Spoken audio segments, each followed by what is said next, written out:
the petitioner sought to appeal against two rulings of this court, and the petitioners sought for time to get further directions arising from those appeals in the Court of Appeal.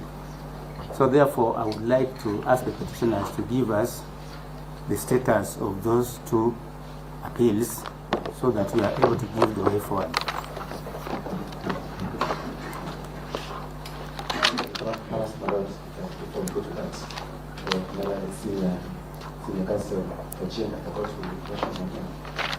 I'm also present for this petition. Yeah, thank you. My Lord Njomo, holding brief for Senior Counsel Paul Mwite and other advocates in the petitioner. My Lord, the petition that the matter that was before the Court of Appeal is Civil Appeal number 829 of 2024. 829. 829 of 2024. My Lord, when we appeared before the Court of Appeal judges, directions were issued that we would abandon the interim application seeking interim orders, so that we could focus on the hearing of the main appeal. The court further directed that that particular appeal would be heard before the end of the previous term, so that our expectations were that we'll get a hearing date on or about before the 18th of December last year. Unfortunately, that did not happen, and the appeal has not been heard. There have been further proceeding in that particular matter, including a ruling that was delivered yesterday as regards the filing of a supplementary record of appeal. The ruling was delivered, and the petitioners were allowed to file a supplementary record of appeal, which is deemed to be properly on record, so that there is full compliance from the petitioners and the appellants in that particular matter as regards filing of their documents in the appeal, and it is ready for hearing. So that the position, my Lord, still remains that the appeal has not been heard, and we are expecting to have a hearing date for that particular main appeal, because the petitioners in this case and the appellants before the Court of Appeal have fully complied by filing all their documents before the court. So that in the circumstances, my Lords, our position for the first petitioner would be that if we can take a mention date before your Lordships for this particular matter after the appeal has been heard, because we are very optimistic that we get a hearing date for the appeal very soon. We have moved the court appropriately, and the only thing that we are waiting for the Court of Appeal is to give us a date. That will be the position of the petitioners, but I'm sure me and my colleague Mr. Dudley will have something to add. Not much really, my Lord. Just to say that we can come back towards the end of this term or right at the beginning of the next term, so that we give the Court of Appeal adequate time to consider the issues before it. We are aware some other matters are coming in, but our position is that since the appeal is jurisdictional, it impacts the court's power to make any other orders in the matter. And so we can come back when the appeal has been heard and the bench has either been cleared or reconstituted. Thank you, my Lord. Lord, Happy New Year, Happy New Year. I equally associate myself with the sentiments and the submissions made by my line friends. That would be imperative for this court to create time to the Court of Appeal to determine that very substantive issue. Because the issue, if determined in our favor, will have far-reaching effects in the manner in which this court may or may not proceed in the future. So I would also suggest that we take favorable dates, perhaps the next term, or as proposed by my learned friend Mr. Ochio Dudley, so that we can give the Court of Appeal appropriate time.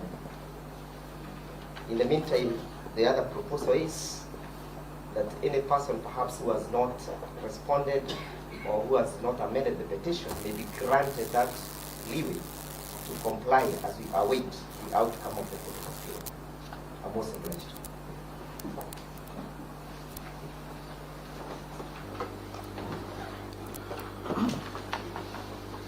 Thank you very much.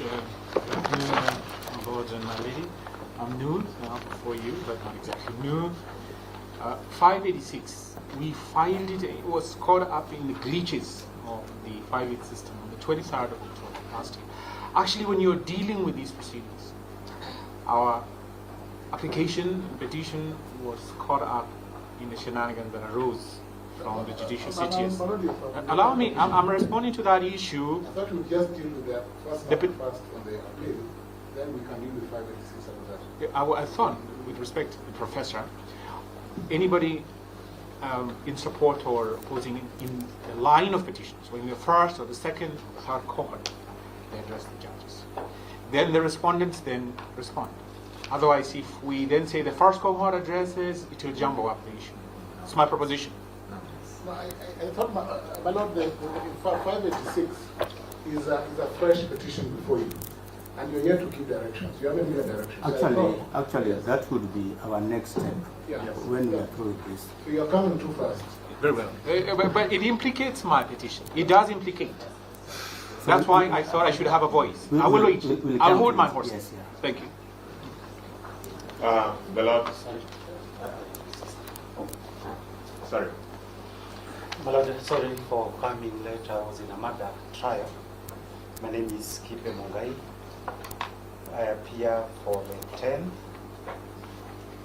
I think it should be up to 41st petitioners. 10, 41st petitioners. My lord, we were supposed to amend one of the petitions, but we've not been able to do so, because there are certain information that we are seeking from the office of the Registrar of Political Parties, which we have now obtained. We would be requesting for the extension of the period for the filing of the amended petition to be extended by 21 days. Partly on account that there are certain compliances with the Court of Appeal that we are trying to comply with regard to applications that have been filed. That is all, my lord, for the time being. Extension of, we seek an extension of by 21 days. For the second petitioner, Mr. Matutakira Babuta. Yes. Yeah, we agree with the position stated by Mr. John and Mr. Kachia. Say that in the event that the Court of Appeal delivers its ruling earlier than the next time, just in case the date is given the next time, then that decision will be brought to the attention of this court, so that then we can reconvene earlier than that date the next time. That's all.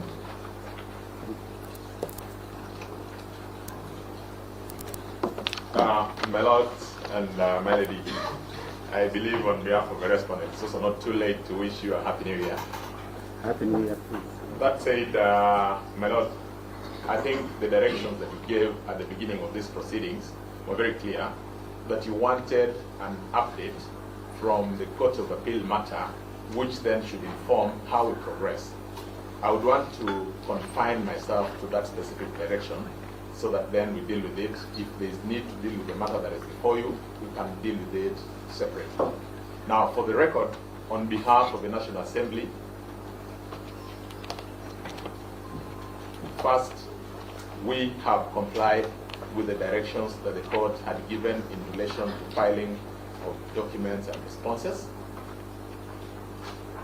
We have filed our responses in relation to all the matters that are before you.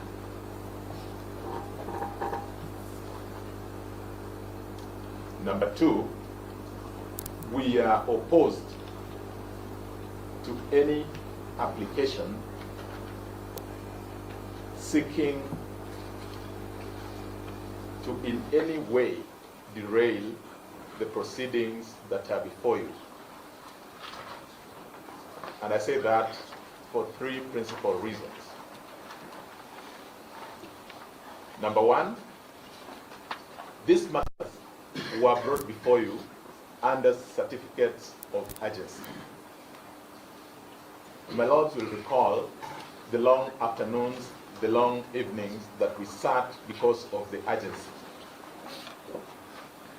It is our submission that the urgency was on account of the fact that the issues in all those petitions were issues of a public interest nature.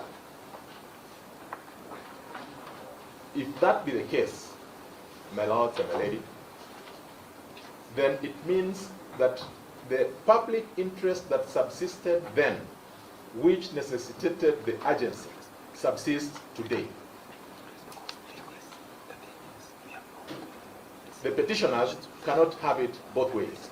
That when it is convenient, they say they are not ready to proceed, when on that occasion they wanted to have you sit into the night.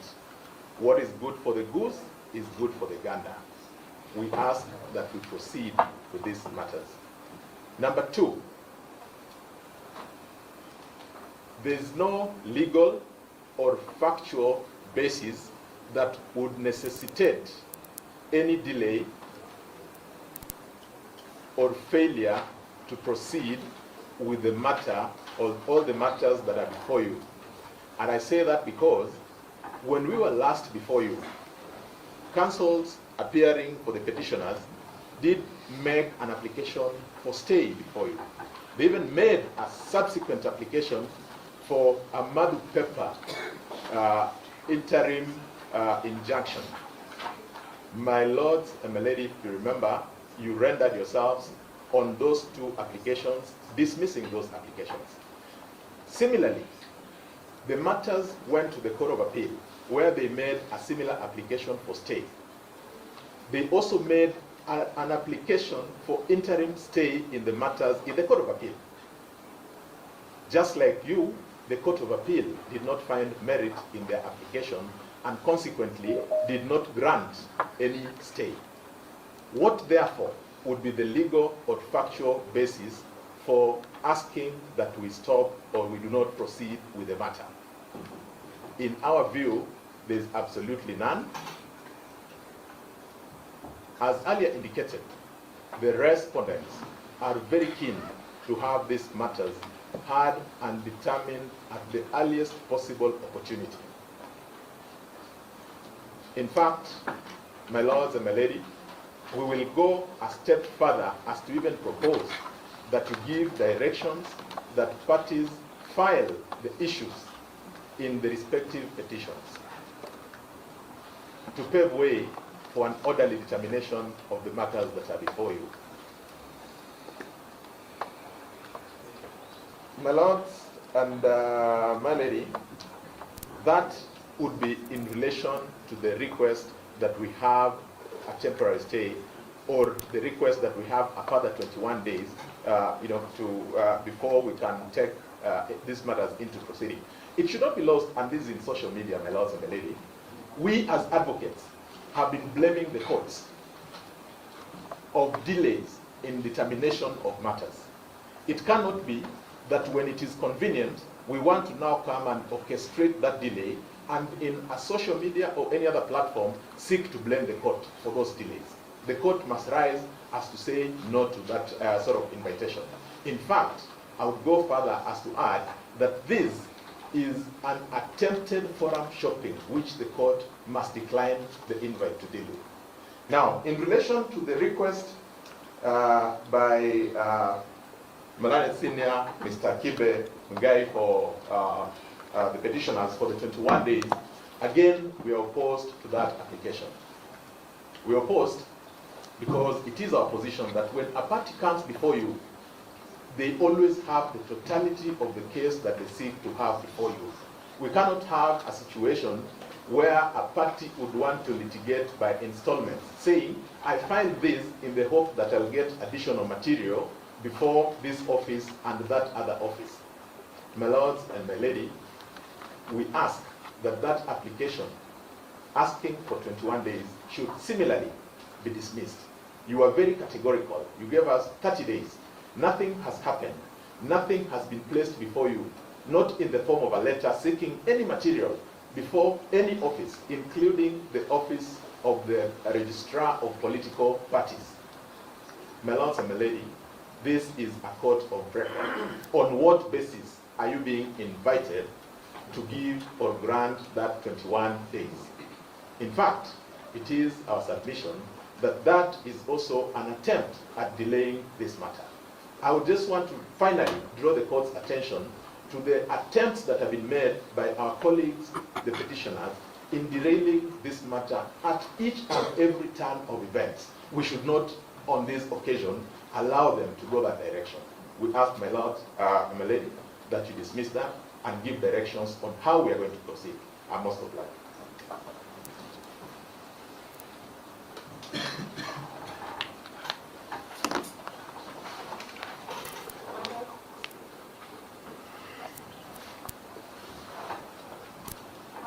My lady, thank you for the speaker of the Senate.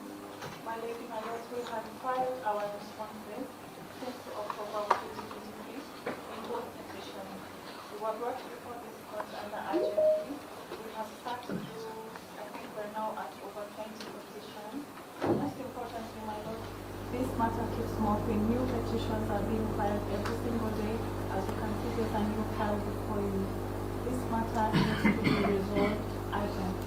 That urgency that the petitioner approached this court with still exists and should apply to the respondent equally.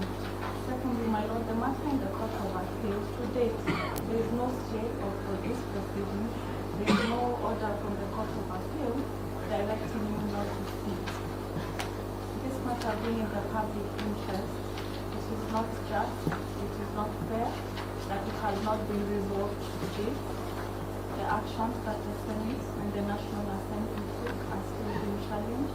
We would like this resolved for once and for all as a matter of urgency. My lords, my lady, we are dismayed that the petitioners who have had us sitting here over and over are now asking for us to wait until the end of the term for this matter to proceed. My lords, we are asking you to allow us to proceed to hearing, and we are ready to proceed at the earliest. Thank you, my lord. It pleases you, my lords, I appear for the fourth respondent, the Senate of Kenya. And my lord, I wish to add my voice to the submissions by learned friend Eric Kumbo on the need to expeditiously proceed. These petitions, when filed before this court, were filed with urgency. All of them were urgent.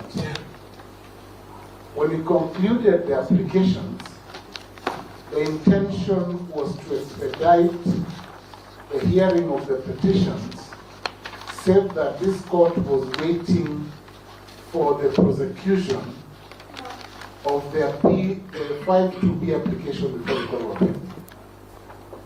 You have been told this afternoon that the 5-2B application was abandoned, so there is no stay from the Court of Appeal.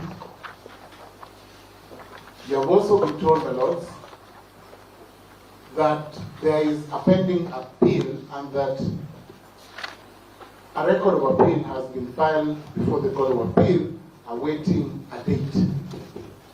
That is not a stay under the Court of Appeal rules. My lord, there are two cohorts, 522 and 565. We have complied. Senate has complied. We have filed grounds of opposition on behalf of third and fourth respondents and filed relevant or necessary replying affidavits. Cohort number, the 586 that came before this court and that has been filed, my lord, by Harrison Kinyanjui, we have equally complied in that one because we had filed affidavits when the matter was before Judge Mamuye even before this court gave direction, because we had given direction for compliance by the 10th of January. So we have complied. My Lord, the way forward in these petitions as follows. My Lord, this court should direct parties who have not complied, because some speak to non-compliance, within 7 days comply. The other respondents, my Lord, should have a corresponding 7 days to comply. My Lord, all these 3 petitions ought to be consolidated for purposes of hearing, and we can come back before you, my Lord, within 14 to 21 days after compliance.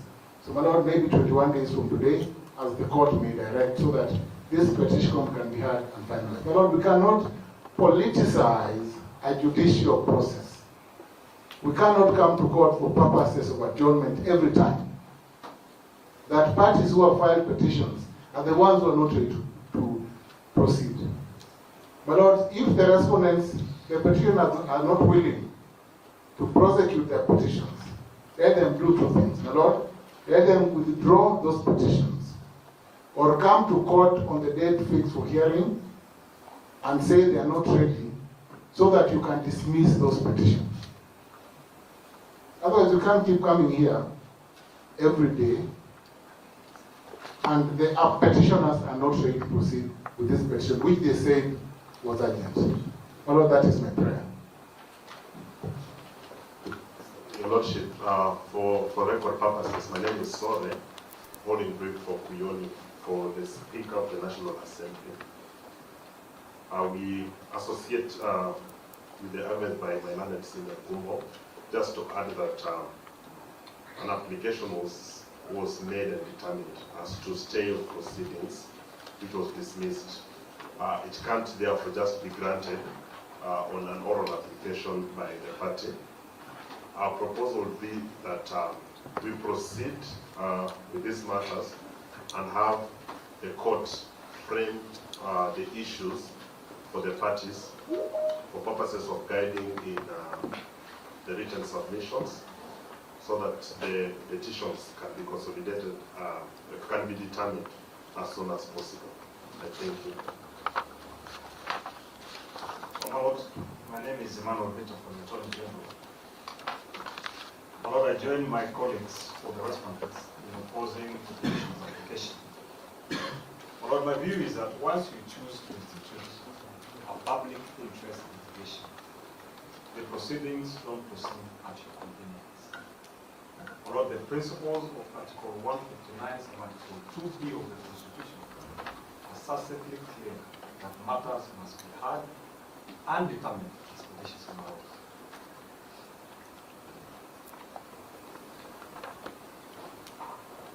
The petitioners have had more than 60 days to prepare their pleadings. There is no justification whatsoever for the court to extend time for them to complete their pleadings in this juncture. It is in the interest of the public and as provided for the Constitution that this matter be heard.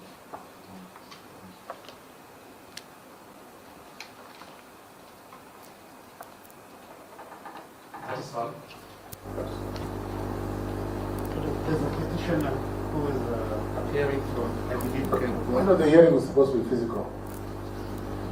But you can borrow him. Yes, Your Honor. Yes, tell us your name first. Tell us your name first. Yes, this is Teresia Wanjiru Kimoto from Test Moto and Company. The second petitioner. Your Honor, if I'm allowed to say something, I don't know, everybody seems to ignore my presence, but I'm here online. We have acknowledged you and you can see you can proceed. Something. Yes, I wish to say that for the interest of justice, I think the petitioners can be allowed just one more chance to amend their petition. However, we should also not take long. We need these issues determined. Though we would also say that once the now current Deputy President Kindiki Kithure was sworn in, I think that's when the agency ceased to exist. The public has moved on, but nevertheless we are still in court and we need to be heard. Therefore, we are urging this court, if it's going to grant the petitioners one last chance, then let it be the last, so that we also move on to the real issues. That's all. Thank you.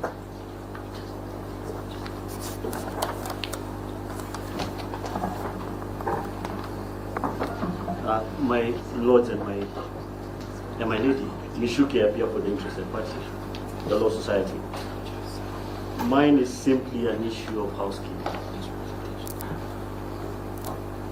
While the court did issue the directions on amendments and filing of responses, the same have not been served on the other parties. And while my Lord Justice Murima had indicated that parties could check for these pleadings on the e-filing portal, this is made difficult given the number of petitions and the far-ranging jurisdictions. We have petitions from Kerugoya and new petitions from Milimani.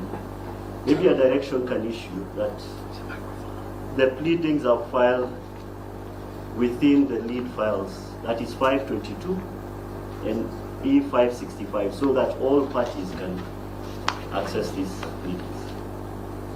I think that direction was made. We made that direction that pleadings be filed within those two files. That is fine, my lord. I think that should be reinstated because we have not seen, I think I've seen Mr. Kumo's response, but for the other parties who've done their responses, I've not seen it. But, my lord, if I could very kindly just remind my learned good friend of Justice Murima's dedication that in this advent of IT, once the documents are in the portal, really, we all have access to the portal. Would that not be another reason to just ask for a delay? My lord, I was not seeking. It was not a delay tactic, as my learned senior would like to contend. It was an inquiry? It was just an inquiry where they are finding this. All right, thank you. Yes. If I could be heard very briefly in rejoinder, we concede that Article 159 2B requires matters to be heard without delay. That's a constitutional principle. But even before I say what I say, does the court consider that this matter has delayed? Because this is a constitutional division, and the judges of this division can take judicial notice of the docket and how far they've gone in hearing the matters that are before you. But turning to constitutional argument, it's also a principle of the Constitution in 159 2D, I believe, my lord, that the purposes and the principles of the Constitution must be protected and promoted in the exercise of judicial authority. The point I'm making, my lord, is that there's a constitutional principle known as precedent or stare decisis. In a case that Professor Ojenda argued, the Kidero versus Waititu case, my lord, the Supreme Court asserted that precedent or stare decisis is a constitutional principle. So when you are being told that look at 159 2A, you must also look at 159 2D. Why is that important? My lord, we have a pending appeal at the Court of Appeal, challenging the standing of this bench to exercise judicial authority over this matter. Yet you're being urged to proceed with this matter despite that pending appeal. That has happened before, Lord. It happened in the Nyamawi case concerning Weaver. My Lord Justice Ogola was the judge in the Nyamawi case, Juma Nyamawi. the Law Society of Kenya versus Attorney General, when the matter went to the Supreme Court was not happy. It was dismayed that the High Court, despite being aware of pending proceedings before the Supreme Court, had gone on to do exactly what my learned colleagues are urging the court to do. My Lord, to protect the Constitution in this case, you are obligated. My learned friend Mr. Gumbo suggested there's no factual or legal reason for you not to proceed. There are two Supreme Court presidents, the ones who cited to you. They command, they obligate you, Lord, to hold your horses until the Court of Appeal gets the appeal out of the way. We've done everything we can as counsel to expedite the hearing at the Court of Appeal. We believe that the hearing is imminent, and when we come back to you at the end of this term, or at the beginning of the next term, or maybe if you can allow the matter to be mentioned, if the Court of Appeal hears and decides the matter before the date you fix, we will be ready to proceed. My Lord, no one is keener than the petitioner, former Deputy President, to have this matter. It's his case. It doesn't serve him to have it delayed here, but it must be heard consistent with the law. What the law now says is that we wait for the Court of Appeal. Thank you, my Lord. My Lord, just to add on what my friend has indicated, is that while we appreciate public interest in the current proceedings, it's equally important for us to appreciate that the matter that is pending before the Court of Appeal equally generates serious public interest.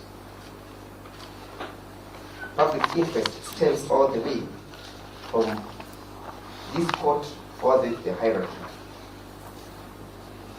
It is in the interest of the members of the public for the Court of Appeal to determine that very fundamental question of how this bench was constituted. Number two, my lords, on the lead, the desire to sit, if invited to do so by the respondent, will be tantamount to ousting the jurisdiction of the Court of Appeal. You will simply be closing your eyes to the fact that a court, a superior court, is seized of a very fundamental question that ought to be determined before these proceedings are completely exhausted before you. My lords, my lady, it then means that if you're invited to hold in favor of the respondent's submissions, you'll be rendering the appeal nugatory and an academic exercise. That is to mean, my ladies, my lords, that the court is being invited to be oblivious of the fact that there is a fundamental question that has not been answered by a superior court. There has never been delay in these proceedings, and the public interest has not dissipated with respect to these current proceedings. All what we are asking is the court be reasonable enough to create time for the Court of Appeal to adjudicate over the matter that is pending before it. It's a fundamental constitutional question that is being raised that will inform the manner in which future benches of judges will be empaneled and who will empanel them. So that case will impact the posterity of how the bench will be constituted. Finally, my ladies, my lords, I have not had any respondent indicating the prejudice that they are going to suffer if you are to allow our application and if you are to agree with our proposition, the respondents are in office, they are enjoying the trappings of powers. It is our client who is suffering. And therefore, if there is anyone who is keen on prosecuting this petition, it's a petition. We are actually looking for the day when this court will uphold the petition in our favor and see how Professor Ojenda's clients will react to that judgment. You are most obliged. Your Lordship, I just want to make it simple and very easy for the courts. The petitioners are not saying that they are not ready and willing to prosecute the petitions. All what they are saying, Your Lordship, is just one question which we would like the Court of Appeal to determine, and if it goes in the negative, we'll come back before you. If it goes, if the court says yes, there was the bench is not properly constituted, then you down the tools. So the right question to ask is, what would happen to judicial time spent in the event that we proceed with this hearing? Then the Court of Appeal says the matter ought not to have proceeded before you in the first place. So, as Mr. Jomo stated, all documents are before the Court of Appeal. So let us give them some little bit of time. Let us not even go to the next time. Let us just give them some reasonable time to determine that position. And just one thing, the applications for stay of proceedings before the Court of Appeal were never dismissed. It is actually the petitioners, now the appellants in the Court of Appeal, who said, let us not take too much time arguing these interlocutory applications. Let us abandon them. Let us hear the appeal with expectation. So basically, the petitioners, the appellants, are very busy in the Court of Appeal prosecuting the appeal. So just give them some little bit of time and you come back before you to prosecute the petitions. Thank you. Thank you. Just a brief response to the objection to our request for 21 days. But the court will note that Constitution Petitions number 570 was filed, I believe, on the 18th of October 2024. Directions, I believe, in this matter are given either first day of November 2024. My Lord, that is barely a period of 14 days, and evident that the Butuga rules, for purposes of close of pleadings, will require about 30 days. Parliament ordinarily takes forever. Its advocates are here, even to give the copies of the Hansard. My Lord, we have requested for 21 days. We have collected a lot of information that is very relevant for purposes of the function of this honorable court. And we had a vacation in between and a lot of additional work at the Court of Appeal. So our request is in good faith and is very reasonable. We ask for 21 days matter as we welcome Mr. Ojenda's concessions that we can get 7 days. 7 days in view of the workload that we have before us arising from this matter would be insufficient. We ask you to uphold our request for 21 days. Most obliged.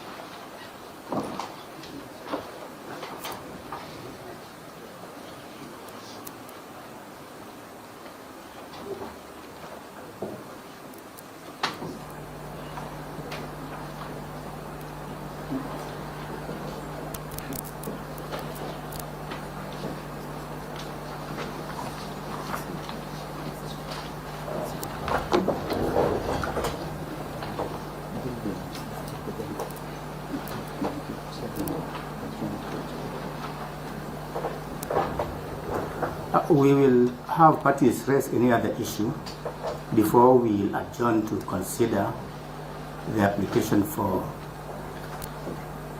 further time. So we'll hear Mr. Kinyanjui and any other matter. I think my learned friend should go first because I think he's in the existing proceedings. Are you in the loop? Oh, thank you. My lord, my lady,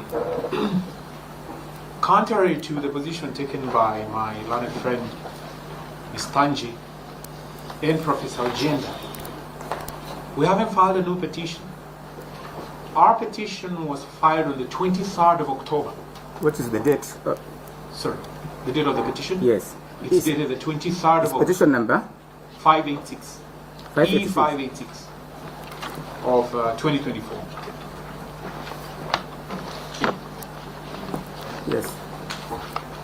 My Lord, my Lady, that petition was filed on the 23rd of October. Mysteriously, the e-filing system developed glitches. When we went to establish from the registry what exactly, and I'm trying to answer Ms. Panji's contention, Professor Agenda's contention, that a new petition has popped up, being filed to settle the existing petitions, which is not the case. When we went to the registry to find out exactly what is the position at the close of business on the 23rd, we were told that on the 24th we may get feedback. Then we were informed that somehow the file had been allocated to the Honorable Mr. Justice Mugambi for the determination of our certificate of urgency. Why? Because we were supposed to be coming before you contemporaneous with the petitions before you. That was our request. Somehow, the file was then supposed to be taken again from the CTS indication, and I got a screenshot for that. I'm trying to answer Mr. Andy to this abuser of the proposition that we have filed in the petition.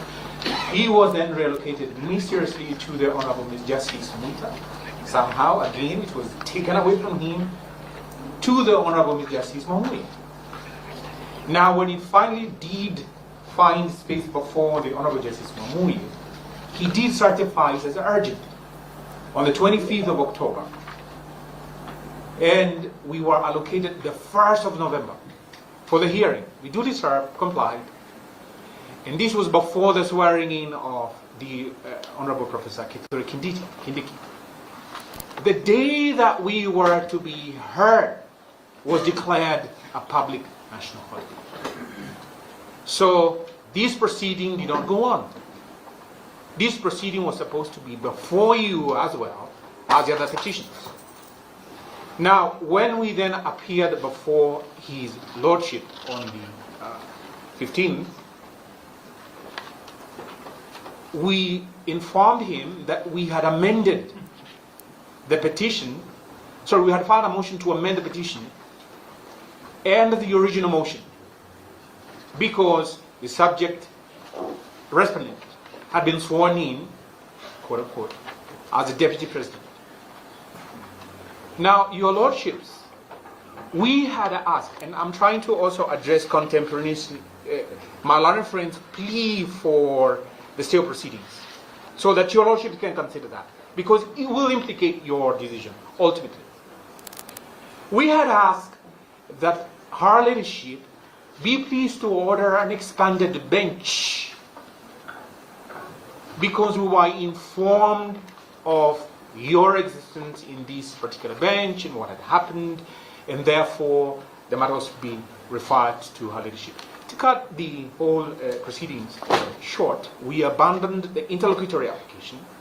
His Lordship, the Honorable Justice Mamuye, then certified as worthy of a bench, referred to the Honorable Chief Justice on the 16th of January this year.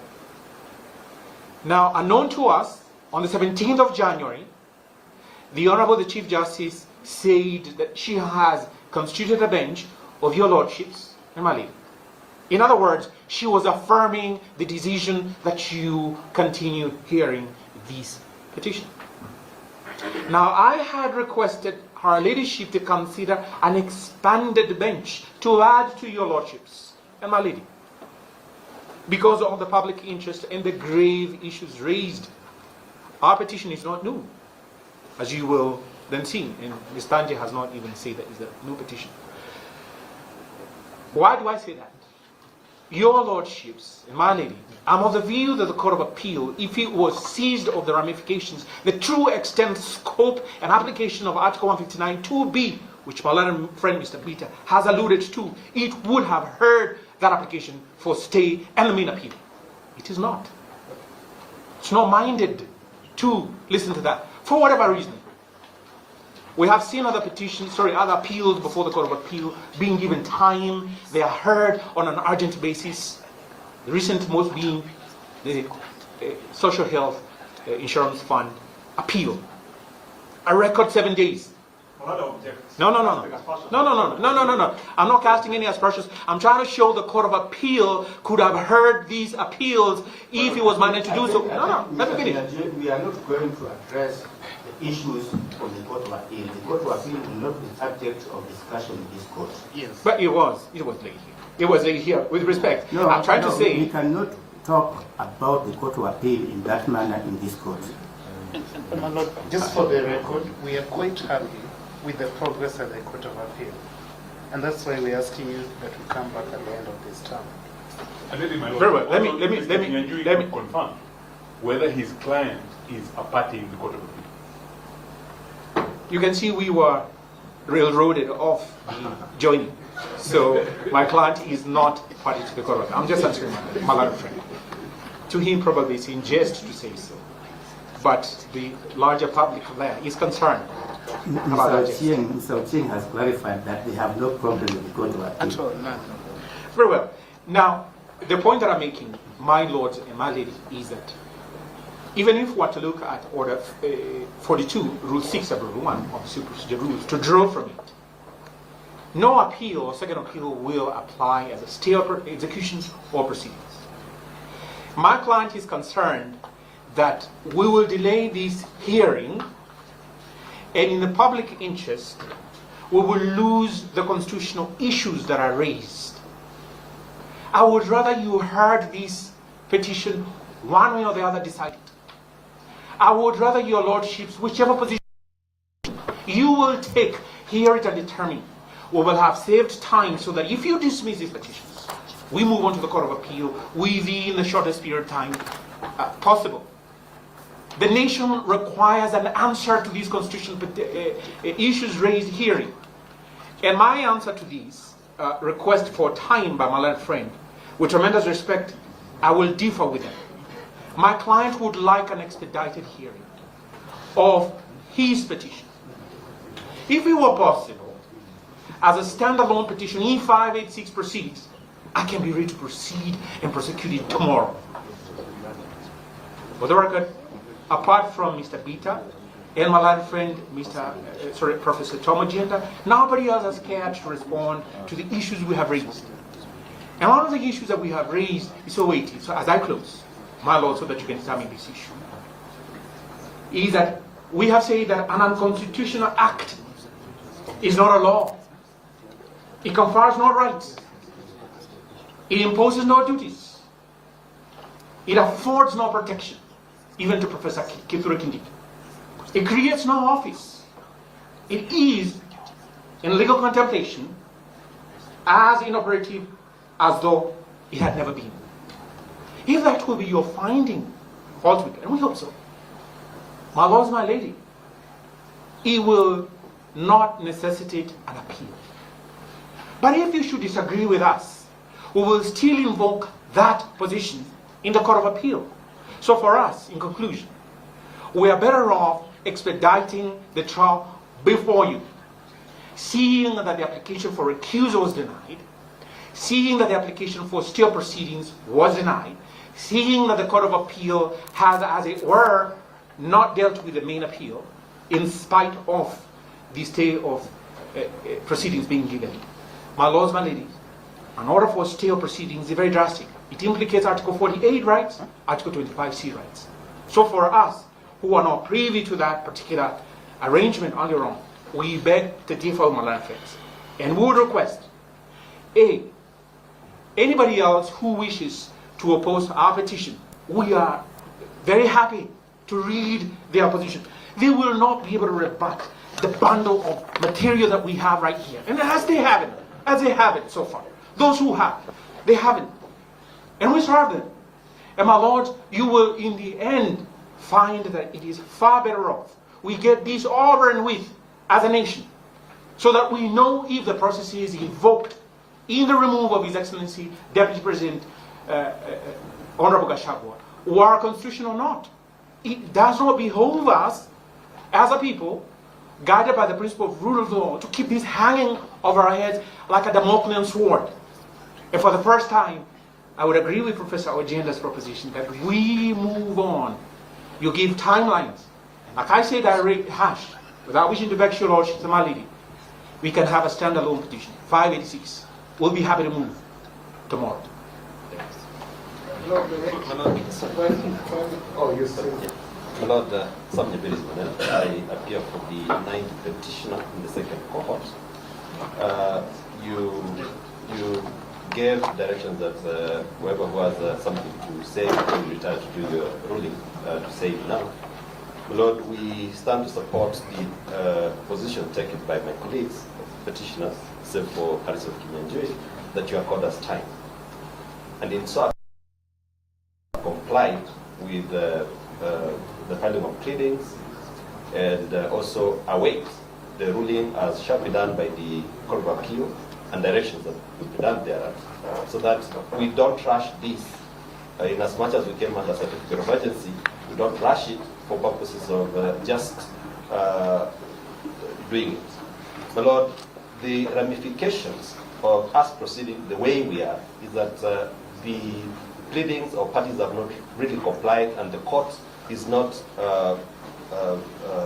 given or has no full material of what is going to decide on, so that we can be able to now onboard everybody and we move on as a team. We'll be more than glad to have your directions, so that you give latitude to the petitioners to put their house in order, and they'll have the opportunity to respond to it, so that we move on while not getting disgruntled that we are not given an opportunity to ventilate our case in the best way that we know and in the best interest of our clients. Thank you. Yes. My lords, my lady, my name is Kongo. My lord, I appear in petition 576 of 2024, where I represent Mr. Stephen Mbogwa. 576. My lord, may I just say clarification? My lord, my understanding was that we would respond to Mr. Kenyanjui's petition, which is a standalone third court on its own, and that we were done with court 1 and 2. But now we are going back. No, we have finished the issue of whether or not the parties will be given more time. We are dealing with the new petitions which were brought after the event. After 580, because the 586 is the one that we know, but now they are going back on the others. There were a number of files which came after they were closed. Okay. Yeah, so in fact, if there's anybody here with a file which came after we had adjourned last time, you can raise it up. Okay. Yes, my lord. Thank you. My lord, with your permission. Yes, my lord, ours was to seek direction. 576 of 2024. My lord, my name is Kongo. I represent the second petitioner, Mr. Stephen Mbogwa. My lord, ours was to seek direction on consolidation of the matter. Yes. This is the first time that this particular file is appearing before you, my lord. It was before Justice Mamuye, and it was forwarded to the Honorable Chief Justice for impanelment, and that's how it found its way before you, my lords. So ours is just to find direction, to get direction so that we can know where we stand. Thank you.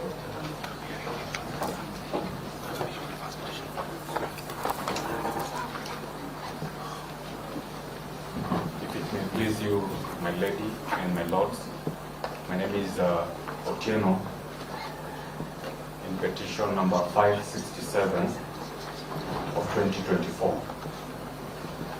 567 of 2024. I am the petitioner. It came after the events.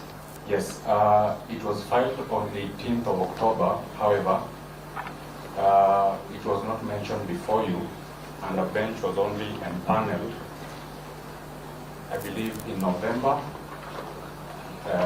last year. The same bench? Yes, the same bench, which means that this is the first time that this petition is being mentioned or should come before you. Having said that, my lords,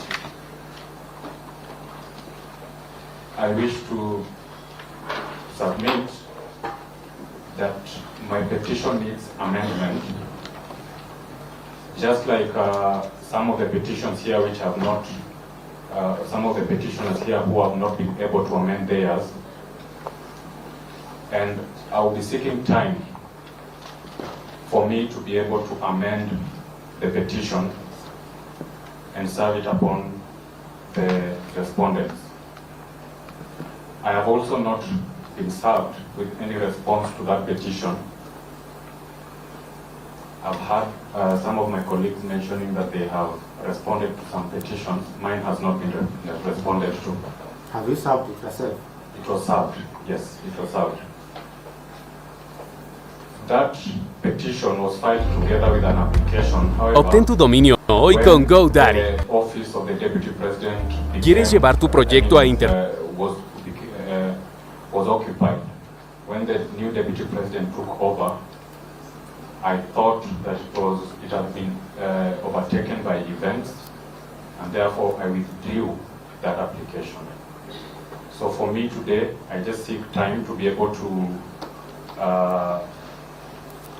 amend that petition and serve it upon the other parties. On the question of urgency, because that affects the petitions which are being mentioned before you for the first time, my lady and my lords, should you decide that we should proceed with this matter, it will prejudice some of us who are now coming before you for the first time. We are entitled to equal protection of the law, and we request that we should not proceed until we have been given time to comply as well. Thank you.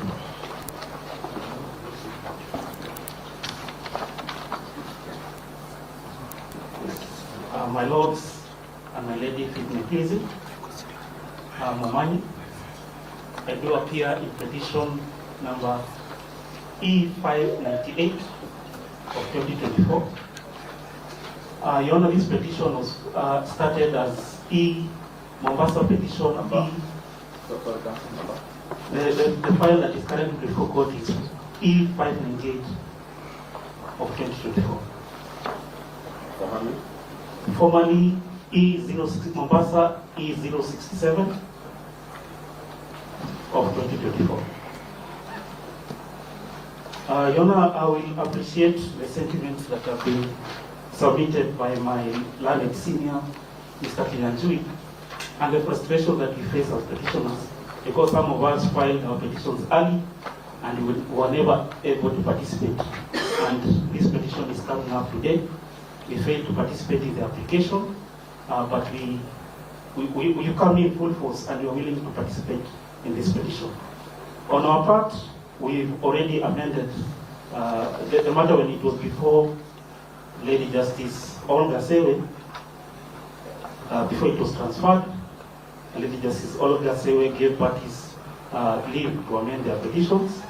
We amended our petitions, which is dated the 23rd of October 2024, and we've served all our pleadings on all parties. I believe the parties that I've seen that have made that appearance is Mr. Gumbo, the firm of Gumbo and Associates on behalf of the National Assembly, and Moni Mukele Advocates on behalf of the Senate. So as a petitioner, we are ready to proceed, but maybe I will not regurgitate what other advocates have. I'll not repeat what other advocates have said before this court, but I'll urge that all parties, especially the petitioners, be given time to amend their pleadings so that when we go to hearing, all of us are fully ready to proceed. Thank you. From one of the Commissioner of the President, is there any pending application in this petition? The application that was in these petitions raised similar matters as those that have already been handled. So it is overtaken by event. So for us, on our part, we'll just proceed to the full petition. But we need to make an order on those. It's okay. It's okay. Otherwise, when we appeared before on Kasere, we had already said that the matters are live before this page. Can we mark them as withdrawn? We can mark them as withdrawn, yes.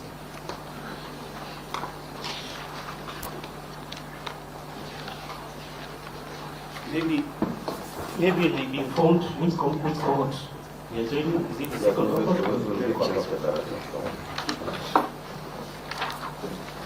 My Lord, before Mr. Gumbo addresses you, I forgot to tell the court that we serve the physical copy.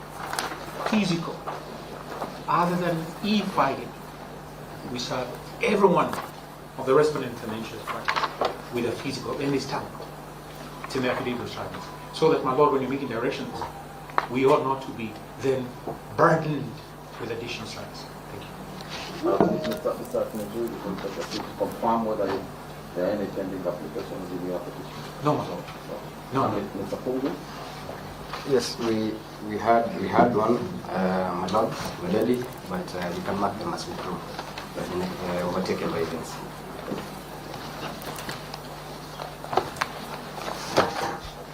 Mr. Gumbo, which issue do you want to address? But I think in the interest of time, let me address the issues in a consolidated sense for all of them, because my response is the same for all the issues. And only you will speak on behalf of the respondents. Maybe two people.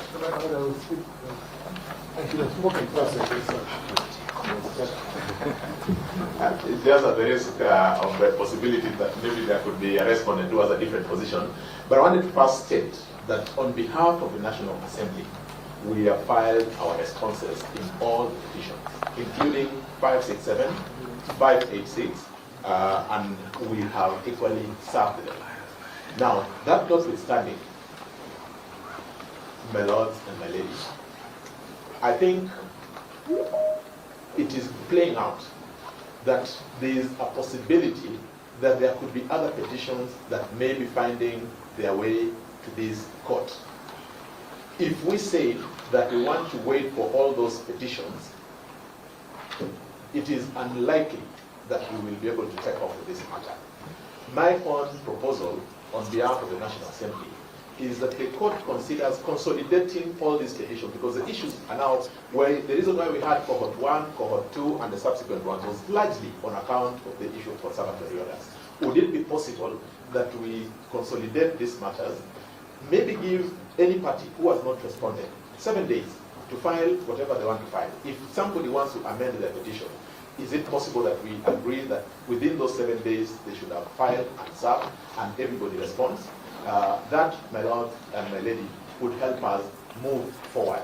Number two, in relation to the repeated plea on the question of the proceedings before the Court of Appeal, I want to just very simply state that we cannot sit before you in the hope that there is a stay order that is coming. The court must proceed. On the day when the Court of Appeal, or indeed any other court, makes a determination staying the proceedings, the simple thing that my colleagues know is that you will down your tools.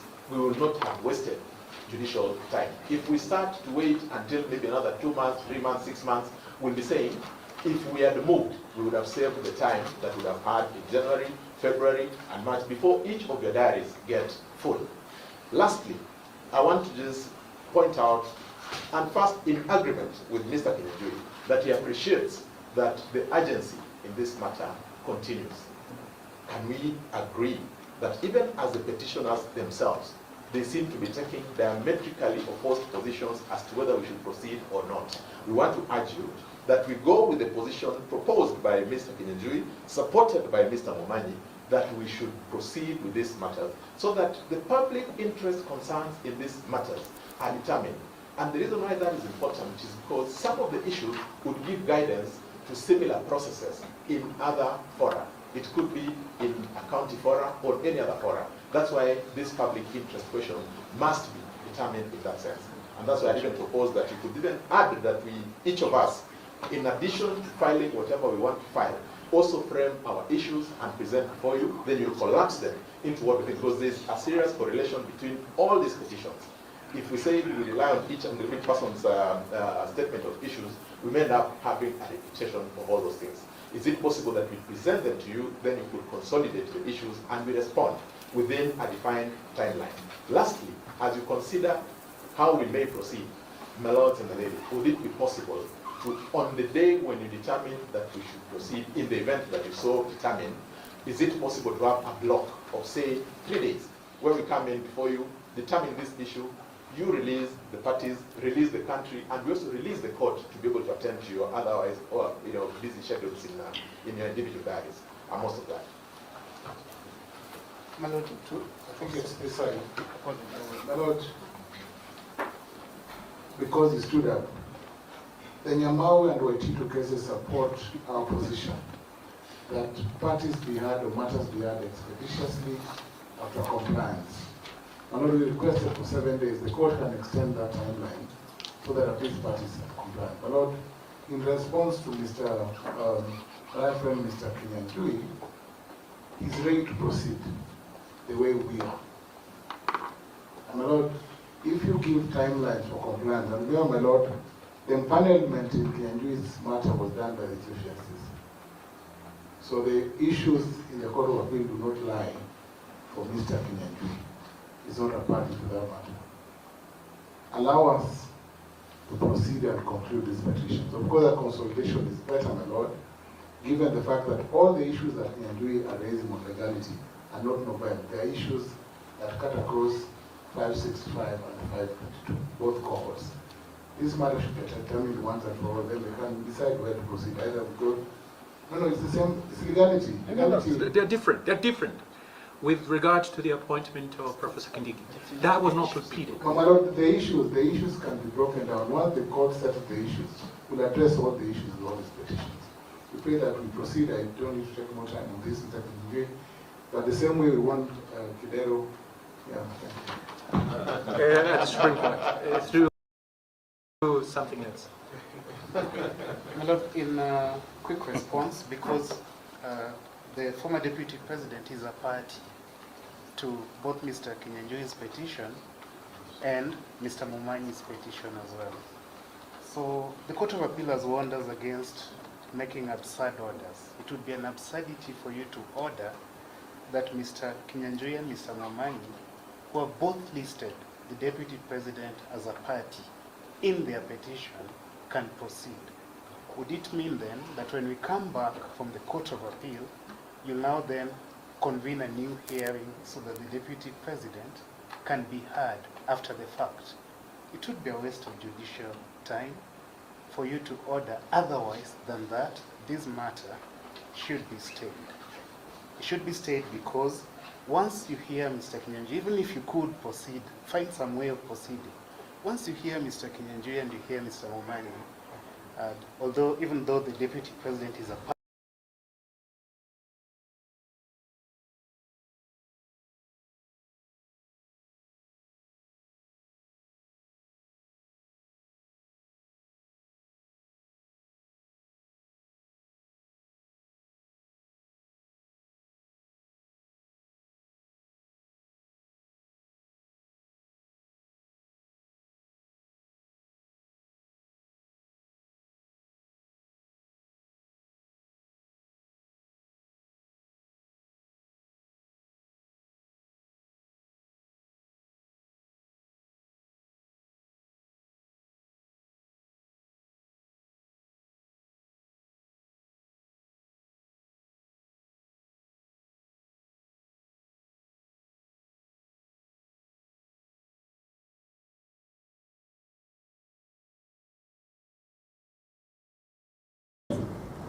once the file was referred to this court, the orders expire today.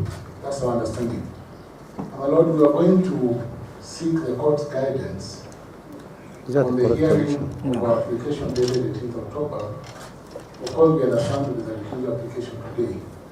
But given the fact, my Lord, that our interpretation is that those orders would expire on the appointed date, which is today, when the matter was meant to be mentioned, our colleagues' understanding, my Lord, is that the application, in the public interest, we prioritize so that we are able to hear the application for setting aside of those orders. In any event, my Lord, the orders in question were issued by one judge. The matter has now been referred to a 3-judge bench.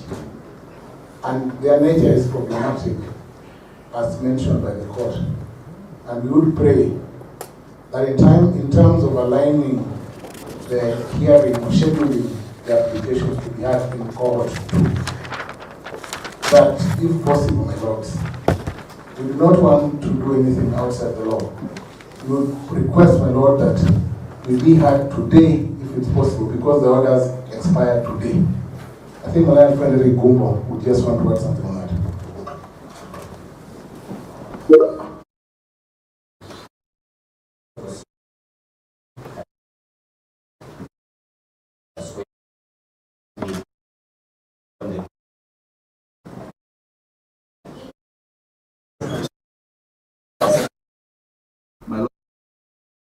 Let me show you Glovo. Order your favorite food and make the night na squad yako even better. I'ma skip the queue and get your shopping delivered. Download Glovo and order anything you want, we'll deliver. I'm going to London at April. Do you mean I am going to London in April? I'm going to London in April. Yes.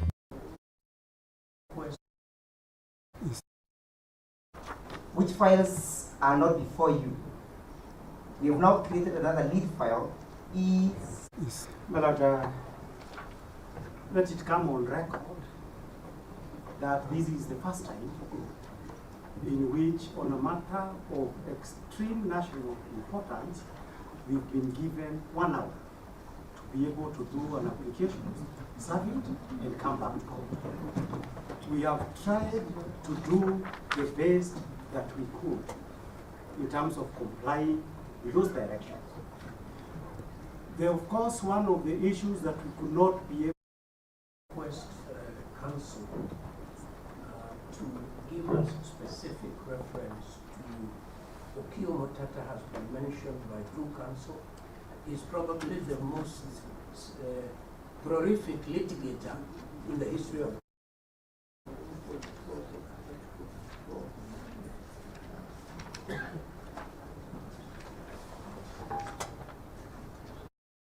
My lords and my lady,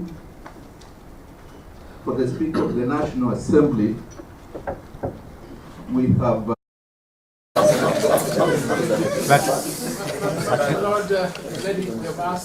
Kila mtu wako wapi? Tutakoordinate aje?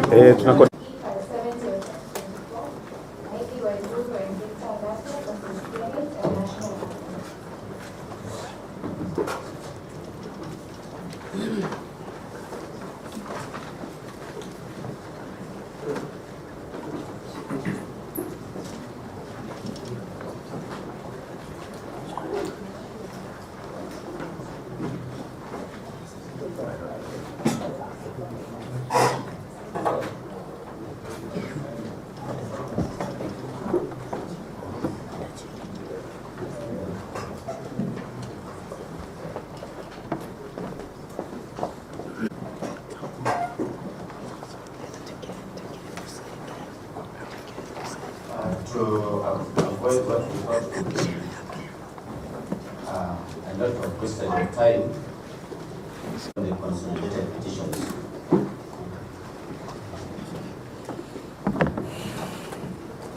On 14th of October 2024, this bench was consolidated by an order of this court and conclusion of petition number E5 square on 23rd of October. Consolidation. This bench then adjourned the proceedings to today so as to give comprehensive directions in the manner in which the bench also fixed all applications at 2:30 p.m. today. This bench has gone through all the petitions before the court. We have no doubt that there are proceedings in an orderly manner.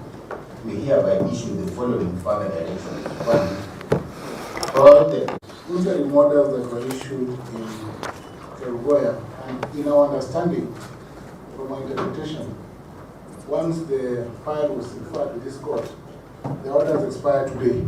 That's our understanding. And my Lord, we are going to seek the court's guidance on the hearing of our application dated 18th October. Of course, we understand that there is a recusal application today. But given the fact, my Lord, that our interpretation is that those orders would expire on the appointed date, which is today, when the matter was meant to be mentioned. Our colleagues' understanding, my Lord, is that the application, in the public interest, we prioritize so that we are able to hear the application for setting aside of those orders. In any event, my Lord, the orders in question were issued by one judge. The matter has now been refer to a 3-judge bench.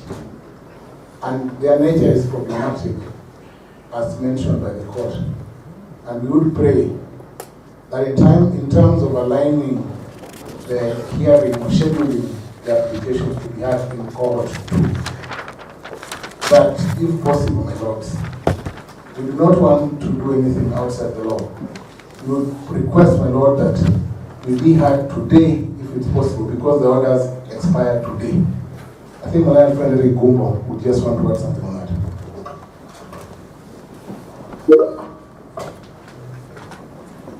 Have you checked the email?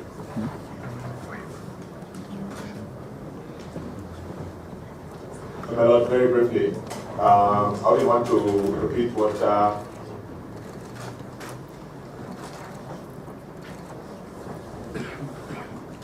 my Lord, I just wanted to indicate that I will not repeat what Learned Senior Counsel Professor Promogenda said. Just for completeness of record, there are 2 applications. There is one by the Honorable Attorney General and one by the National Assembly dated the 18th of October 2024. Add text anywhere in the document. Use the eraser tool to erase anything on the form. We are ready to do that for them as soon as it's direct. My Lord, with your kind permission, Daniel Manson, appearing for the Law Society of Kenya and also for White Party Democratic Party, one of the parties. My Lord, if the orders are to expire today, then that will be at midnight. My Lord, the day is not yet over. We have applications in the afternoon. We are also affected by those orders. And my Lord, I suggest, after the applications today, then we can discuss that matter before the court. Thank you, my Lord. Yeah, where is the order? My Lord, Kibe Mungai, on behalf of the petitioners, there are 2 issues. You can see the senior, the team leader, Honorable Paul Muite is not with us, senior counsel. That is the first thing that we will deal with it in the afternoon. And as far as we are concerned, the matter is premature and the hearing and determination of that applications for the simple reason that the issue and an order had already been made that would be first dealt with by the court after its ruling of yesterday was the application for recusal. The other matters that relates to how we shall deal with the petition and we shall deal with all the applications, including the first application for conservatory orders. Those are matters that, as far as we are concerned, are supposed to be dealt with by the directions, by this bench, if it continues, or by any other bench. And therefore, the issue, my Lord, of a back and forth on what is to be heard first, the court had already ruled on that. And I believe we need to stick to that. And I am lamenting that even as we sat here, because we have started a little bit late, there is some work we still needed to do with regard to the applications for the afternoon. So we would like any other businesses that is supposed to be done when, for example, Paul Muite is here in the afternoon, to be dealt with in the afternoon. But my Lord, on the directions, the actual directions that have been given by the court, there are 3 things actually that we would like our reactions on behalf of the petitioners. Number 1, my Lord, is that in giving these directions, we are understanding that the directions are being made pursuant to the Mutunga rules, the rules of procedure that are applicable. My Lord, under the rules of procedure that are applicable, a lot of the petitions that were filed before last Friday and the ones that were filed even on Friday last week are maturing their last dates for responses. My Lord, as we sit here, we are yet to receive any substantive responses. There are 32,000 color palettes in the world. It's not just black or white. There are multiple ways to those petitions in either cohorts from the respondents. And that will have an impact on how soon we can be able to deal with the substantive matters. So, my Lord, I would be expecting that as a further directions, everybody would be required also to comply with the Mutunga rules to the full. My Lord, the second issue is that in all the petitions, the subject matter was the impeachment proceedings. The impeachment proceedings was culminating with the impeachment that was done last Thursday and the facts as they happened on Friday. A lot of these petitions would require some amendment so that they conform with the last position, so that they are not termed as academic. So that, my Lord, towards that, the petitioners, including in the petitions where I'm participating, we had requested formally that we would want 3 days to ensure that any amendments are carried out, and then the respondents would indicate, they have been saying they can do things within a day or two. They will indicate how much time they need to do the responses, because, my Lord, that would assist in ensuring that whichever bench is going to hear and determine this matter would be able to give final directions, because, as you have said, these are interim directions. And number 3, in order to be able to determine issues for determination, and these are the issues that we deal with when we are doing pre-trial, issues for determinations that are essential in a matter with so many parties, that would require clause of pleadings. And the clause of pleadings means that all the responses must be given. So that, my Lord, as far as today is concerned, I urge you respectfully that the first thing that can ensure we are moving forward is to ensure that the responses, in accordance with the Mutunga rules, will complete that journey. My Lord, if that is done, it is my view that we would be able to make some progress. In the meantime, my Lord, unless there is any other matter, because there was no other matter that was to be dealt with except directions, we would be happy to leave this place as soon as possible so that we are ready in the afternoon. We are most obliged. Wait. I think my Senior, because I'm on the same side, perhaps for you can have some response on it. Your Lordship, for purposes of clarity and for purposes of not addressing the gallery anymore, permit me to draw the attention of counsel for the Senate to the notice of motion that was filed in respect to the conservatory orders that were granted. The judge sitting in Kirugwe, Your Lordship, was categorical that he granted prayer number C. Even as we await Senior Counsel Paul Mweke to come in the afternoon, the wording of those prayers was so explicit that if my good professor had the opportunity of interacting with the document, which I believe he has not, would have come to the conclusion that the orders were drafted in this manner, that pending the hearing and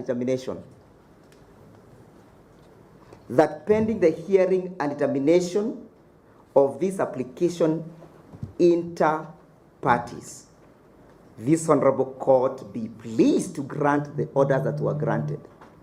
That is therefore to mean, Your Lordship, that question that Senior Counsel was raising has no sitting in the pleadings before you. Number 2, Your Lordship,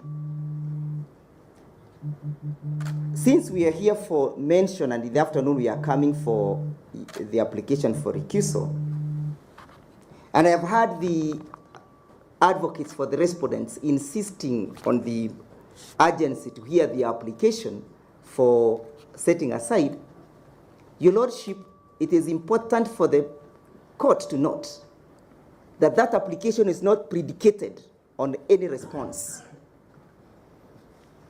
And therefore, if I were them, I would be seeking guidance on how to file their replies. Your Lordship, I hope you are following. He doesn't seem to be following my submissions. Why do you say that? But that one is a matter for Muite. But let me leave it at that.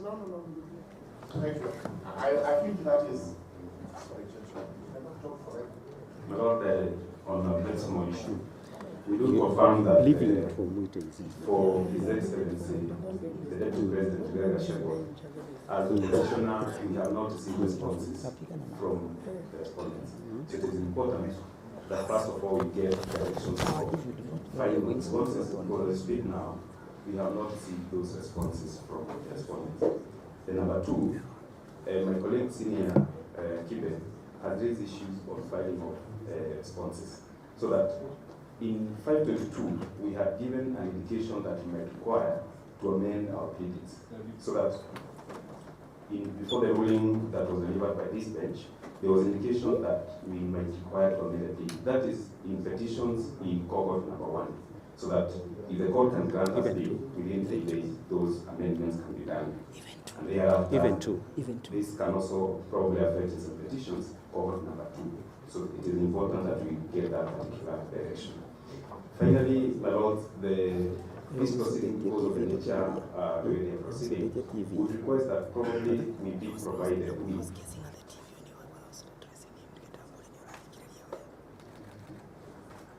sequentially the transcribed proceedings, so that in case we require the proceeding again at any time, those can be availed for purposes of good order. That is all. May I say something? With due respect to counsel, we do not intend to make today this hearing a long hearing. We have been courteous enough, we have read our directions, and I think you should let us. They are calling upon the respondents to file their responses. At the same time, they are seeking leave to amend the petitions. How would petitions that are to be amended be responded to when actually it should be the amendments that should come first and then responses follow?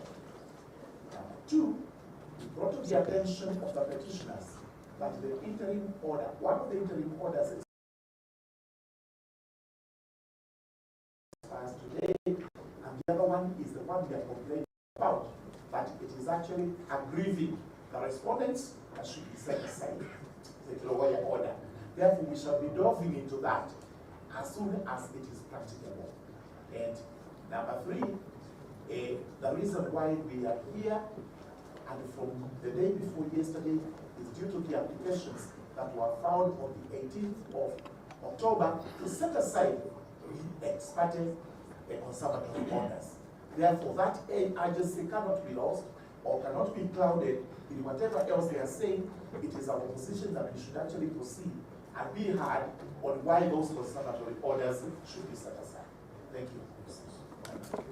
May I please cause? I apologize. We are raising too many issues. I do apologize, and we thank you for your patience. When I made an application for Kituo Gachagua to be enjoined, my Lord Justice Okola, you are very kind enough. You promptly allowed my application. Kituo Gachagua was to be enjoined, and also I was to be enjoined by my name.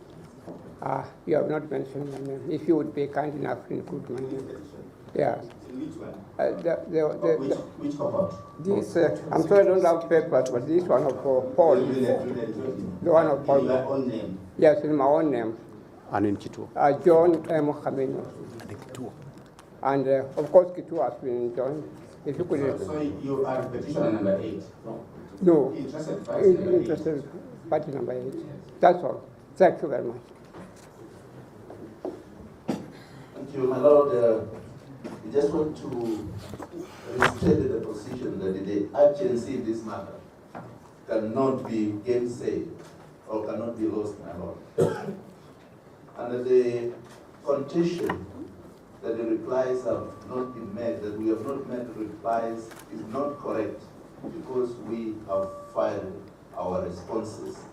And my Lord, at the end of the day, the very essence that led to the empanelment of these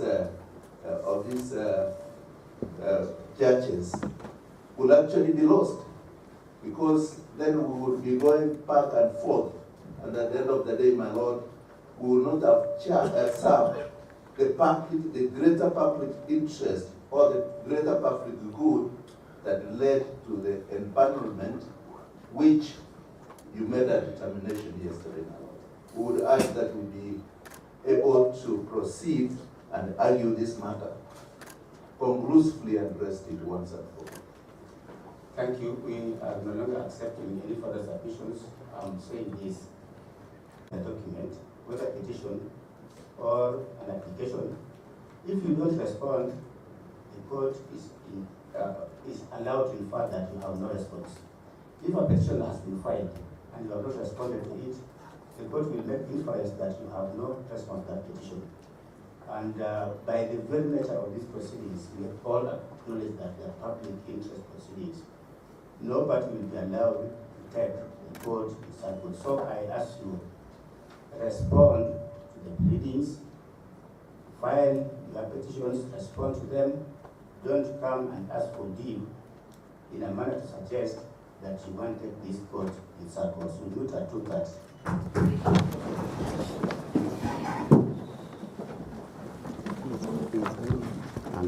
He's very solid. But it's okay. It's okay. It's good.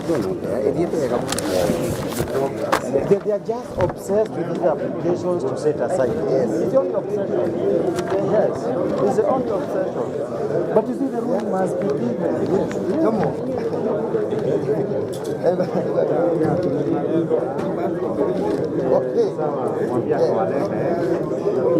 Yes, so you don't want to go to TV.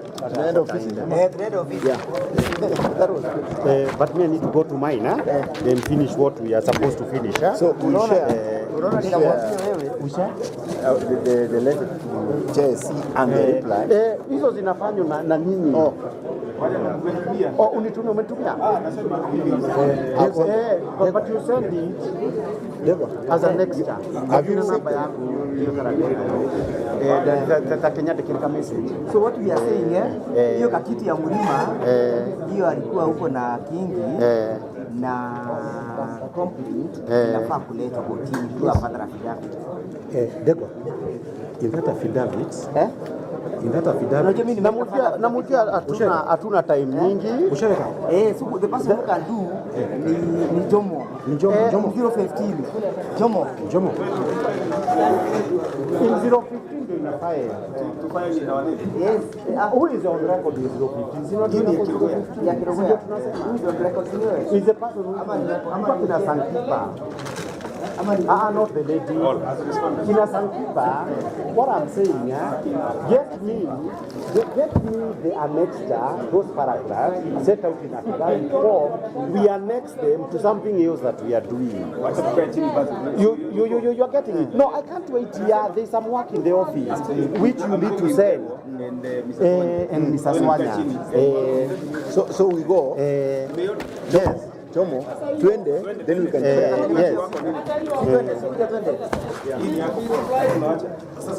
thought it has been replied to. It's not today. No, we have responded. No, it must be responded. That one to set aside.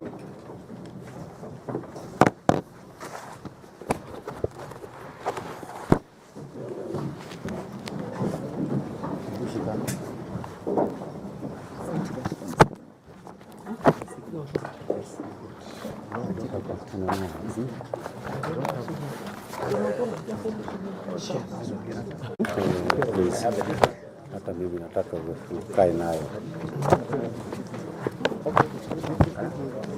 Where are the affidavits? We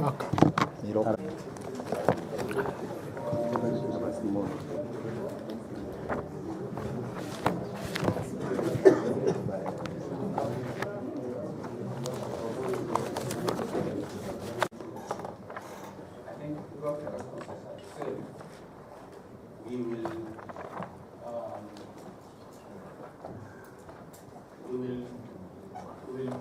do them separately, but the responses will be the same. So I'll call question number 5, E562. SP regarding Gachagua versus the Speaker of the National Assembly. Question number E565 of 2024. Is that you? That's you. My Lord, may I request with your kind permission if we could allocate time so that we structure the presentation. For our part, on the part of the respondent, we will respond together. And whatever came to us, we will do it together. For our part, my lord, because we have to do the job of convincing the court, I believe we agreed for the first application. I'll be the only one to deal with it. I will need 30 minutes to present my application. You need how much? 30 minutes, my lord.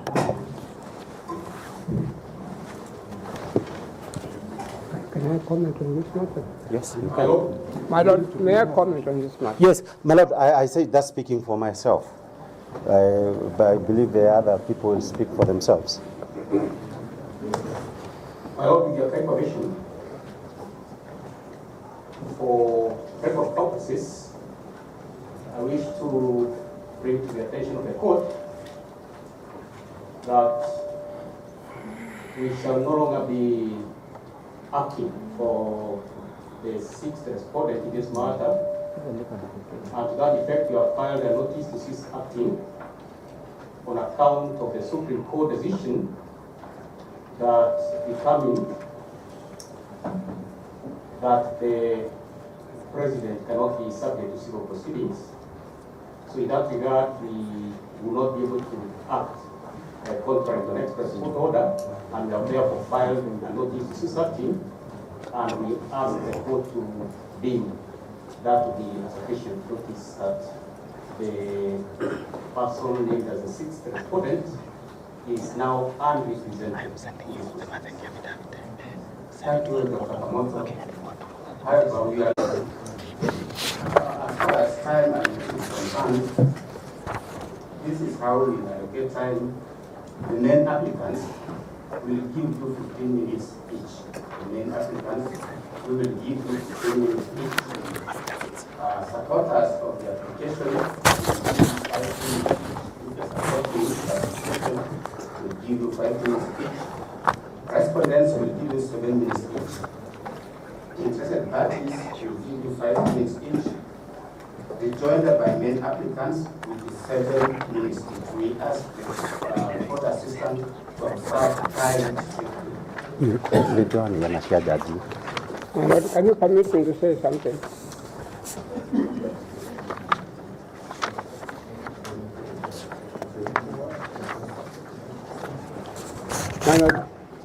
This is our first impeachment case since we became a republic. And impeachment cases are mixed up with all sorts of things like law, politics, security of the country, and etc. My very humble submission, my lord, so far as possible, let people say what they want to say. It's a healing process. And coming up with 5 minutes, 10 minutes, 7 minutes, my lord, it does damage not only to ourselves, but to the entire nation. It is a nation we are concerned about, all of us. When chips are down, we normally as advocates take different positions when you have a matter before the court. But when it comes to impeachment cases, we are all concerned about the safety of the state, to save the state. Let people say what they want to say. There should be no limitation at all.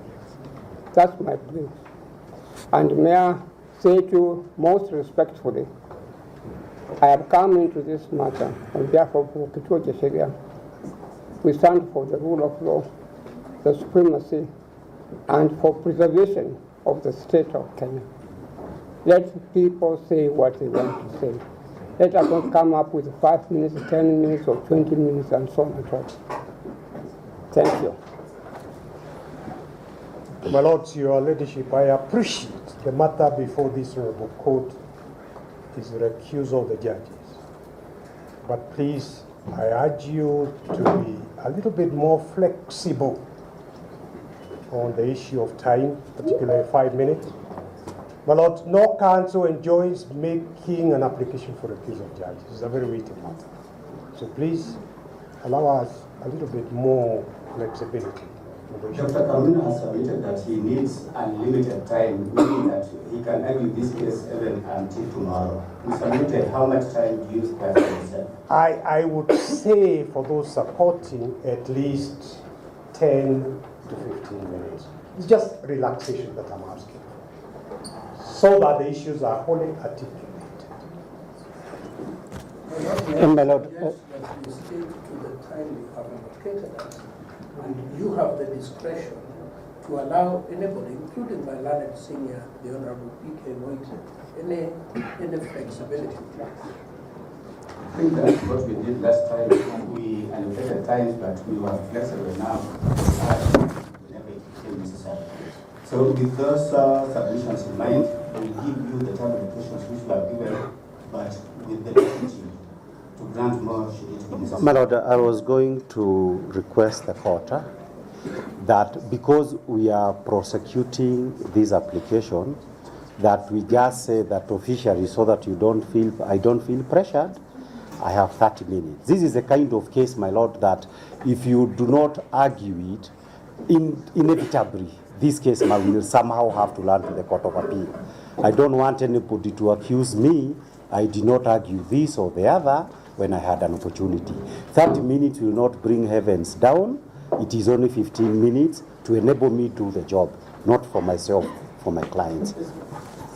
My Lord, if I may add something. If I may add something, my Lord. Let me speak. This is a court of law. I respect you very much, Counsel, Senior Counsel, and all the Counsel here.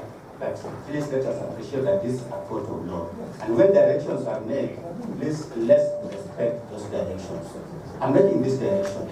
We have allocated time. Should it become necessary for one party to ask for more time, we will consider that. Thank you. My Lord, the first application in which we have filed these documents in the file officially called petition number E015 of 2024 is an application dated 21st of October 2024. It is supported by an affidavit that has been sworn by this affidavit has been sworn by the Honorable David Munyi Madenge. It is further supported by a supplementary affidavit that is 21st, a supplementary affidavit of 24th of October 2024 by the Honorable David Madenge. My Lord, in addition to that, we have filed a bundle of authorities which I believe that they have been furnished to the court. My Lord, looking at my watch, it is 3 p.m. I am certainly going to require some additional time, but let me start and see how best we can manage the time that has been allocated. My Lord, in the ruling that you delivered yesterday, you made a significant point that this is a matter of extreme public importance that deals with the most weighty issue that can be conducted, both with regard to the office that it relates to and to the issue of political succession. My Lord, the issue of political succession countrywide is an existential issue of the state. Existential issue of the state in the sense that this is an issue that when you read Professor Ben Nabweze, and when you read all these cases from Pakistan, they are the most weighty constitutional issues that can appear before any group of judges. And my Lord, for purposes of this country, we are saying that for the 2010 Constitution, the matter before you, and that is why has informed the filing of these applications, is one that is an existential issue for purposes of the 2010 constitutions. Your Lordships, I say that... Your Honor, sorry for interruption. You have been muted. I am unable to follow proceedings.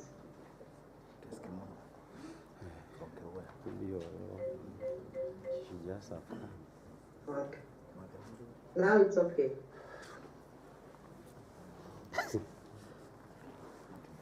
My thought process is affected now. You're talking about Professor Ben Lubweza. Yes, my Lord.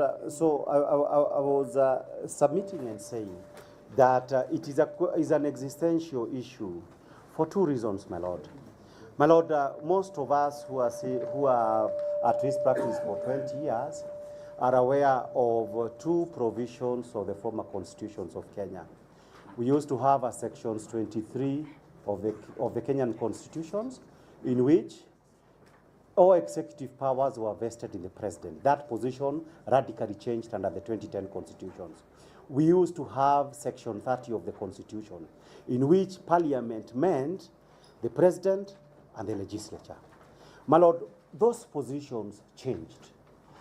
The change of those positions, which is the submissions that we are making, the impeachment proceedings would have the consequences, if it goes the way in which it has gone, of effectively bringing back to life sections 23 and sections 30 of the former constitutions. Now, the second issue that I need to emphasize on the existential issues for the constitution is this. My Lord, from the standpoint of the constitutions and to safeguard constitutionalism, there is these issues that is called security of tenure that certain officers enjoys, particularly with regard to the questions of removal.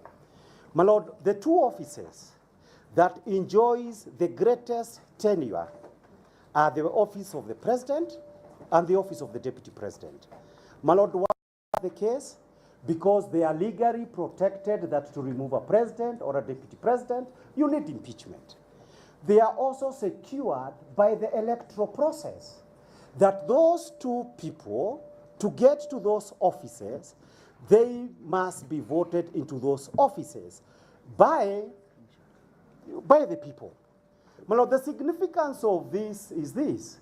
Every other holder of the offices, from constitutional office holders to judges and everybody else, doesn't enjoy political tenure. It is only legal protection for those particular officers. So that, my Lord, the point is this, that the true weight of this matter is this. If it were to turn out that an office that enjoys the greatest protections, like the office of the deputy president, can be called, the removal can happen as we are alleging it happened in this case, my Lord, the whole scheme of constitutional tenure and protection that is necessary to protect our democracy would effectively be null and void. This would mean if you have numbers, you do not like the speaker of the day, you can get him out. Numbers in a democracy, and that is why you write the constitutions, numbers must be controlled by law. If we reach a position where numbers cease to be controlled by the law, my Lord, that would effectively have negated all the constitutional gains that this country has made. My Lord, having made that point of the nature of the issues that you are dealing with, let me come to the issues before you.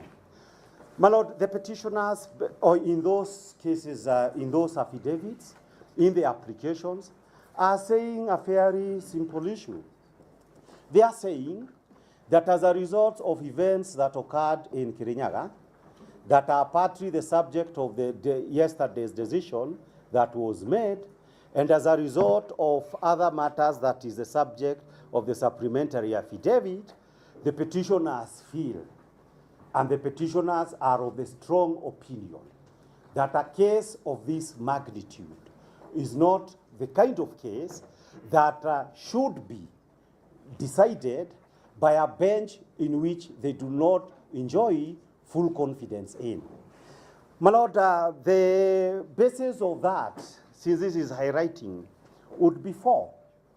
My Lord, on the first issue is that the petitioners, and in the applications that they did and is a subject of a ruling, they pointed out certain issues that brought into question the issues of the transparency, the proper accountability for purposes of the handling of that particular file.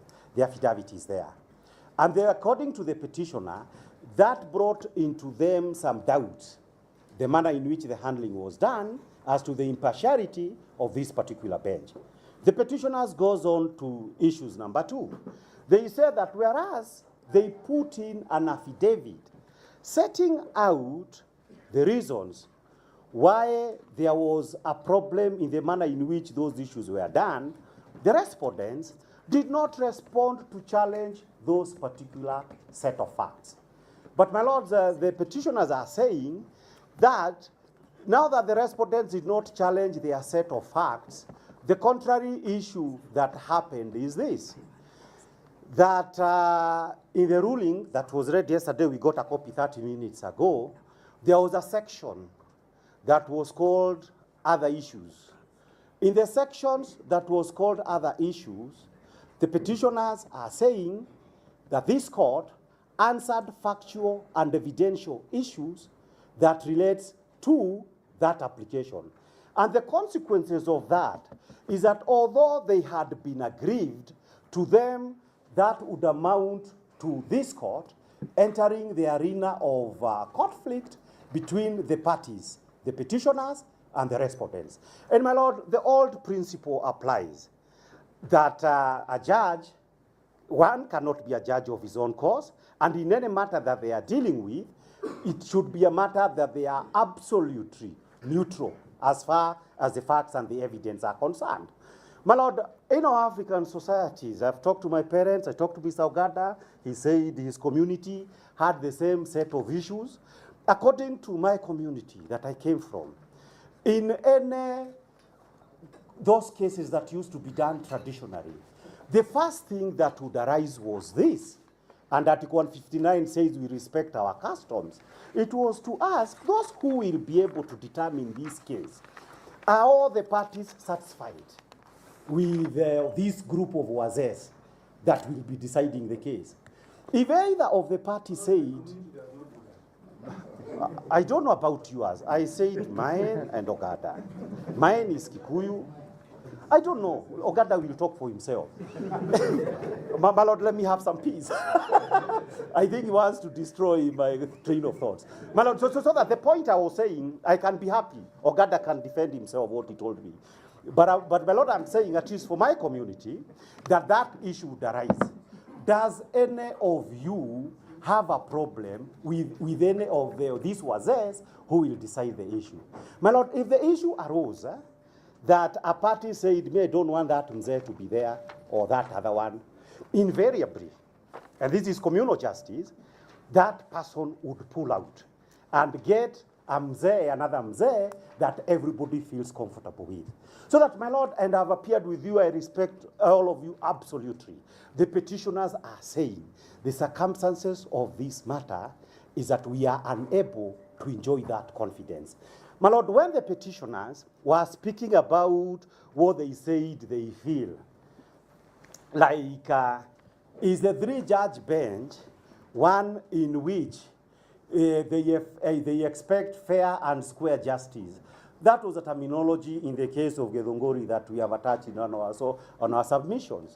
That from the word go, a party appearing before the judges should be able to feel that we have a reasonable chances of success between those judges, but more importantly, that none of the judges is connected to the cause, one, to the cause, or to the individual in which you are in dispute with. My lord, why is that important?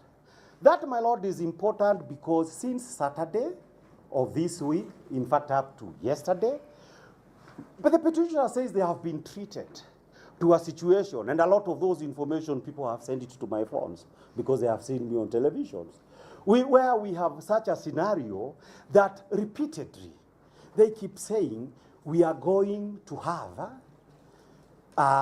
what is it called? We are going to have a swearing in as soon as these 3 judges lift those particular orders.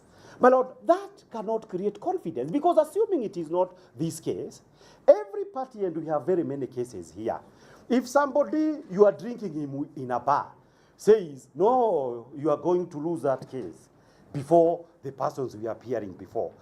That, my Lord, is a party. Parties are not lawyers, are not supposed to be sophisticated. That party will be left certainly with a huge, huge problem as to whether actual justice is possible. And it might actually be, my Lord, that whenever else is dealt, the petitioners will win this case. As we expect, we shall win if the petition is heard. My Lord, if that is the case, and that may actually be the case before you, but my Lord, the scenario that is bad and that is prevented by the law is a scenario where the parties lose. Because they will say, well, you are Ahmed Nasir told us, Oscar Sudi told us, Kamket told us, and all these individuals who are saying it was called drama. We are here for entertainment. My Lord, if judges are supposed to be treated to entertainment, and those judges are supposed to stop that entertainment, my Lord, there is a problem on the face of it. There is a notice of appeal that we have filed, and it is part of the supplementary affidavit. In this notice of appeal, your lordships, we have pointed the issue, and we have said one of the other issues of concern is that the judgment of this court that dealt with these other issues, that judgment, the contents of that, amounted to preempting and answering the application that I'm arguing before the court. Because those issues we are submitting did not come from the respondents, but these applications having been filed, we are arguing these applications. After, in a previous ruling of yesterday, we have effectively been responded by the court itself. The petitioner says that they are absolutely uncomfortable with that, and they cannot be able to say that if we have reached a situation whereby judges are answering our case in advance, it is absolutely bad and beyond repair. My Lord, the second last issue that I want to say is this. The issues, my Lord, is, and we expressed that concern yesterday, we were not sure whether we would even file a notice of appeal as counsel. But you are told you cannot file this one because it is the issue, as far as we are concerned, we were not treated fairly. We were accused, we are playing to the gallery. As a result of the accusations and indictment that we are playing to the gallery, what effectively ended up being glossed over is the question of our own submissions. And my Lord, the basis, and therefore the accusation, and we are saying we were not treated in a temperate and judicious manner. The petitioners and their advocates. Then, my Lord, we go to the deciding for purposes of yesterday, the core issue. My Lord, the core issue in our petitions, a number of them when it comes, would be the question, does the IEBC have the power to have authorized the president to say that Kindi? I'm saying it is in our petition.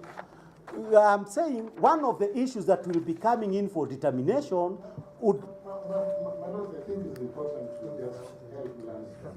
We are not arguing the substantive application. Let him speak. My Lord, I'm aware. Let him hear the issue and he answers. My Lord, the point I was making is this. One of the questions, I want to tie it with the 165. And the question is this.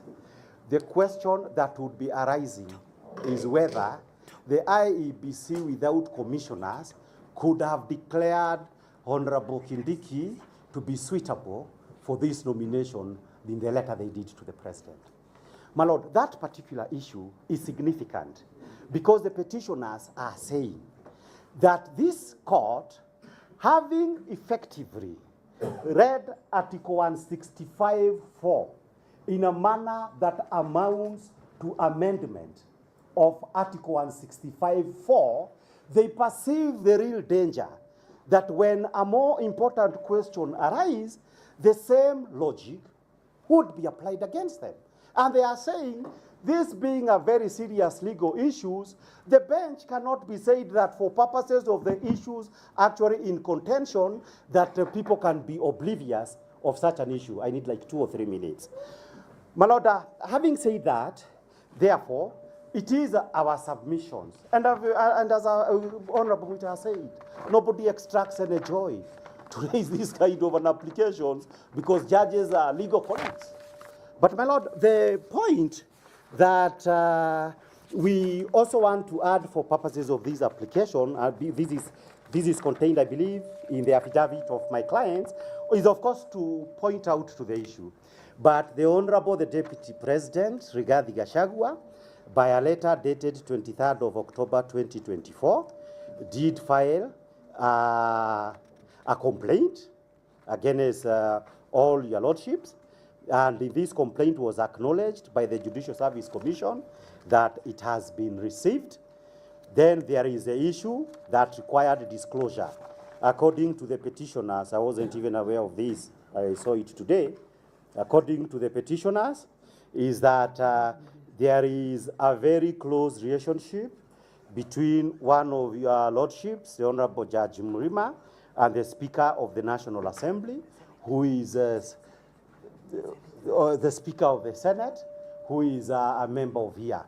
That close relationship, according to the petitioners, is one that ought to have been disclosed so that parties could be able to make up their mind that are you comfortable? And we do that every day. I've actually not proceeded in a number of matters for some of the judges who are my classmates saying, Kibe was this, we were close, we were friends, are you comfortable? That question ought to have been raised.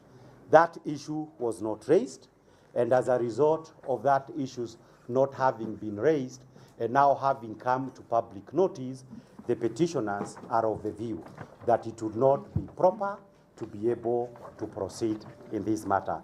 My Lord, in conclusion, what I would like to add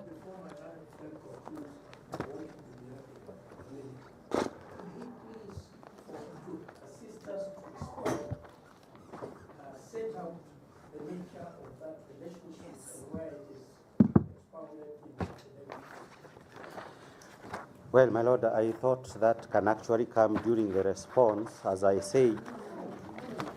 The burden of establishing facts is on the person leading the facts.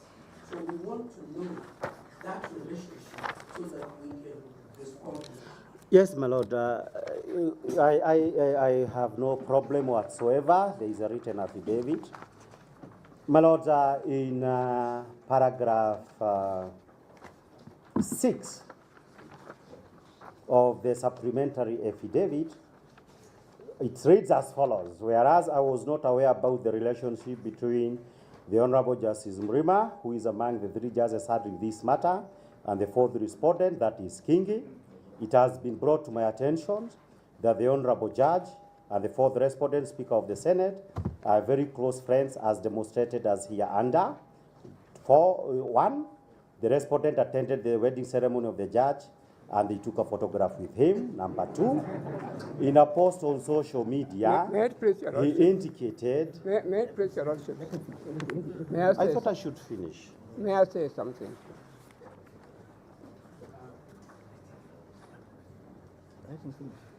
May I say something? Yes. The position that my learned friend Mr. Kibe had taken, in my humble submission, was most appropriate. We are not here to destroy professions.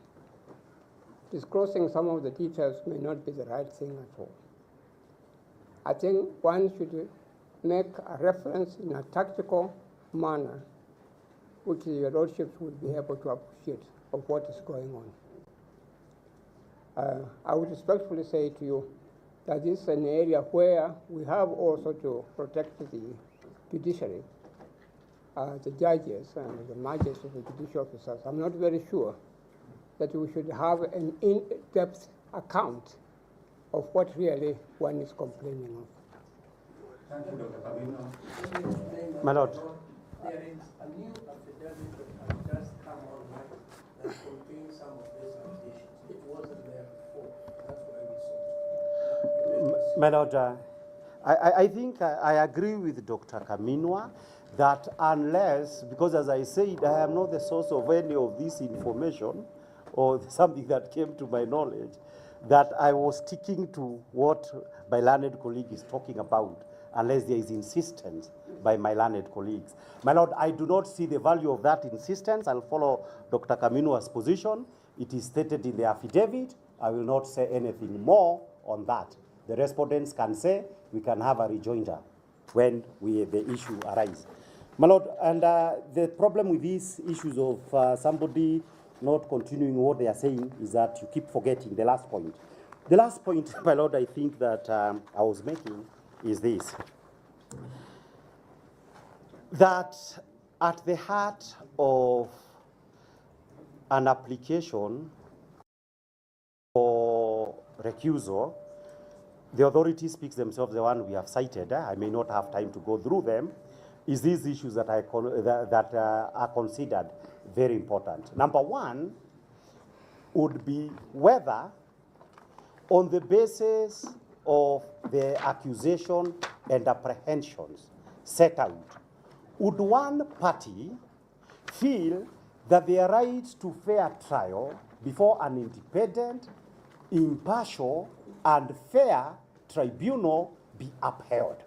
The petitioners on that score are saying their right under Article 50 to fair hearing, which is absolute, would not be possible in the circumstances of this case. Number two, there is a question of the right to protection of law under our Constitution.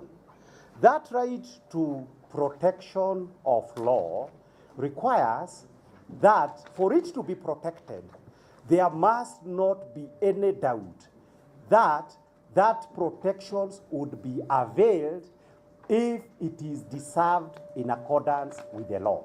The petitioners again say they have reasons to believe, as a result of all matters taken into account, that their rights under Article 27 would stand violated.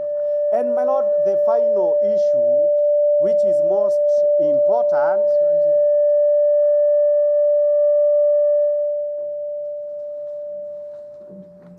my Lord, the final issue, it could not really have been final, but I have to finish. My Lord, the final issue that is critically important for this issue is the old notion, the old principle that justice must not only be done, but must actually be seen to be done. In the circumstances of this case, it is our submission that apart from the real issues that the petitioners have, whether perceptions, whether substantial issues, the petitioners are saying that, your lordships, they are unable to say that at the start of these proceedings, we were confident that these judges are capable of upholding our constitutional rights and to uphold justice equally between us. My Lord, we are most observed. Thank you for letting me conclude substantially on what we set out to do. We are most obliged. My Lord, before the next speaker goes on, I think it is something we are doing and it is not fair to the court. Because my learned friend was challenged by Professor Mugeri to tell me what is the specific thing. Then they take the posture, assisted by the senior, that we don't want to go there. You cannot eat your cake. The reason they don't want to go there, my Lord, is because it is frivolous. Now, the misfortune we have is this. The world is watching these proceedings. They said we don't want to go there. And the typical person watching this, there is something very serious about the integrity of the court that they have raised, when as a matter of fact, going by the list you had begun is that the judge attended the judge went to a restaurant. In one of the applications, they said the judge went to some law school. Clearly, we are being unfair to the court. We want to paint a picture, hiding that we don't want to go there, so that the world will be left with the impression that there is something terrible about this bench. And that is not fair. It is an open court. Let them say it all.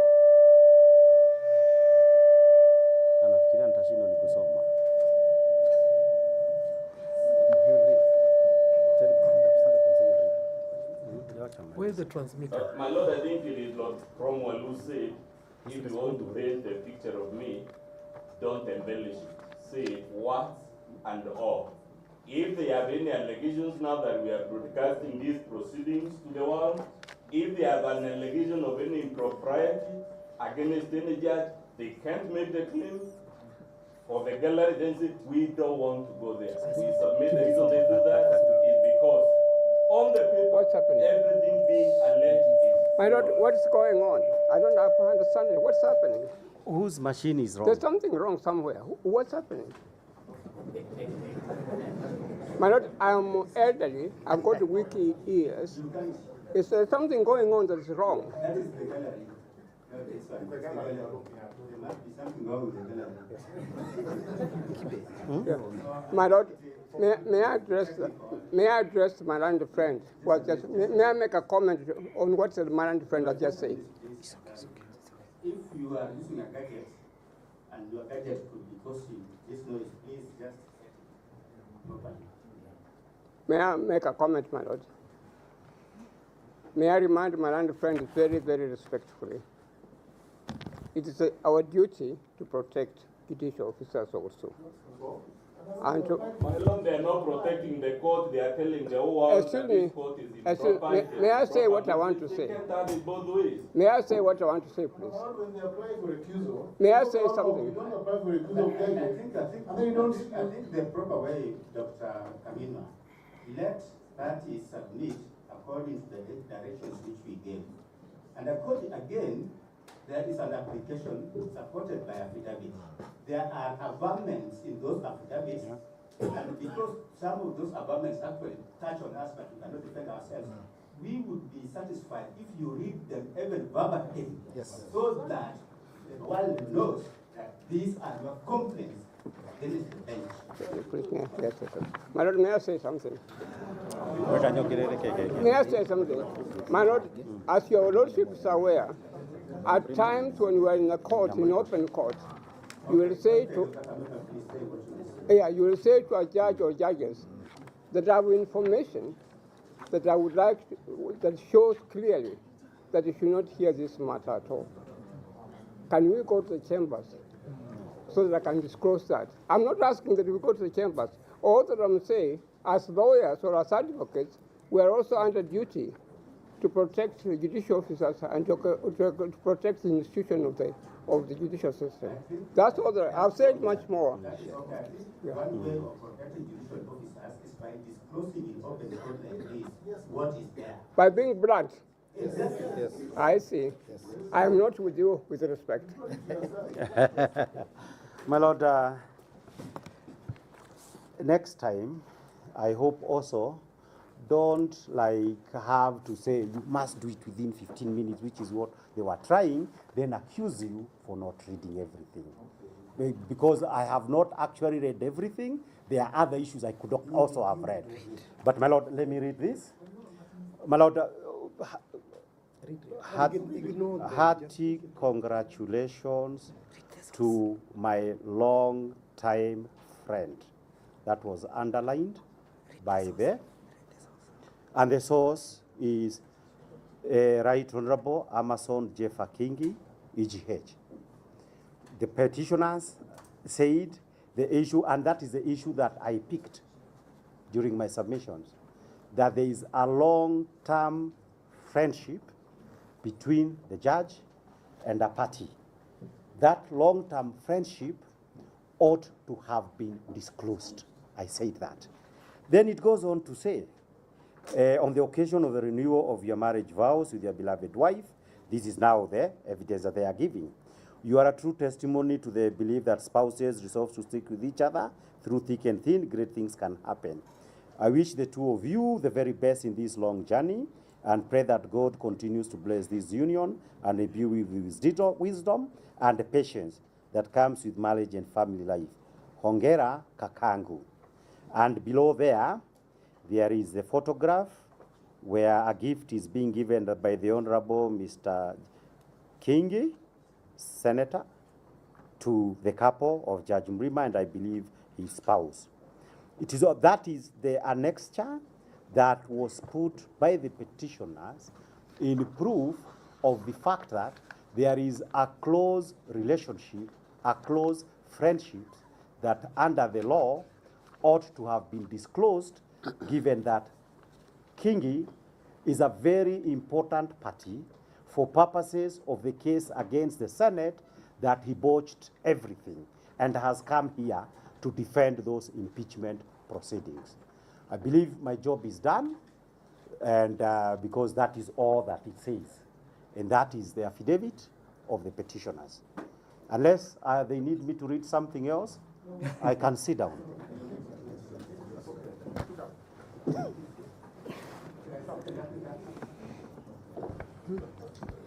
May it please you, my lords, my lady.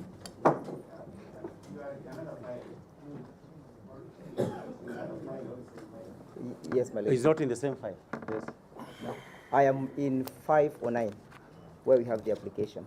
509 is in cohort 1. Yes, cohort 1.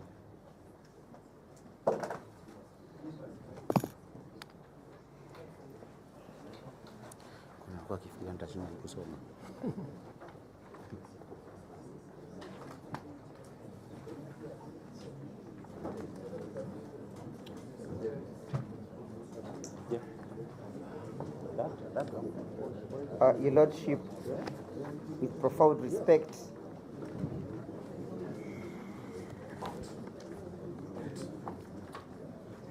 In any case, it is done over time. permit me, Your Lordship, to indicate that we are arguing the application dated the 22nd of October, with a further affidavit, Your Lordship, having been filed this afternoon through the court's email.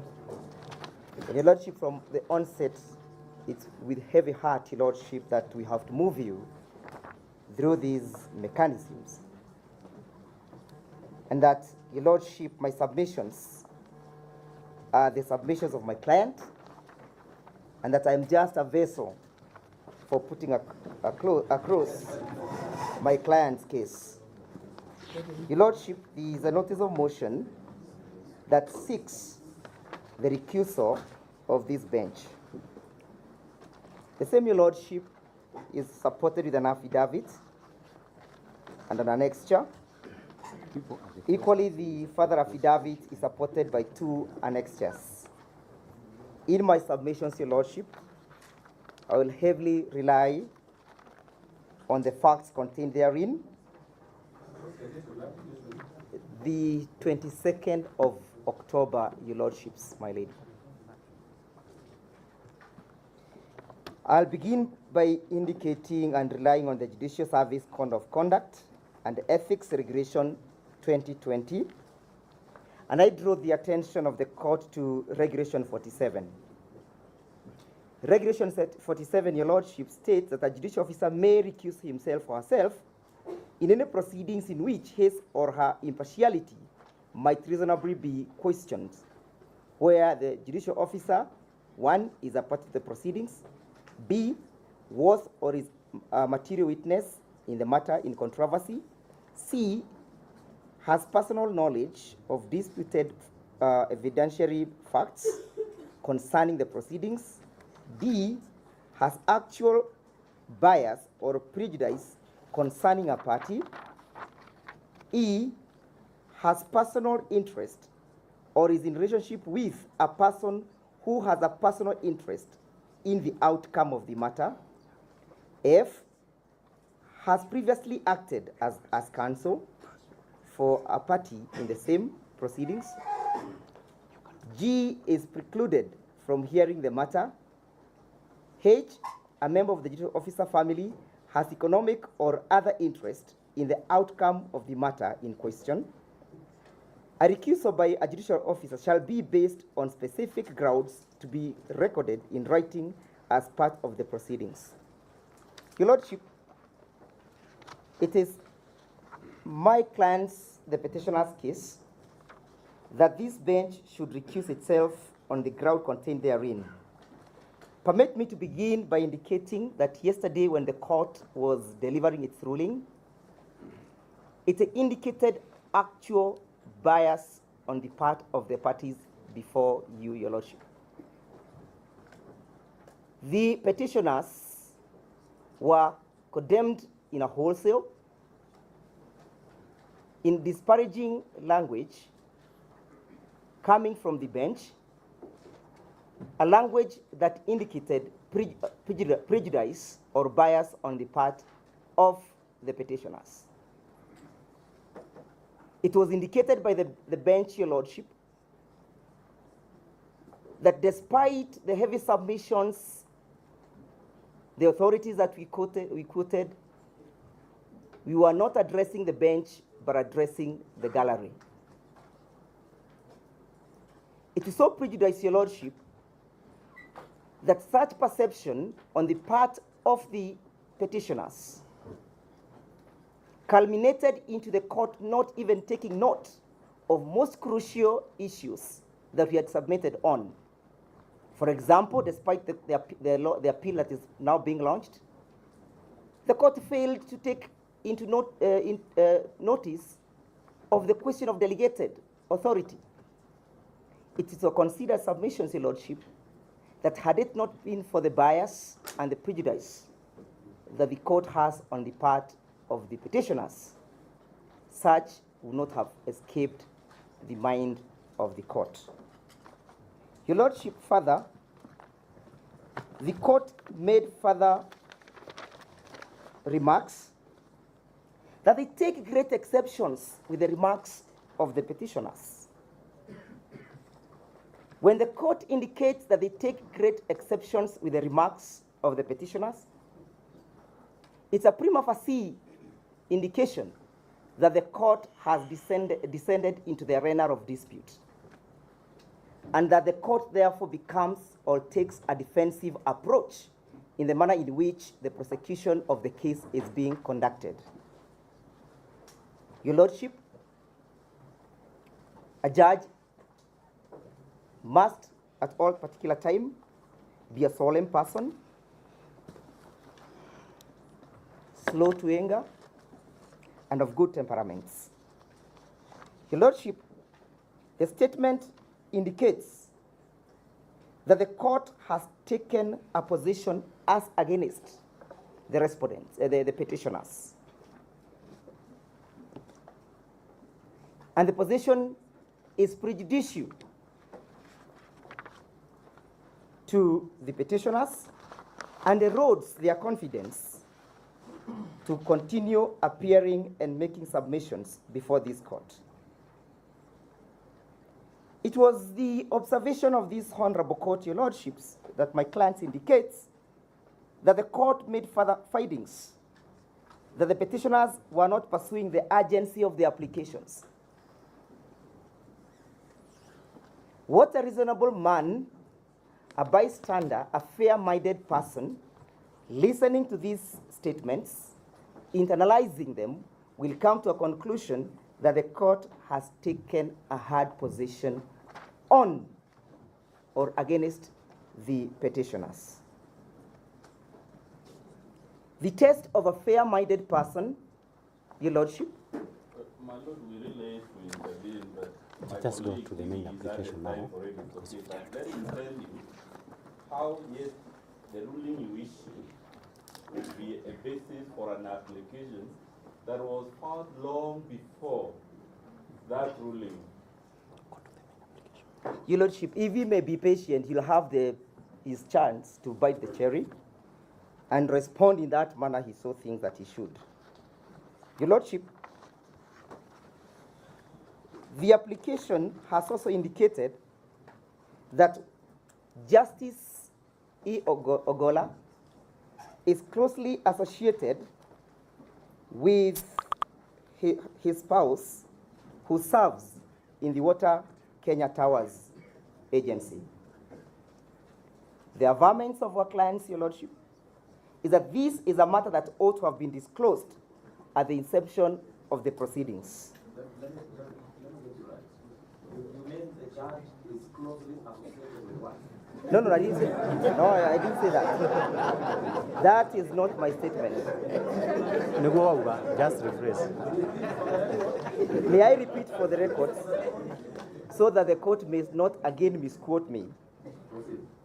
Your Lordship, the spouse of His Lordship, one Florence Oluoch Auma. Yes? There's a disposition to that. Yeah, there is a disposition to that issue, Your Lordship. That Florence is the wife? Yes, there is. Paragraph? Yes, paragraph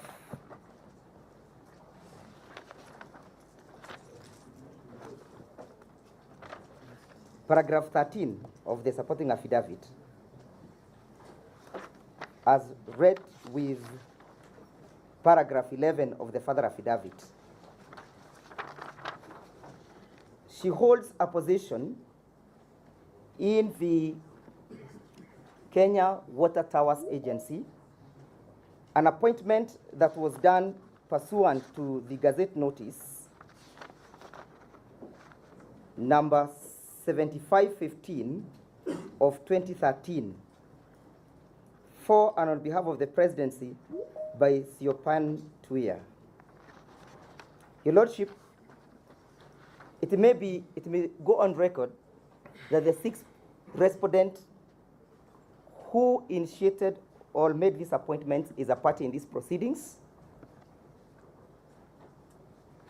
and that the parties. No, my Lord, that's not factually correct. I'm not getting you right, and I'm sorry for interrupting. Where are you lost, my Lord? Yeah. If I'm looking at the same document as you. Yes.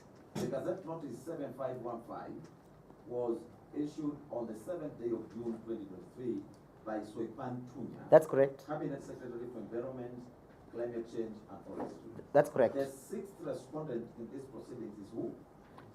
Is the president. Then where is the next? I'll get there. No, get there now. Get there. I'll get there. Your Lordship,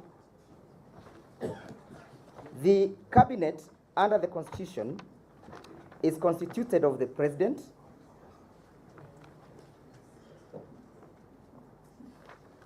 and the cabinet secretaries appointed there rather, and the deputy president of the Republic of Kenya.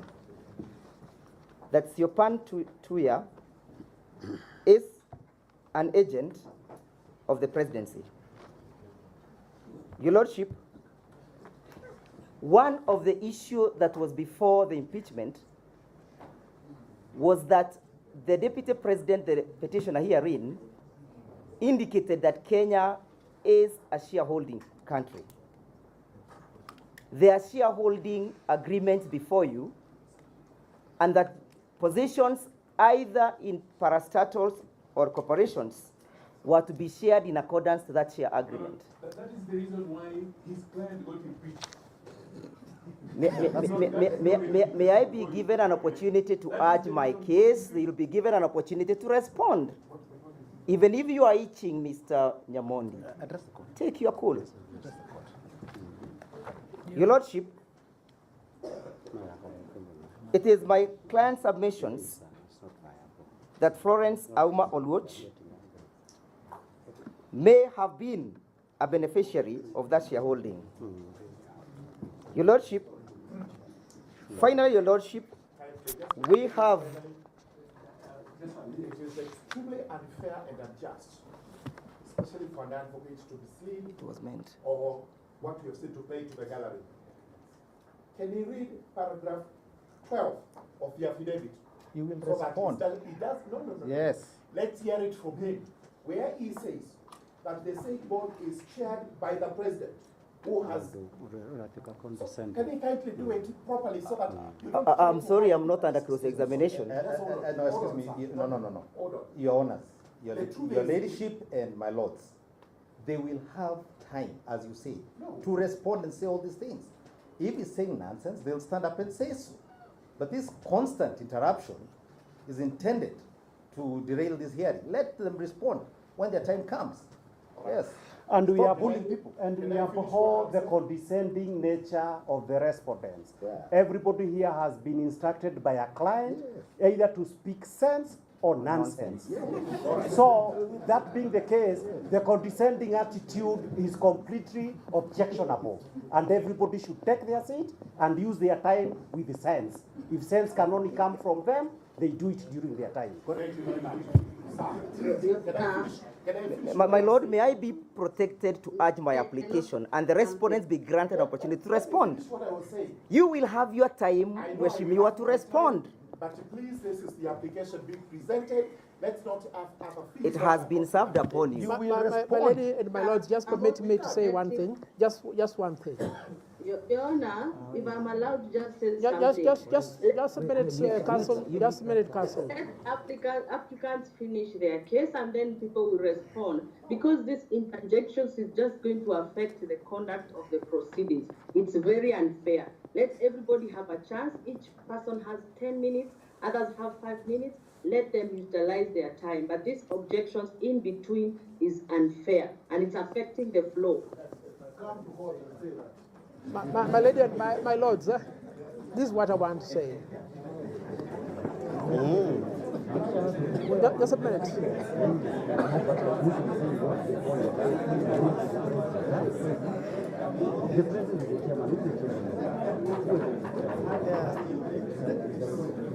My lord, a judge is first an advocate and second an advocate. We are all here advocates. My plea is we conduct these proceedings in an orderly manner. As Professor Githu Muigai used to remind us when we were in school, to be an advocate, you are a superior mortal. Can we just be slightly superior and deal with this thing in an intelligent way?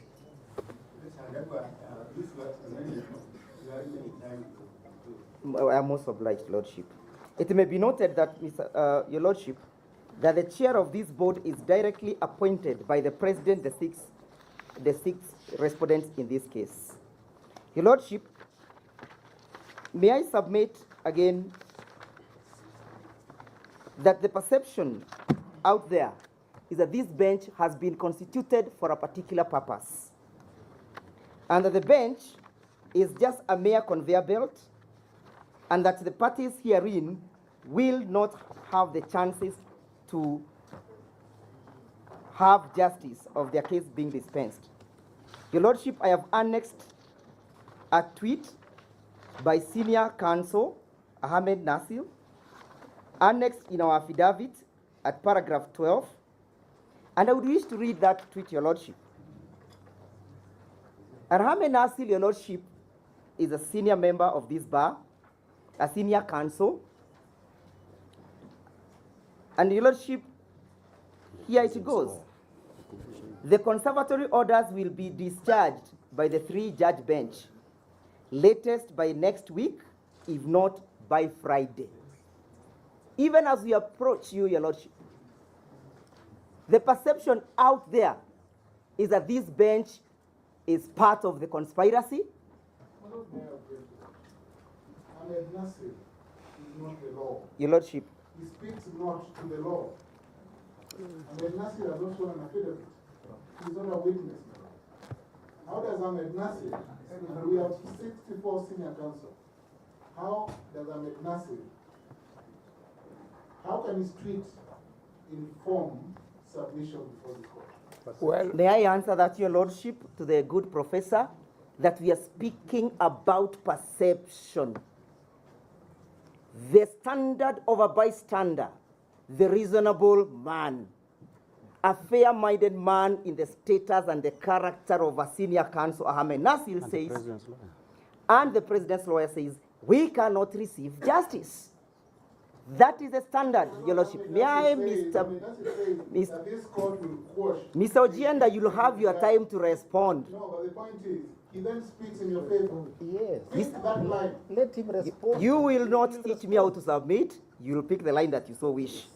For me, I am saying, Your Lordship, that the perception out there is that this bench has been constituted as a conveyor belt. Finally, Your Lordship, this court will remember that on the 16th of October, we moved the court for a mention on the 18th. The court declined to grant that mention and slated our filed to be mentioned on the 29th of October.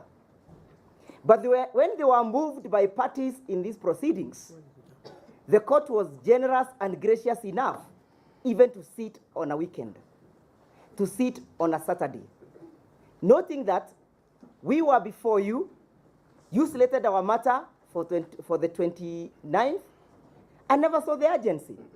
Your Lordship, how can a fair bystander be convinced that this court will dispense with substantive justice? How can it be said that this court is impartial? Your Lordship, the question of a spouse being linked to a judge, as indicated by Rule 47, is of paramount importance, and it's something that cannot be ignored. Why didn't the court disclose to us? Why did the court conceal? If the court can conceal such kind of apparent evidence, what else is it capable of concealing? Your Lordship, permit me to indicate that in our affidavit that would wish to expunge paragraph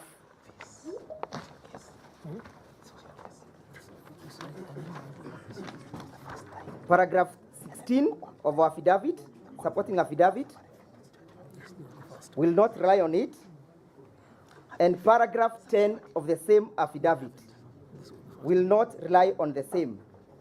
But the standard, Your Lordship, is that of a bystander. Ahmed Nasir spoke, and he has a following of over 1 million on his Twitter handle. That is, the perception has been created to the Kenyans that this bench, 1, is a conveyor belt, 2, it is constituted for a particular mission, 3, it's part of the conspiracy. Your Lordship, we urge you to uphold our application and grant the prayers sought. Your Lordship, my learned friend, Mr.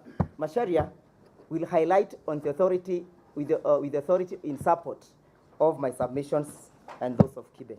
I would like to talk also. I would like to talk. On expiry, paragraphs 10 and 16, if I had properly. Yes, that's correct. Of the supporting affidavit. That's correct. I don't know whether we can do that through oral submissions. You cannot expunge a paragraph from an affidavit as it is evidence before the court, and it has to be considered, it has to be challenged in all ways. Number 2, if you expunge paragraph 16, you cover it in your response, please. Yes, it's just covered in your response. I have a problem with that. There is no application before you. If you expunge paragraph 16 from the affidavit, there is no application as being urged before you. So we know this clarification. Let's not take things lightly. I thought they wanted to finish in 15 minutes. Yes, Your Lordship, yes, it is true that the paragraph that I seek to expunge is paragraph 16.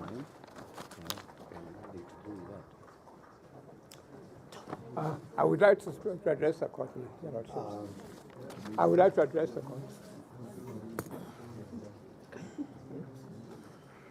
You know, you can't come here United People to talk for 15 minutes.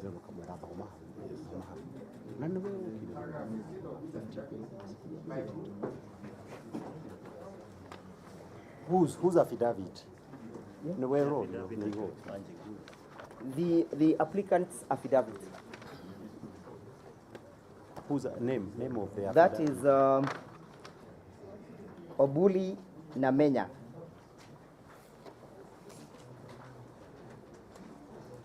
That is with regard to the lady. Is with regard to which issue? The lady? Oh. It was not correct. Say, in other words, you are withdrawing the Asha to withdraw because of the other issue.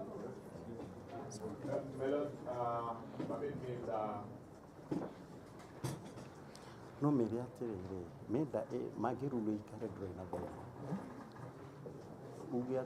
Perhaps, my Lord, again, because we have to be fair to the court, my colleague has to be candid and confirm to the court the reason he is withdrawing that paragraph 16 is because the claim there is factually false. Because you can't just withdraw and leave the world thinking it. Can you read it? The paragraph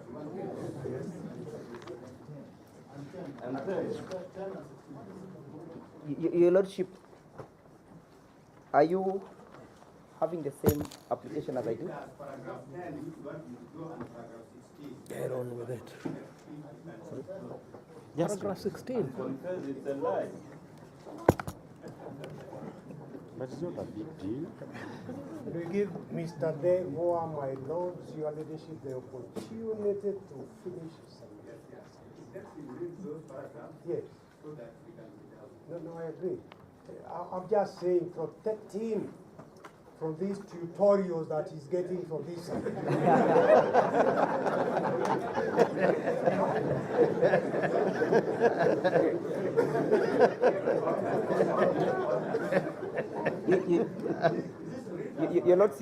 Your Lordship, I wish to say that most respectively, I wish to say no more in respect to the paragraph that I have dispatched.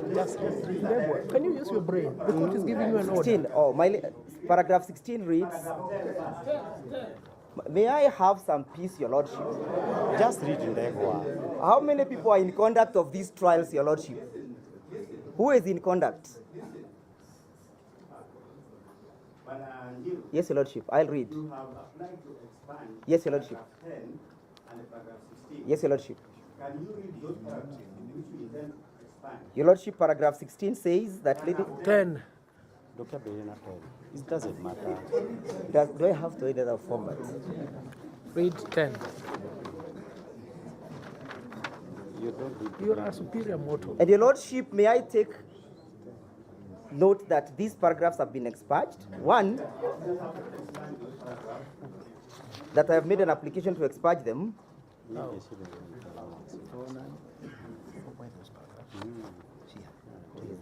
Can I read them for you? Just read where they are. The petitioners have credible information that Honorable Mrima is a close associate to the proposed Deputy President, one Mr. Kithure Kindiki, and that the said judge failed, refused, or neglected to disclose those facts to the parties at the inception. The basis of the application to expunge that particular paragraph is on the basis that the same has been linked to the affidavit sworn in petition 015.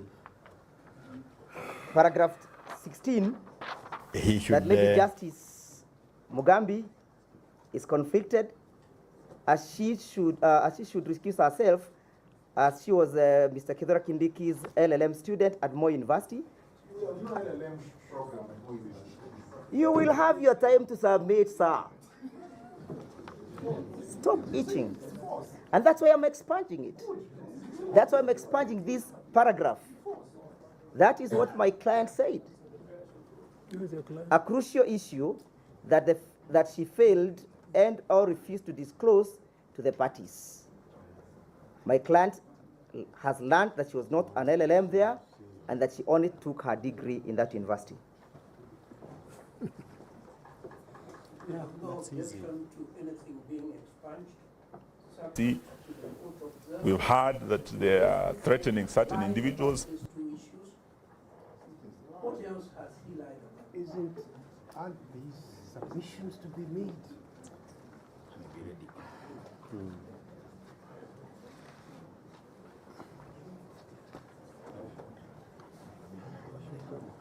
That's what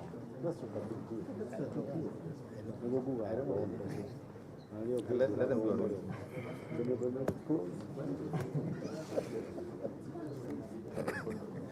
You decided to ban the bar. You know, these things, I didn't make the application. I did decide the issue. The issue is somebody has to present it. Remember when we sought to disqualify Boilo? Remember that day? But we declined the invitation to expand. Then we remained as part of the record. We are Thank most you. obliged. You are actually for James Minor. I was actually for Alice Wahmovian. Can you election petition? It became more dirty than a septic tank.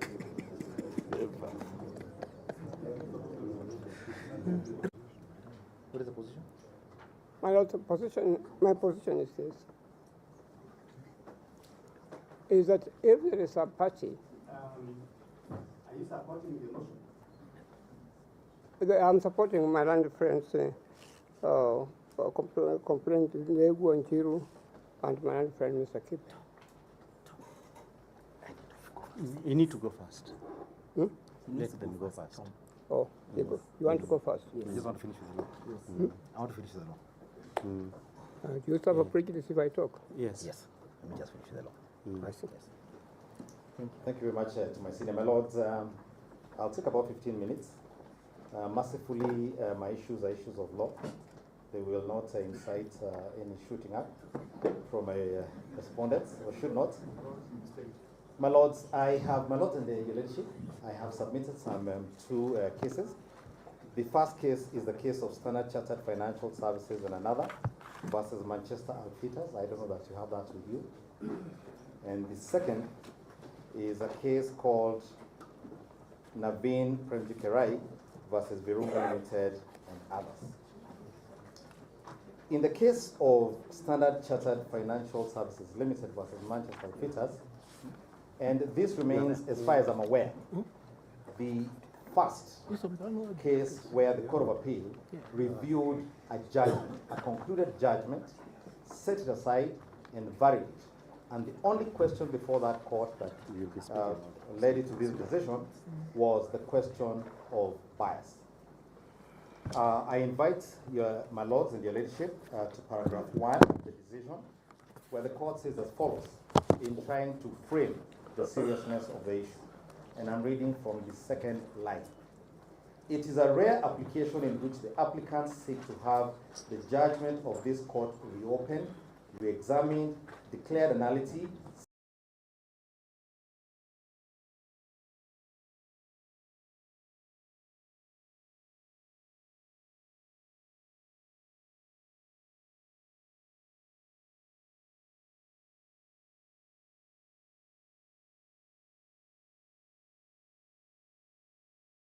some of our colleagues on the programs we have in terms of outreach to our fellow citizens in every part of the country.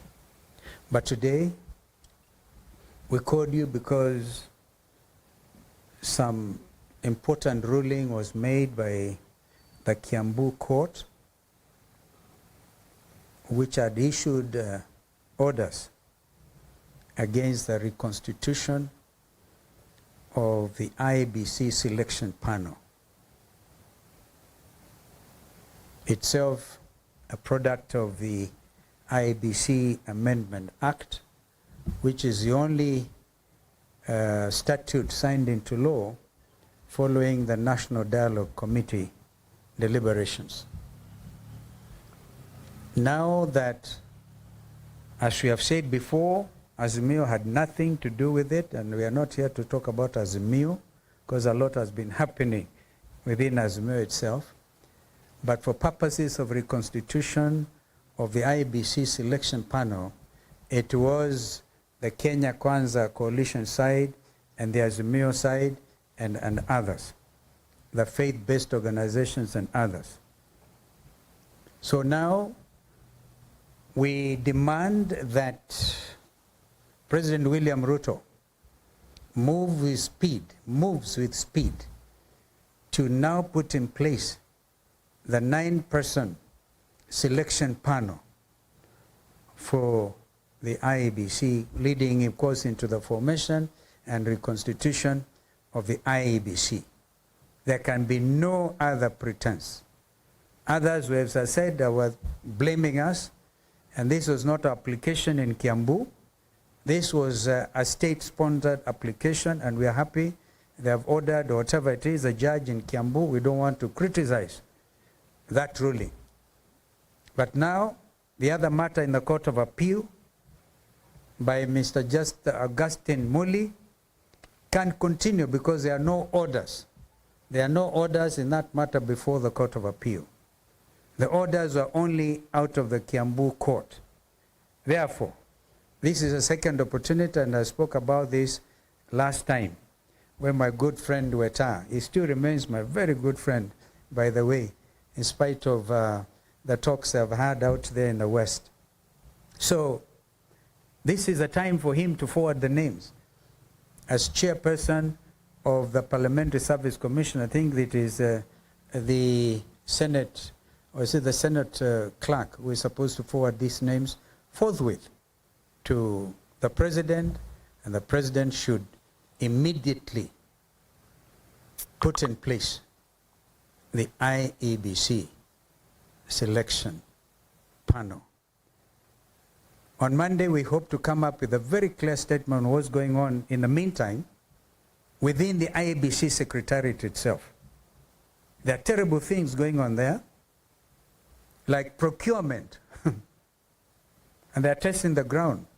We gather there's somebody, a former commissioner, sitting as an advisor in State House, who is giving instructions to the IEBC Secretariat. The country is watching, and they're testing waters. If we allow them to go on with the procurement, the next thing they want to do is even procure election materials for 2027, print them in excess of the numbers that will be there, in order to further compromise the integrity of the election process. We also know that they have actually removed the server from IBC to some other destination. Well, that is not our business now, because our main principals do not seem interested.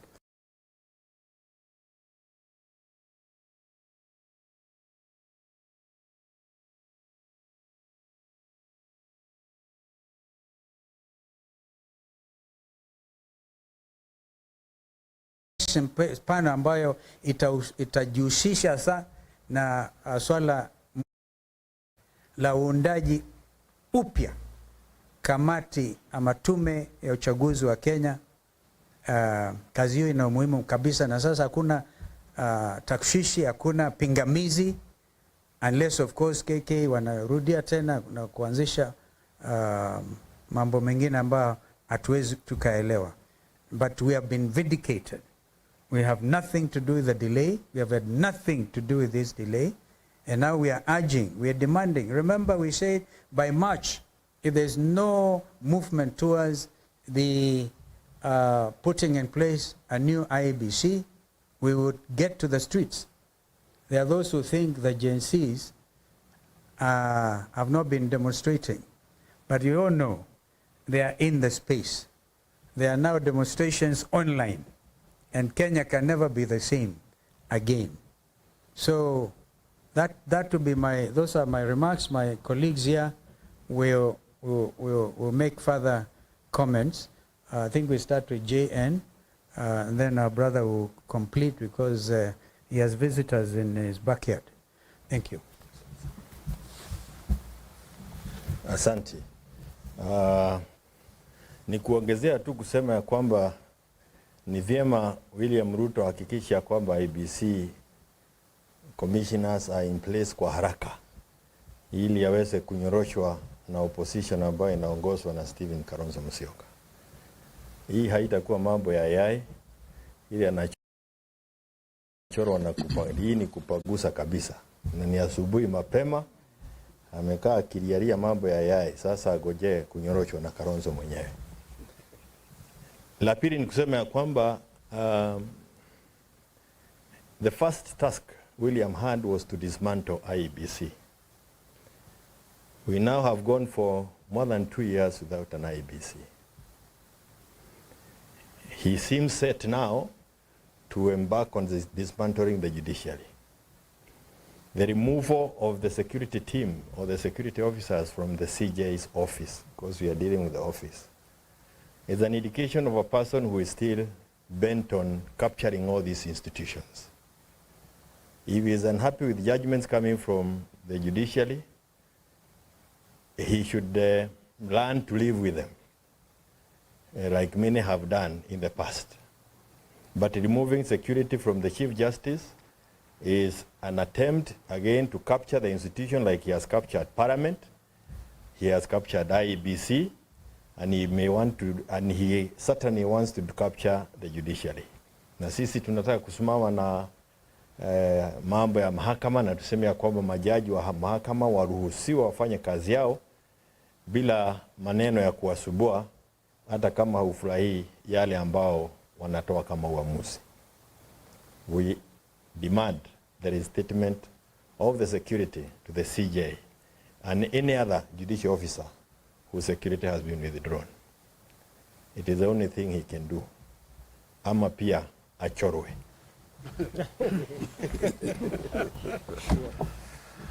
Thank you very much. May I also join my colleagues in adding my voice to the issue of immediate reconstitution of IEBC, and to say that William Ruto has no excuse but to proceed and do the needful. The country is waiting. We have started the third year of this administration, and we must start making the necessary preparations for the next elections. And as we prepare for that also, there's a matter of concern in terms of the tone that is being used by our colleagues. And today we want to call on the NCIC. When you listen to our colleagues who have been in Western Kenya for the last 1 week, that tour is being concluded today. The language that has been used is insightful. It's a language that is threatening certain communities and even directly threatening certain individuals. From coming to Western Kenya, I heard one individual say that Honorable Kalonzo should not step in Western Kenya.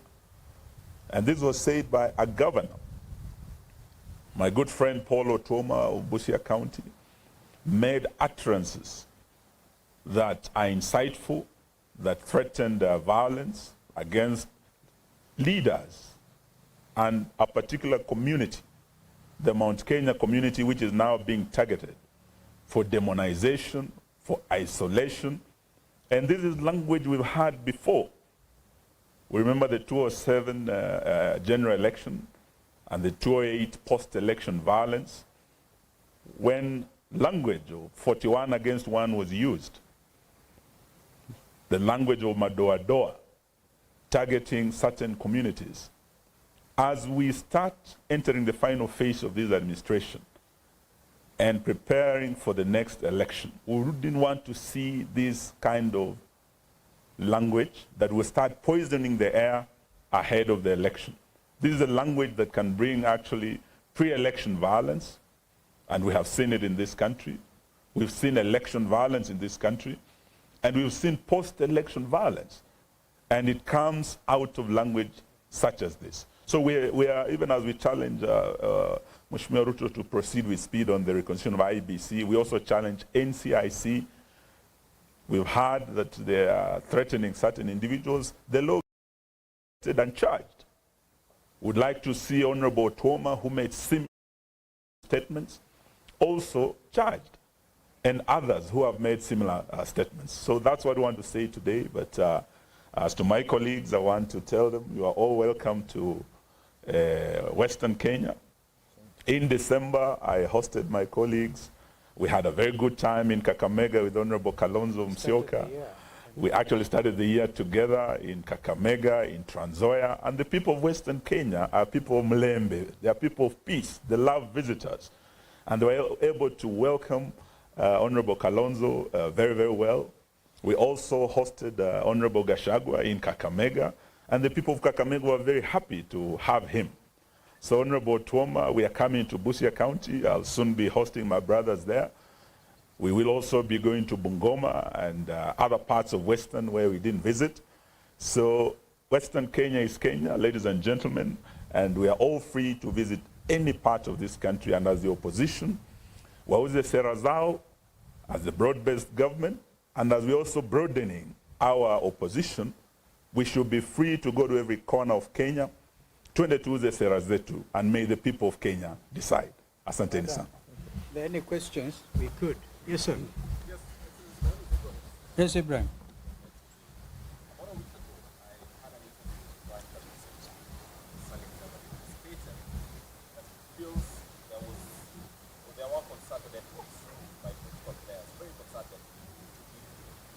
legitimize the 2007 election. You fell short of mentioning who these political figures were. Is it a feeling that you also share, that there are attempts to delegitimize by all those discussions and us having an IBC, of course coming from the courts and all that? Secondly, there has been a question about, it's unfortunate that nobody has campaign season, there have been questions about when Kalonzo Musyoka and his troops are going to hit the ground.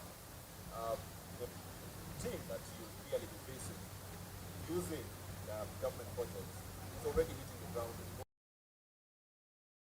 Well, first of all, on delegitimizing the 2027 elections or sooner, would you not agree with me that it is them who are delegitimizing it by threatening violence, by refusing to constitute the IEBC, by continuing with abductions? Can you imagine a young Kenyan mother, not so young, this lady was abducted, Joki, for a misdemeanor. You don't, if it's a misdemeanor, you don't abduct. You look at the way that lady was arrested. You see these people in the process of really working up people's emotions, therefore delegitimizing the next contest. So, and if you look at a situation like this IBC, already we're in a crisis because the boundaries review has not been done. And yet, under NADCO, we made specific recommendations that, for example, the period be extended as in JN to 14 or 15 years, within which to carry out boundaries review. But already the country is in breach of a fundamental constitutional obligation. With regard to us, and I agree with you, these guys obviously are campaigning. But as they campaign, I advise them, if indeed they will take my advice, not to show open anger. Yani hasira ya ajabu. Umeiona hasira. Kumbukeni hasira ni hasara. Na kiburi kujipiga kifua. Kwa sababu tumesema tu kwamba if a company is in receivership, under receivership, like Mumia Sugar, how does a company under receivership issue bonuses? And therefore Salasia was spot on asking them, where are you getting this money from? First of all, it's very little. And I think Peter Salasia is still waiting to see which of the Mumia Sugar outgrowers have gotten some money in their M-Pesa. Na hiyo inazua hasira. Hasira ya ajabu. Kwa hivyo wajiandae, tunakuja na tuna mipangilio yetu. Actually what we want to do is to come up with rallies which are going to be based on issuance of IDs to the Kenyan youth, the agencies and others, and combine that with the registration of voters. We will not be renting crowds. Have we not seen 1,000 watu watano chukueni, 1,000 ingine?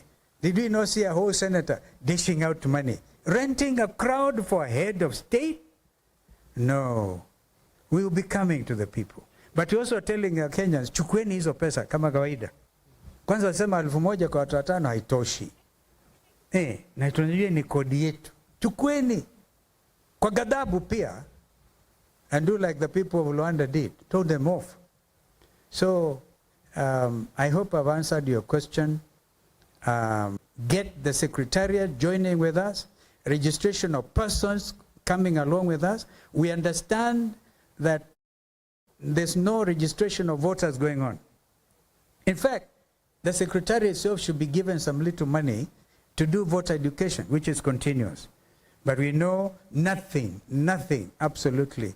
Therefore, already in breach of the fact that registration of voters is a continuous exercise. That will be our #1 mission, even as we look at the other complications that continue. But the issue of governance to us is so important. Corruption everywhere. Ndio hii kitu inawauma sana.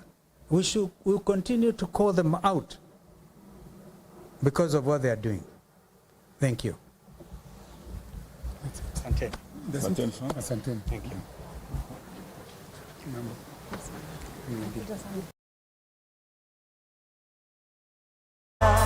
Hakika ya bendera ni uthabiti wangu, nyeusi ya wananchi na nyekundu ni ya damu, kijani ni ya ardhi. Back a photocopy, but if you look at paragraph 9, in the middle is in bold the words Jasbir Singh Rai and two others versus Talukan Singh Rai. And the court is saying what it held. And it says this. During the pendency, my lords and your leadership, are you there? In the middle of paragraph 9, during the pendency of the applicant's motion and the respondent's preliminary objection, this court in a 5-judge bench decision in Jasbir, and they give the whole case they held inter alia, that it was only mandated to hear and determine appeals from the High Court and could not revisit its own previously concluded decision, nor did it have powers to reopen and rehear a finally concluded matter. In light of the decision in the right case, it was deemed appropriate that since this matter raises similar issues, it be similarly heard by a 5-judge bench, hence the unusual composition of this bench. They are merely underlining the importance of the matter the court is dealing with. Permit me now, your leadership and my lords, to invite you to paragraph 63, where the question that vexes you this afternoon is dealt with. At paragraph 63, they deal with a case which we've also supplied the court and my friends with. This is a well-known case of Senator Agostino Pinochet.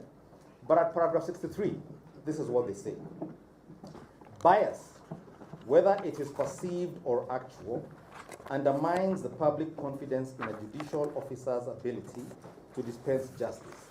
They then cite a caption by Lord Joff in R versus Gao. Justice must be rooted in confidence, and confidence is destroyed when right-minded people, the right-minded people that Mr. Debo was talking about, go away thinking the judge was biased.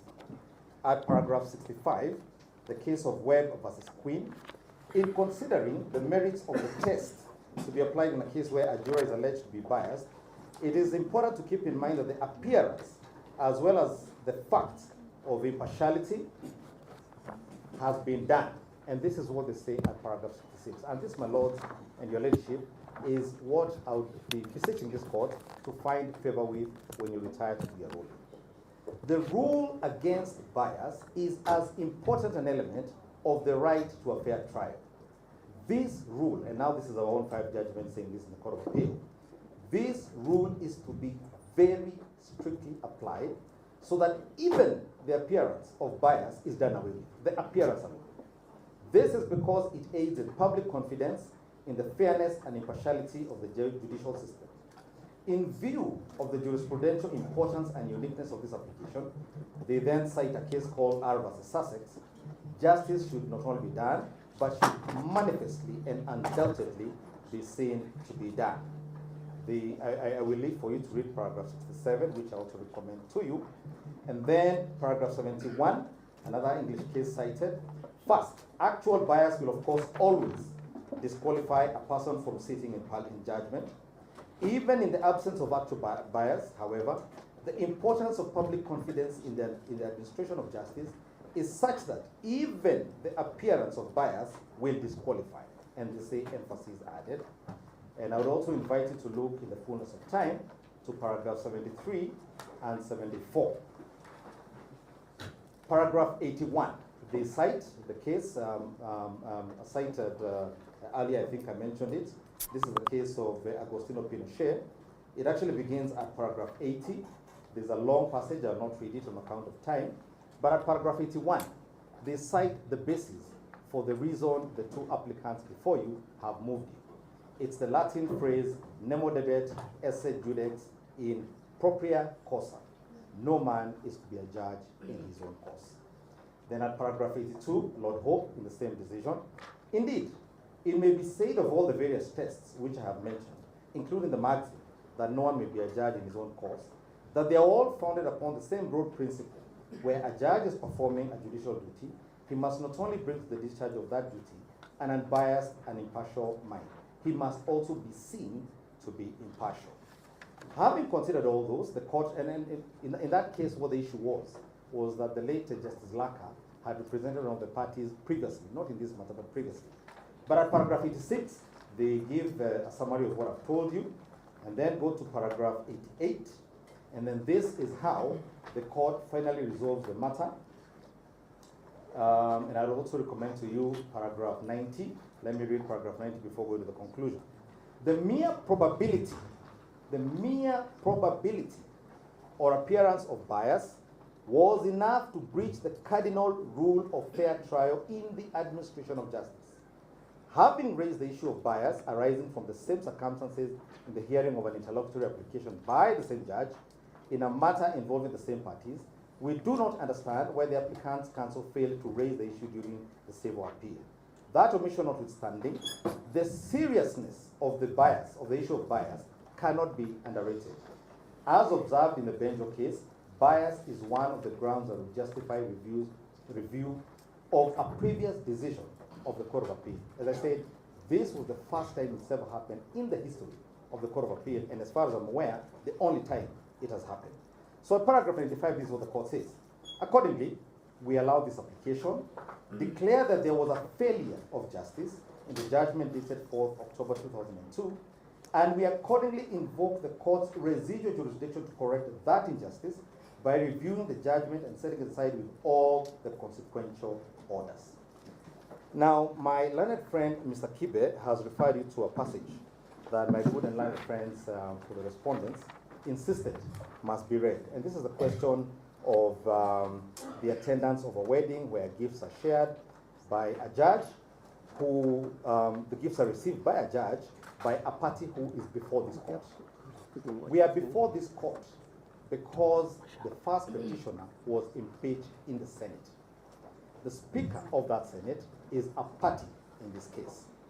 In the document presented by Mr. Kibe, the Speaker describes the judge, and there's nothing wrong with having friends, as I should say, I need to say this. He says, my long-time friend. This is what he says. Now, we found a decision, and I've shared it with you. This is the case of Nabil, where on all fours, a similar situation occurred. And I invite the court now to look at paragraph 70, and allow me to read this, because I won't be reading anything else after I read this. This is what the court, this, as I said, is Naveen Kerai versus Virunga Limited and others. I begin to read. I say paragraph 30, please forgive the coloration of the authority. And this is a 2022 decision. So both the Standard Chartered case and the case before you were determined under the current constitution. And as I'll be demonstrating here, they also took into account the judicial code of conduct. I'm reading from paragraph 70. In this matter, the third respondent declined to recuse himself. This was a matter of an arbitrator, appointed under Article 159, declined to recuse himself on the basis that the relationship between him and the counsel for the first and second respondents was a professional one. This court, however, takes judicial notice of the fact that in the Kenyan context, invitations of colleagues to weddings is extended to those that one considers close, and such invites are not extended to all and sundry. Had that been the case, then the third respondent could have as well extended the invite to the counsel for the applicant with an advocate just like him. Given the circumstances, this court arrives at the inevitable conclusion that apart from being a professional colleague, the third respondent and counsel for the first and second respondents are friends. And that is the perception that any reasonable, objective, informed member of society would reach based on the circumstances of this case. I continue paragraph 71. As counsel for the applicant stated, it is common knowledge that there is the custom for invited guests to give gifts at a wedding, exactly as happened in the case Mr. Kibe showed you. In this case, apart from the third respondent and the counsel for the first and second respondents, the applicants and their counsel will never know if the counsel for the first and second respondents was a gift-bearing guest at the traditional wedding or not. In this case, we know, because the photograph depicts a gift.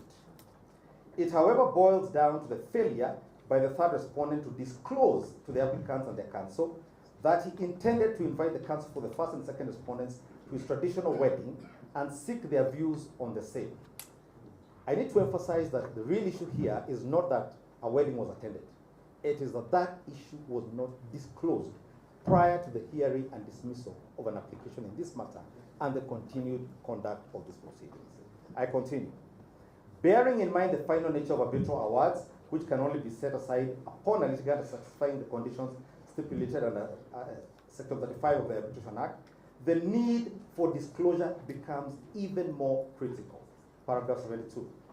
In S versus Roberts, the court stated that the apprehension be that of the reasonable person in the position of the litigant and that is based on reasonable grounds. I continue at paragraph 73. The counsel for the first and second respondents has stated that since he and the third respondent are arbitrators who have served at the Chartered Institute of Arbitrators, Kenya branch, as chairman and vice chairman of the institute respectively, during the same tenure, they were bound to interact or have interacted in the Chartered Institute of Arbitrators events, trainings, board meetings, and members' welfare gatherings while discharging their professional mandate. I do agree that the above events are professional in nature. However, weddings are personal events where families, friends, and close colleagues are invited.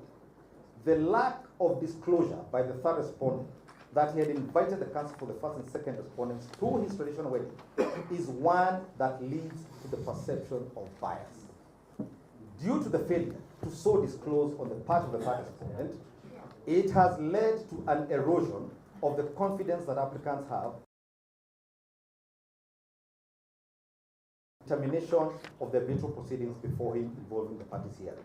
In conclusion, this court holds that there was lack of transparency on the part of the third respondent, and he should have done the honorable thing when he was requested through an application to challenge to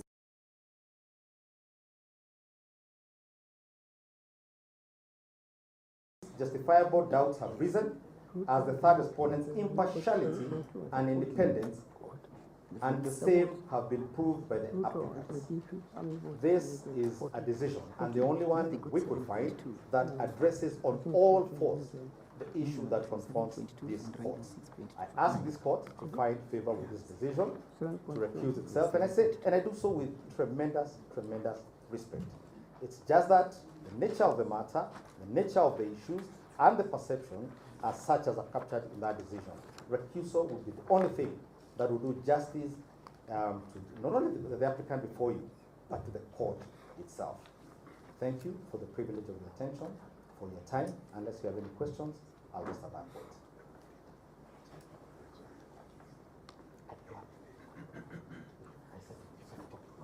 The people on our side.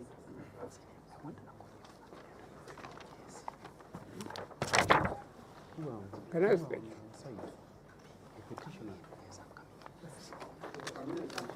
Yes. My Lord, it is my humble submission that your lordships must exercise flexibility. The usual case law relating to recusal is inapplicable in the instant case. As a matter of fact, if I may say to you very, very respectfully, if there are parties, indeed there are, who do not want or who do not wish to see you hear this matter,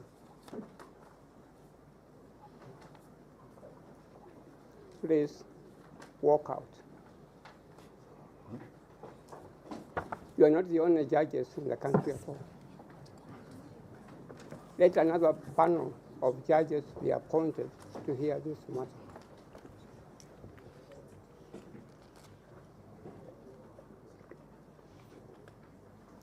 My Lord, if I may say so very respectfully, to refer to my own history. When you reach my age, you keep on looking at your history. I remember the war one or two expatriate judges, colonial judges. The moment you say to him, to him, that Your Lordship, I would like you not to hear this matter. I want you to recuse yourself. His response was, okay, Khaminu, if you don't want me to hear this case, let another judge hear it. That is the attitude you should take. Those of us who have had the advantage of receiving higher education know when you're dealing introduction to philosophy, you are taught that perception, the first course you take is perception and reality. Perception and reality. When you're studying philosophy. Perception is a very important concept when it comes to the arena of politics.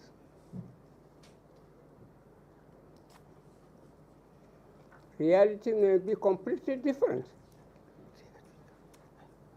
And indeed, I believe it is different in the case before Your Lordship. I appear before you very often. I've never entertained any idea about your standing in relation to justice. But the perception now that has been painted by my able, learned friends, clients,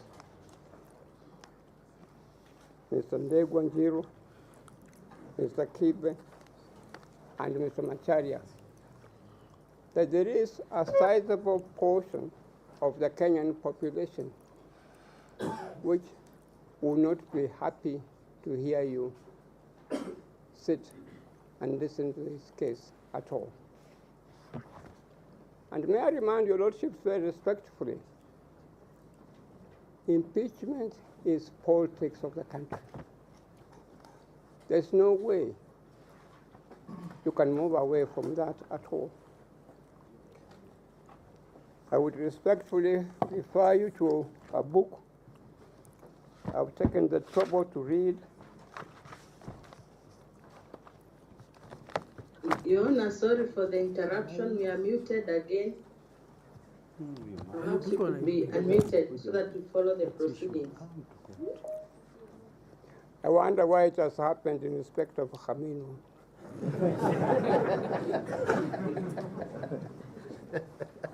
Can I speak now? Can I speak? Yes, you've not been muted. Yeah. Yes. Your Honor, there is a book here, Politics of Presidential Impeachment.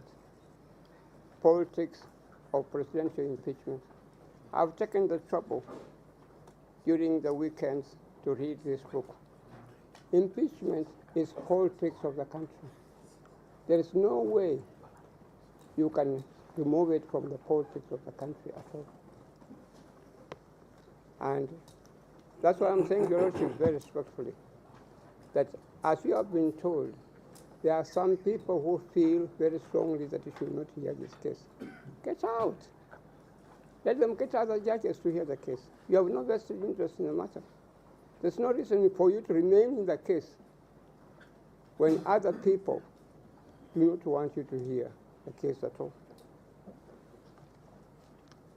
May I remind you, my lords, when you are hearing impeachment cases, advocates should be able to think broadly and bring to your notice the culture of the people that you are serving. There is a little song there's a song that is sung by a little girl in Kenya. To those of us who listen to the Kenyan radio may have heard of it. She says in Kiswahili, Kenya ni nchi ya watu akili kidogo. She sings very beautifully. Kenya ni nchi ya watu kidogo. Na wanataka kitu kidogo ndio wafanye kitu. Majority of our people are not the people who are in this courtroom at all. The majority of our people are people who have not had the advantage of receiving the education, the training that the judges and the advocates and the members who are in this room at all. And as one of my land friends very ably pointed out, majority of the people believe that the case before you has been engineered by the politics of the country. Indeed, if some of them believe that your lordships cannot hear them, again, I say to you very, very respectfully, you stand to lose nothing. You better leave the case, let other people hear the case, and you will continue to maintain your name. My lords, to go back to the politics of impeachment, this matter was first heard in the National Assembly. The National Assembly very overwhelmingly stated that the Deputy President had been impeached. It was then referred to the Senate, and the Senate again stated very overwhelmingly that the Deputy President was guilty and convicted him accordingly. My lords, the stories that one hears in the streets of Nairobi, the stories that one hears elsewhere, you cannot afford to ignore it. Stories like members of parliament were each given a handsome amount of money. That may be so or may not be so, but it doesn't matter. They have made their point that the members of parliament received bribes and they handed down a decision which majority of people believe that it was a corrupt decision. You cannot afford to ignore that. Now, when you go to the Senate, you are told the same thing, that the members of the Senate received money in what is called, is it white bahasha or something of the sort, white bahasha. They received money from known people. Again, you cannot afford to ignore that at all. Now, when they come to the judiciary, they expect the best. They expect people who have got integrity. They expect people who can hear them and whom they cannot suspect at all. But if then they are suspecting some people, whether truthfully, whether honestly or not, it is my humble submission, the natural thing as a judge, if I was sitting where your lordships are sitting, I would say, as Khaminwa, I'm walking out. Do not sit. It is the judiciary that people have got confidence in. And if I may remind you, your lordships, very respectfully, it is the judiciary that people of Kenya actually have respect for. It is the judiciary, the judges, that people think that can do good in Kenya. When we had a problem in the year 2007, it is the judiciary that saved the country. When we had a problem recently during the time of President Uhuru Kenyatta, and the matter went to the Supreme Court, it is again the judiciary that saved the country. Now, if you find that people now are questioning the very institution of the judiciary, it is my humble submission that as a judge, just move out. Say, thank you, I'm moving out. That does not necessarily mean that there is something wrong with you at all. And as I've said, my lords, I've spent many years appearing before your lordship, Mr. Justice Ogola, in Mombasa. At no time did anybody ever open his mouth and say to me that, Khaminwa, this Justice Ogola is this, is this, is this, is this. Nobody ever did it. My Lord, Mr. Justice Murima, I've had the privilege of appearing before you. in many cases. There are cases where you have given me rulings. There are cases where you have not given me orders at all. But at no stage did I ever entertain an idea that there's something wrong with Justice Murima. We have confidence in all of you. But now we have this concept of perception. There are some people who feel very strongly that Justice Ogola should be out. Justice Murima should be out. And Lady Judge, may I say, I'm leaving you, I'm not discriminating against you. I'm one who has fought for rights of women. And I kept on shouting very loudly that we want women judges. I have not had the fortune of appearing before you very often. I was, oh, sorry, my memory is letting me down because of the age. Yes. But my lords, may I say, I have had the opportunity of appearing before you. And may I say this, my lords, if you go and check Judicial Service Commission records, you will not find a single letter from John Khaminwa complaining against any judge. I have never done such a thing at all. It's because I've got confidence in our judges. I've got confidence in our magistrates that they deliver justice. But I'm just saying you, my lords and my lady, if at this time we have some people who feel very strongly because they may not get justice before you at all, please walk out. Don't continue to hear the case. And indeed, the people who are saying that your lordships or my lady should not hear this case, when they are speaking, you cannot really criticize them. They have got some valid complaints. My lords, United States of America, which I had the opportunity and the privilege of getting and studying their jurisprudence, they gave me additional legal education.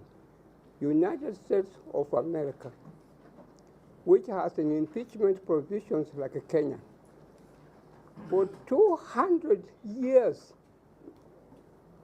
there is no president or deputy president who has been impeached, and the impeachment has succeeded.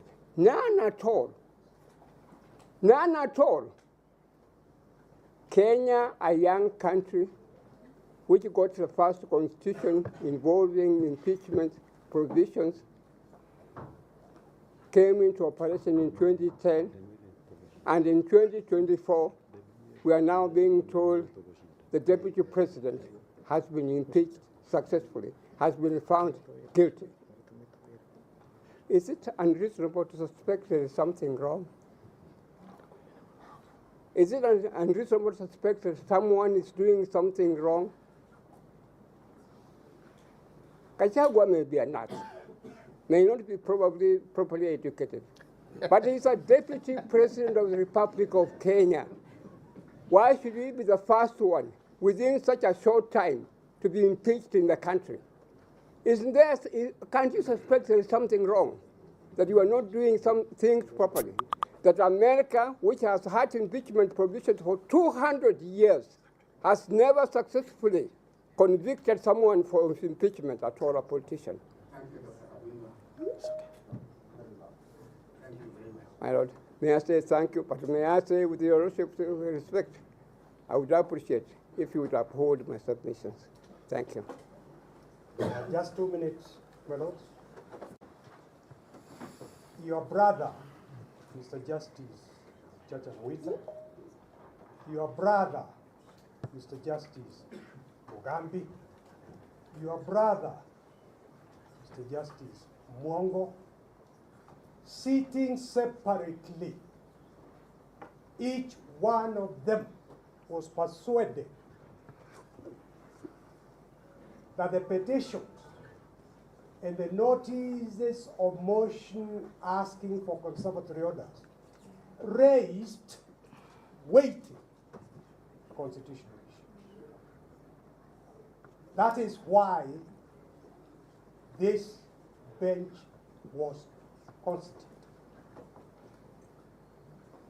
Those weighty issues await full arguments by both sides for the court to resolve. Number two, the weighty issues are around the petitioner applicant, the deputy president, challenging and seeking to have the impeachment quashed. In the interest of time, I will not restate those weighty issues. They are in the record before, but they are there. Challenging the impeachment and seeking to have the impeachment quashed.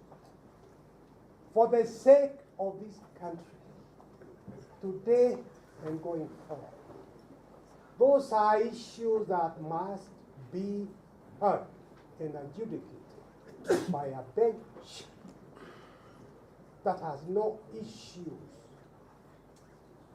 of bias, apparent or real, being raised against it. So for that reason alone, please accede to recusing yourselves so that another bench can be set up to adjudicate those issues. I thank you.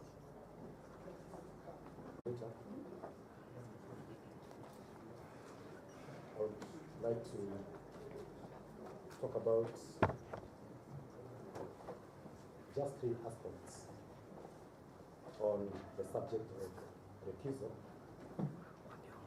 And I've been making reference to three materials. I believe it is related. That's a recent Supreme Court decision delivered on 11th of October 2024.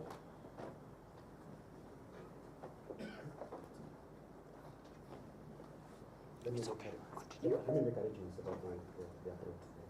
Just continue, please continue. Your Lordship, on my right and on my left are counsel who are involved in this matter where the Supreme Court was asked to recuse itself. This is Gary Limited and 5 others versus East African Development Bank. Mr. Namondi and Senior Counsel Paul Witton were on the same side, but today we are on different sides of that decision.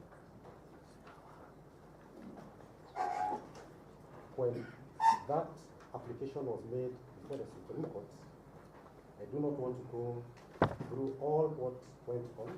I want to go straight to paragraph 27,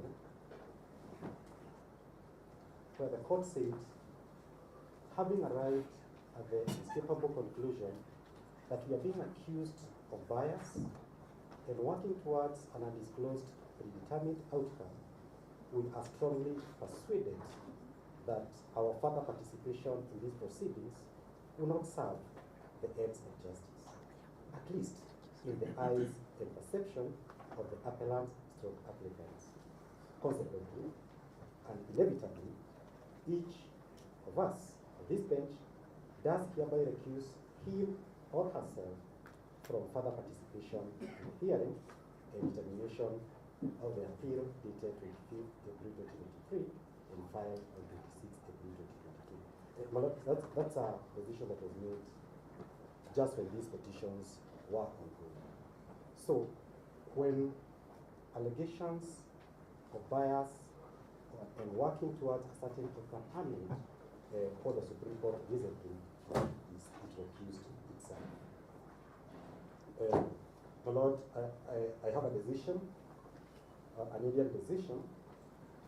It's called State of Punjab versus Davida Palsi, which also the question of recusal was discussed at length. And again, I do not want to dwell The whole decision is a very lengthy one, it's about 400 pages. But at page 9, at paragraph 16, the court sets the standard that is applied in determining whether a bench should recuse itself. And the test, I read, the test of real likelihood of bias is whether a reasonable person in possession of relevant information would have thought that bias was likely, and whether the adjudicator was likely to be disposed to decide the matter only in a particular way. The court went on to say, the court has to proceed observing the minimal requirements of natural justice, i.e., the judge has to act fairly and without bias and in good faith. A judgment which is the result of bias or what of impartiality is anality and the trial, coram non judice. Therefore, the consideration order, if any, is liable to be quashed. Lastly, and this is what is very important, at paragraph 18, the court said in part, however, if there is real ground for doubt, that doubt must be resolved in favor of recusal. So that, my lord and my lady, if you are in doubt whether you should recuse yourself or you should not recuse yourself, that doubt should weigh towards recusal. That decision will be shared. And then the court went on to quash some proceedings which had taken place, appeal had been determined, and then this one went all the way to the Supreme Court of India. So the court said that that is how situations of bias are treated. I had reference to the code of conduct of judicial officers. I think that's what Mr. Debo was referring to. My lord, I want to lay the basis as to where those provisions are obtained from. And those provisions are obtained from the IBA guidelines on conflict of interest in international arbitration. You will find that material is published by the I located it from the International Bar Association, and it was done first in the year 2004, and it has been applied worldwide as a guide on determining situations of conflict of interest. And it has graded conflicts in several shades, the traffic light shades. There's green, there's brown, and there's the waivable, sorry, non-waivable, waivable, green, and the brown. And at clause 2.37,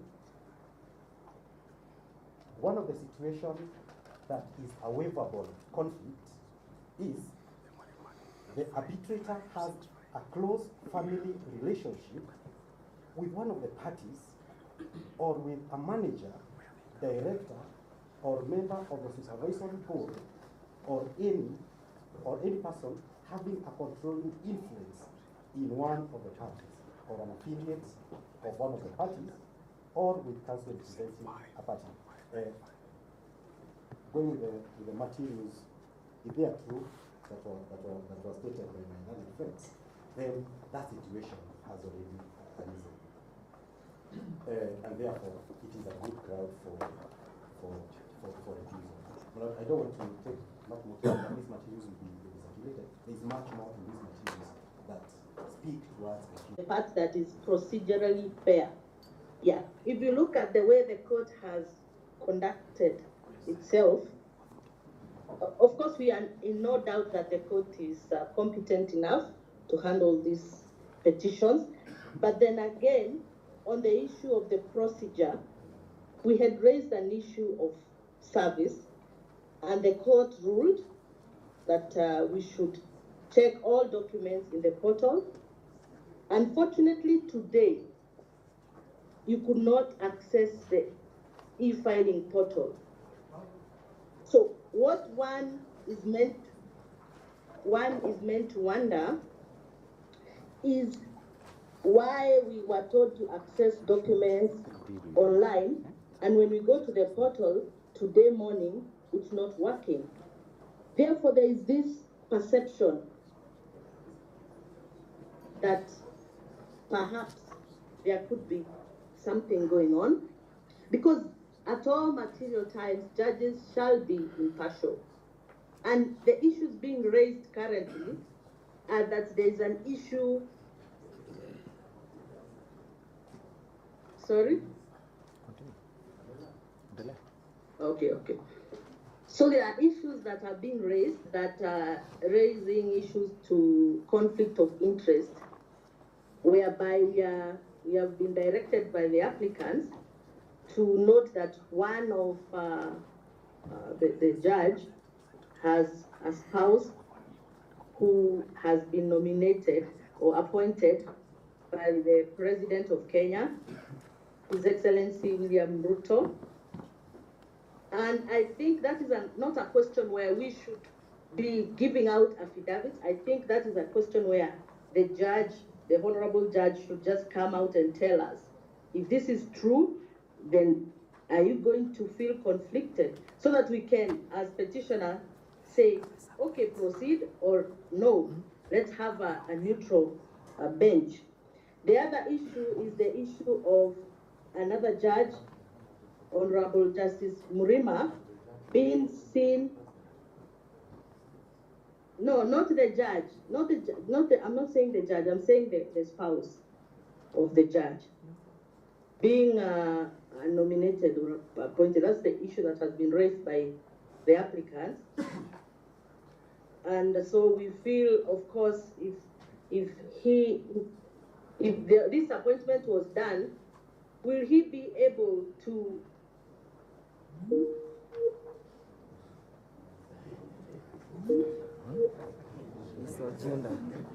Murima attending a wedding ceremony,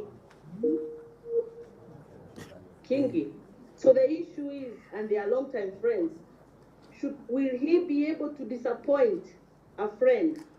You know, these are the issues that the public is asking, and it's the perception anyway. So in issues such as this, we say these issues are very important and they cannot be ignored. And there's no point of, if people are saying we don't want the bench, it's not so hard for the bench to say, okay, just let's go back to the Chief Justice, please appoint another bench. There's nothing wrong with that. We know the judges are competent enough, but then if the issue of conflict of interest is arising, then the best thing to do before we go to the substantive issues is to pen everything down and say that go back to the drawing board and appoint a new bench. That's all. My Lord, in 2008, I was involved in a matter which touched the Vice President of the country. I appeared before Justice Paul Kehana, and he immediately told me the second respondent is my personal friend, was my classmate in law school. I recused myself. I was sent to Justice Wen. I appeared before her, and my Lord, she said, the first applicant, a renowned professor, is my personal friend, and I recused myself. My Lord, I ended up in an out-of-court settlement. I do ask Mr. Kala to conclude.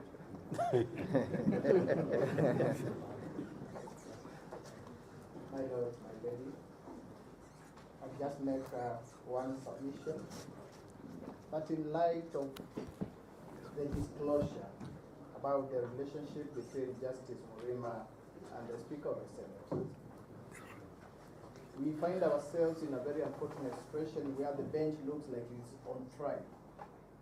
Motions of recusal are normally very difficult to prosecute, because the question is, and this is a question that respectfully I want to pose to the bench, will you feel comfortable? Do you appreciate the fact that so far the events that have taken place, whatever determination that you will arrive in these particular matters, and they are weighty constitutional national matters that affect the entire country, are you satisfied that they will be received well by the public? That's a question that should be in the mind of the judges as they decide whether to recuse themselves or not. Secondly, it is very clear that the only mistake here was that Justice Murima did not disclose a relationship between himself and Amason King, which is an act of a friendship and which is not even illegal. But disclosure, the mere fact that there was no disclosure by itself creates suspicion, apprehension in the minds of the applicant. The last question is, if Justice Murima decides to recuse himself, is it the entire bench that will recuse itself, or only one judge will recuse himself? Because I'm convinced that inevitably Justice Murima must recuse himself. Thank you so much.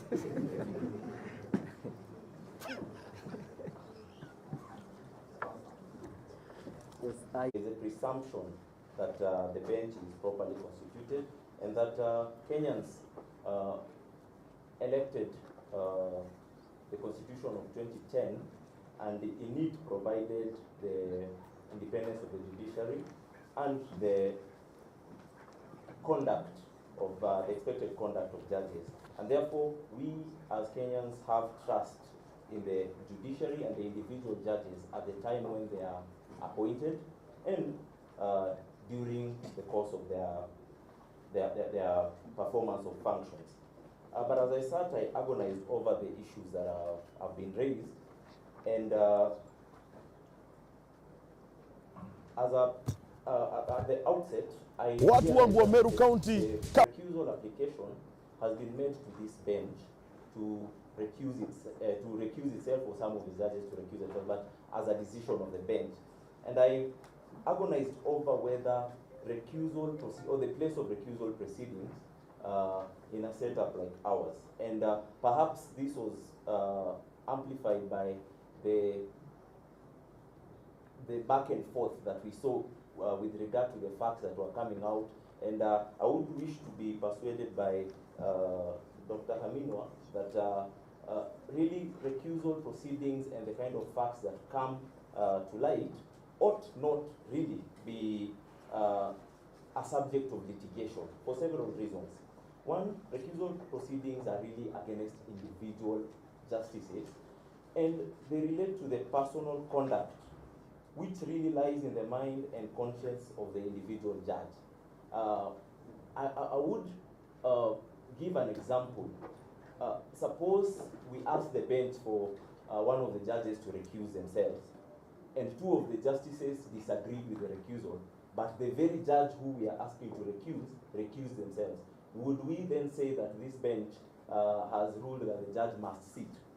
So it's really an individual decision of the judge to reflect upon the facts that are before him, the relationship that is being alleged, because why it can't be litigation, and it should be in the interest of all the parties that the judge is not biased, such that when you make it litigious, what happens is one side will be claiming the other side must prove a point, which they are not really very materially cognizant of.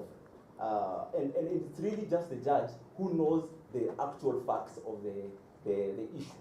And so it really is upon the judge individually to look at themselves and ask themselves whether the facts that are being alleged constitute what would amount to a bias.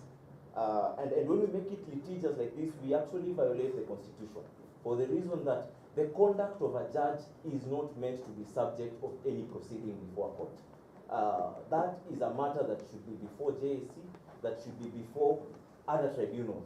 And the Supreme Court has told us that in Bellevue, that the conduct of a judge, because that's what is being alleged here, a judge is being alleged to have concealed information that they ought to have given.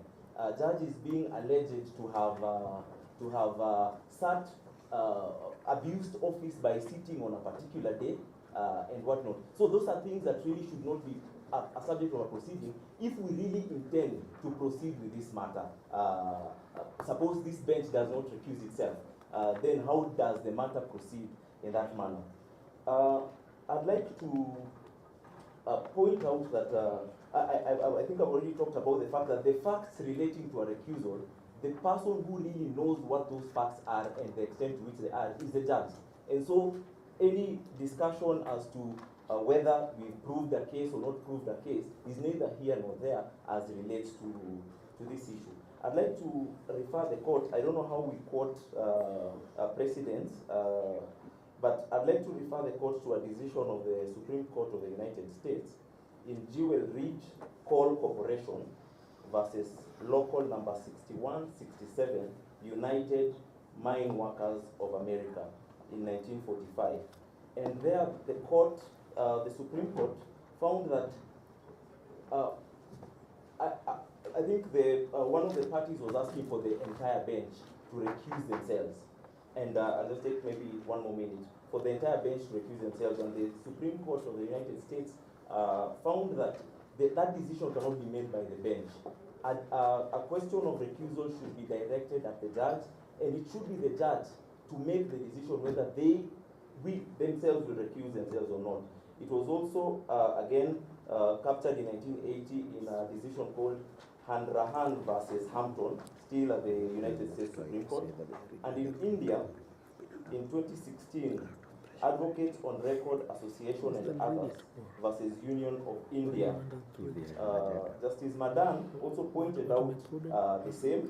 And finally, I'd like to refer the court to the fact that this is a sensitive matter, but it's also, as sensitive as it is also an urgent matter, as considered by the bench and as considered by everyone.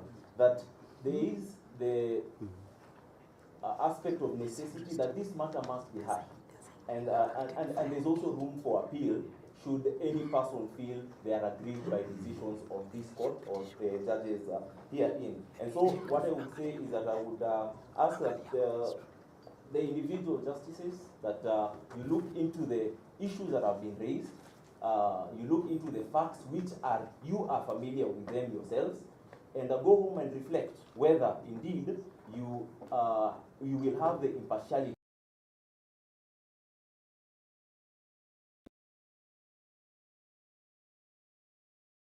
to hear this matter.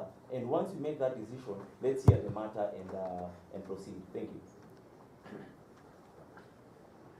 Lady Doctor, if it pleases me the matter, my name is Wamboi, Shadrach Wamboi. I speak with the blessings of my senior, Mr. Danstan Omari and Samson Maberi, on behalf of the 9th petitioner.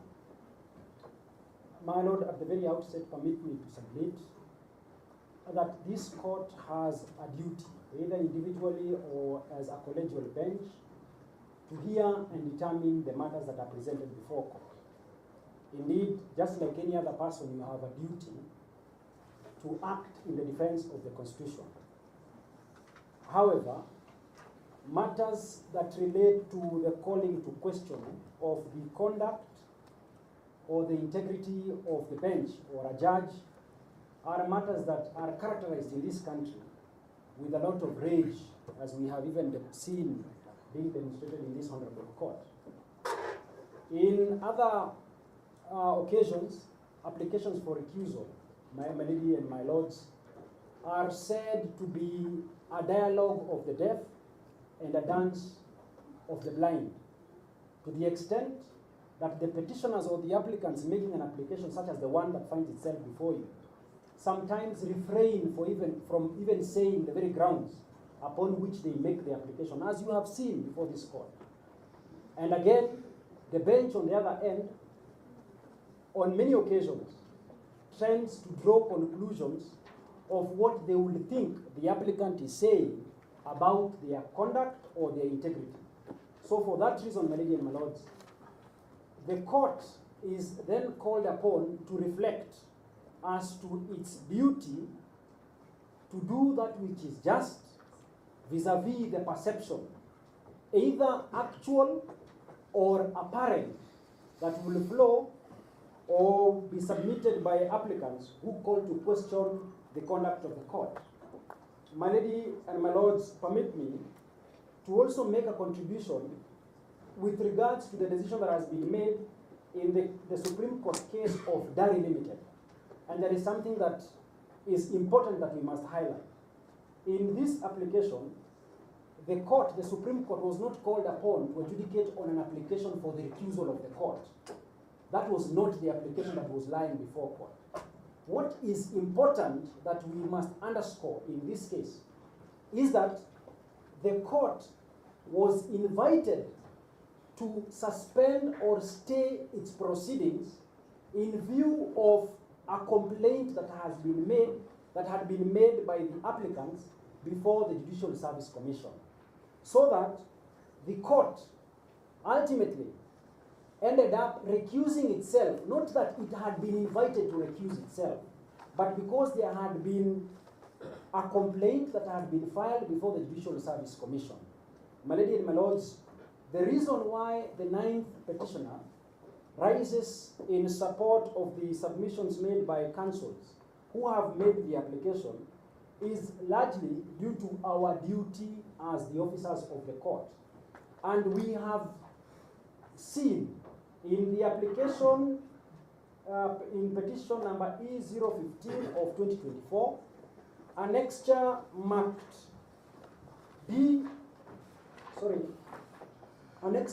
DMM2, which is a letter addressed to my colleague Mr. Swanya of Swanya and Company Advocates from the Judicial Service Commission, highlighting a complaint that has been made by the Deputy President of the Republic of Kenya, His Excellency Gachagua, against this honorable bench.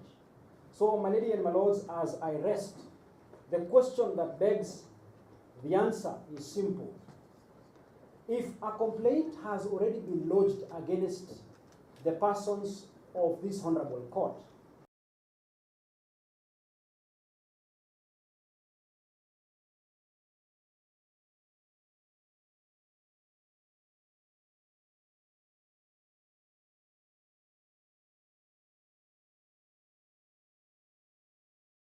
in which, on a matter of extreme national importance, we've been given 1 hour to be able to do an application, serve it, and come back to court. We have tried to do the best that we could in terms of complying with those directions. Of course, one of the issues that we could not be able to request the council to give us specific reference to Okiya Mutata has been mentioned by two counsel, is probably the most prolific litigator in the history of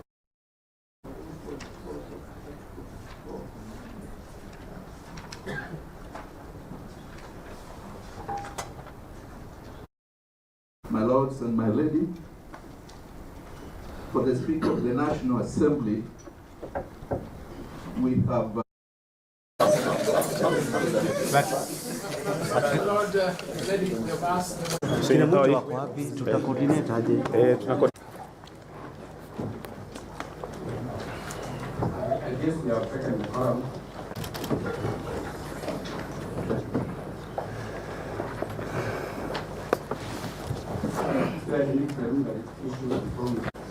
9 respondents intends to provide video evidence. We mentioned this because so that to let you know that we received that paper, but at the same time, I think this court is properly moved, not by way of a letter, but by way of an application. And therefore, the advocate for the 9 respondents we will treat that as just a letter. Record would be argued before the bench to be constituted by the Chief Justice. then the applicants will have 10 minutes.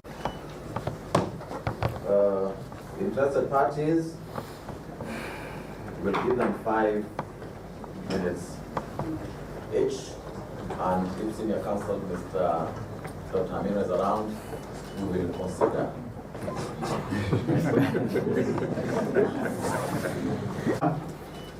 Abolathi Mohammed and another, that any record that you have decided that we hear the potential counterparts. It did not impress the court in Kenyatta as an application warranting the type of priority that you're now being told. On the issue of whether contempt, if that argument were told, my lord, we too, the party, for all these dilatory tactics, is because this side believes having obtained a final ex parte order, they can now grind the wheels and backpedal and buy time until the conversion of the Jews, or until, as my people say, Raising issues we believe are serious and weighty. We have no interest in raising frivolous issues. And I believe that is why this court gave leave to appeal. This court will not give leave to appeal against any frivolous points. Thank you, Senator Counsel. My Lord Presiding Judge, permit me, speaking on behalf of the ninth petitioner, there is a concern that we have in view of the directions that have been shared by my Lord Justice Ndima, and my Lord, the comments that have been made by my senior, Dr. Mutombi Tiankolu. My Lord, indeed, there is a preliminary objection that was served by counsel representing Professor Kithure Kindiki, appeal. And my Lord, just to assist us, I remember in the year 2021, when there was a challenge on the appointment of the Chief Justice, my Lord Justice Grima had, in that instance, given a conservatory order while there was a pending preliminary objection on record. And when the state went to the Court of Appeal, there was direction that was given at the Court of Appeal that when there is a serious attack on the jurisdiction of the authority of the court, especially in view of a preliminary objection, then it is incumbent upon the court to first consider the merit or otherwise of the preliminary objection that attacks the jurisdiction of the court before perhaps we can go to any other matter or business of the court. I have with me, and I will share with the court, the decision that was made after a decision was arrived at by my Lord Justice Ndima and 2 others. Thank you. Thank you. Thank you very much. To carry out the instructions of our client. My Lord, you have seen the bundle of documents that everybody is having here. This is a court of record. And I'm sorry to time for the public elections. Let time not be the issue. Issue conservatory order is to preserve the substrata, the subject matter of the petition. Here, what is being preserved is the rights, constitutional rights of the Deputy President who has challenged the impeachment for violating his rights, seeks to have that impeachment vacated and quashed. That is what needs to be preserved, and that is the purpose for which 3 judges issued conservatory order, or 2 judges issued conservatory. But my lords, your leadership, those 3 judges sitting separately, each one of them made a finding that there were serious, weighty constitutional issues raised that needed to be fully canvassed during the hearing of the petition, for the court to have the opportunity to give a considered decision on those issues, and therefore gave conservatory orders to preserve the subject matter, so that the Deputy President remains in office. There is no vacuum, there is no insecurity. My Lord, the best guarantor for security is observance of the rule of law, constitutionalism, and the Constitution. And this is the court that has that weighted duty of ensuring that that happens. Lords, the weighted issues identified by the three judges are: one, the issue of public participation. The petitioner here says the public participation was a sham. We will be going into that through my colleagues. I'm just saying the weighted issues here. The second issue was the constitutional validity of Standing Order 68, giving a period of only 12 days to finish the whole purpose of the impeachment. And I would like to mention this issue of public participation, and indeed the time of 12 days, assumed added importance when we remember the wording of Article 1. The wording of Article 1 is that sovereignty remains in the people of Kenya. They have donated that power, that sovereignty, to your lordships, to your leadership, to the judiciary. They have donated their power to Parliament, the National Assembly, and the Senate, and they have donated that power to the executive. But the people of Kenya remain sovereign.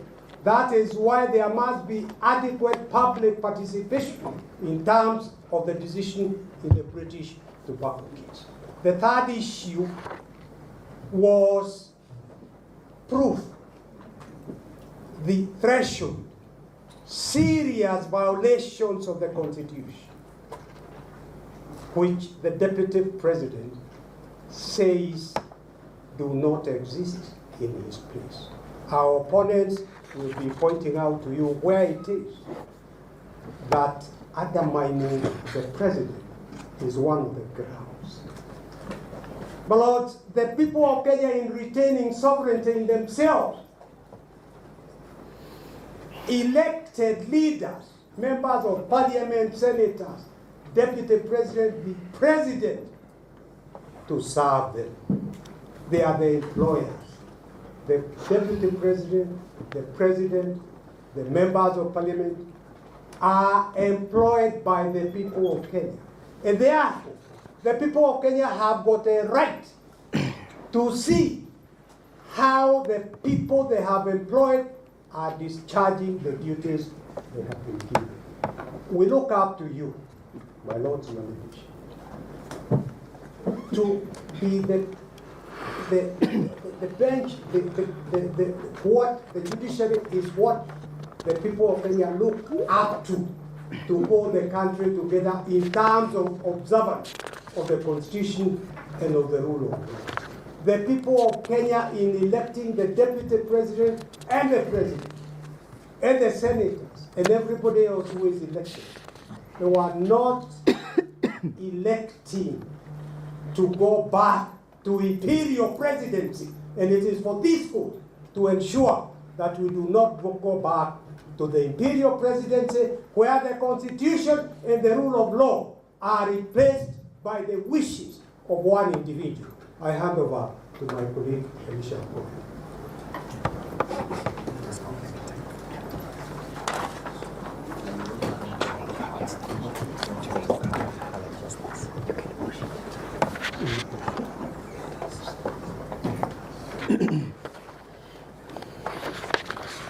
Well, for the record and for the interest of those who are transcribing the proceedings, my name is Elisha Ongoya.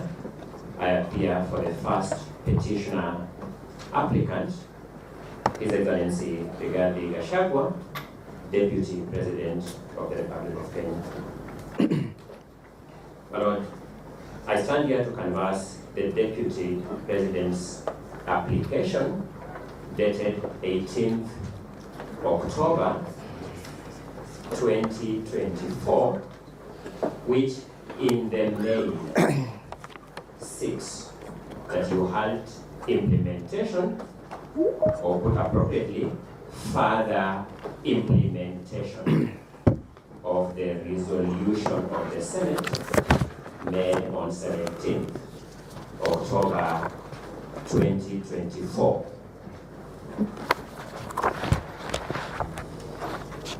Allow me to then also put on record that we have some written submissions that were filed, and I think it's good practice to draw the court's attention to them so that the record confirms that they are part of the record.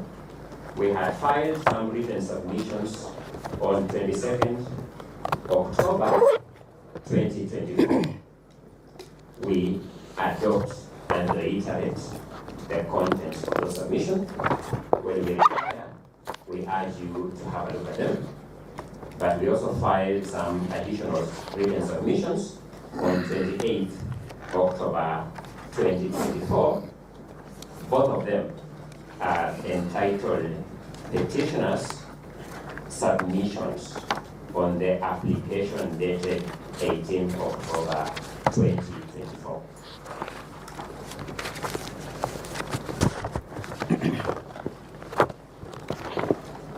Let me move into the substance of what I want this court to consider this morning. And I want to make some overall observations, my lords and my ladies. I prefer to look at this case in this court as an opportunity for our constitutional order. Whereas I know that there may be Kenyans out there interested in this matter, looking at this moment as a challenge to our democracy and a challenge to our constitutional order, I bear a message of hope. I want us to look at these proceedings as an opportunity for our constitutional order.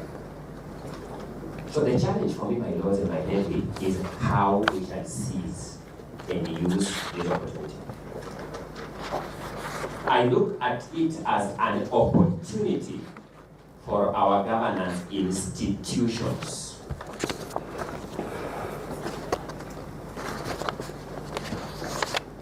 My lords will remember the words of the late Justice Chunlan Magwanda's Madan in that famous case of Githunguri versus Republic, where he urged Githunguri to run unto the hills, face east, and thank his God that Kenya is a country under the Constitution. I see this as another opportunity. I beseech this court to urge His Excellency Rigathi Gachagua to run to the top of Mount Kenya, face east, and tell the world that Kenya is a country under the Constitution through the opportunity presented by this case. I see this case as an opportunity for the judiciary, and I'll be elaborating on this point in a short while because of the behavior of other orders of government in the recent past. So I see this as an opportunity for the judiciary. I see this case as an opportunity for righting wrongs and not for perpetuating wrongs.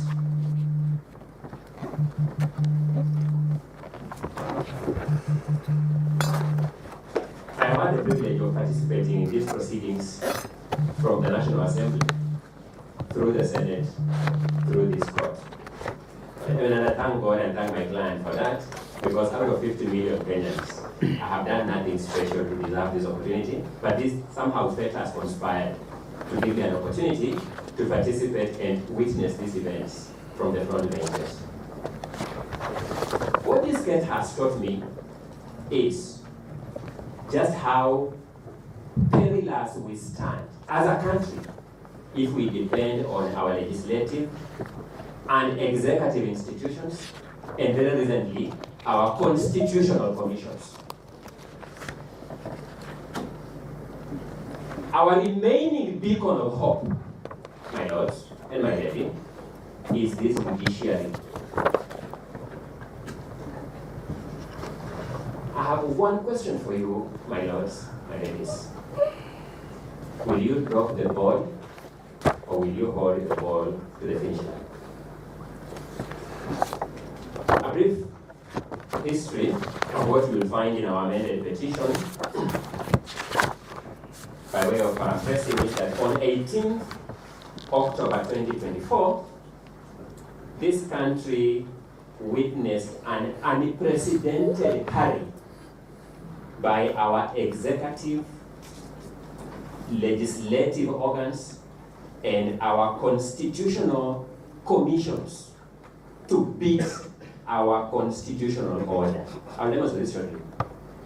On that day, 18th October 2024, we witnessed an unprecedented hurry. In fact, I would have thought, speaking for myself, that our country has become super efficient. But I discovered that no, we were still waiting long to get our national IDs. We were still waiting long to get our passports. We were still queuing for long in our hospitals for health services. That this unprecedented hurry was for a specified project to beat our constitutional order. And why do I demonstrate this? A process for which the Constitution of Kenya prescribes 74 days at Article 149, Clause 1 of the Constitution was truncated and executed in less than 6 hours. Clearly, we may have varying definitions of the word hurry, but we can build consensus that this one is undisputedly unprecedented hurry. Why did the makers of our Constitution prescribe 74 days maximum in Article 149, Clause 1? Different analysts, they give it different interpretations. I beseech you to find whatever the scope of interpretations, the following will fit into them. Number one, it must have been to give the process optimum transparency.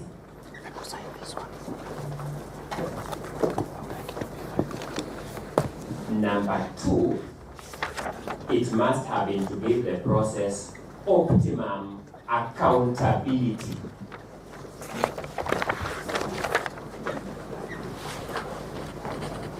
Number three, it must have been to give the process procedural fairness.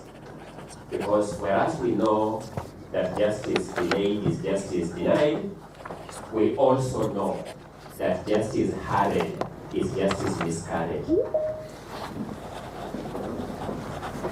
And finally, it must also have been to give public participation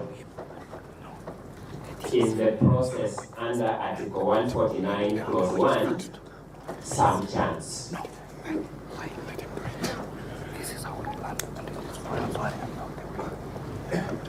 Allow me to submit at that juncture from the very outset that the process undertaken by the President of the Republic of Kenya, by the Ethics and Anti-Corruption Commission, which was mentioned in the President's communique to Parliament, the National Assembly, by the IEBC, that was also included in the President's communique to the National Assembly, and by the National Assembly itself, did not even pretend to have an iota of public participation. Even the pretense of public participation was now taken away. We will demonstrate to you that the process between 1st October and 17th October, the process between 1st October, when a notice of motion was given in the National Assembly, to 17th October, when a resolution was taken by the Senate, had pretenses, half-hearted pretenses of public participation. That will demonstrate. The process on 18th October, buoyed by any lack of checks, buoyed by the fact that any attempt at checking the institutions had not yielded fruit, now they became brazen.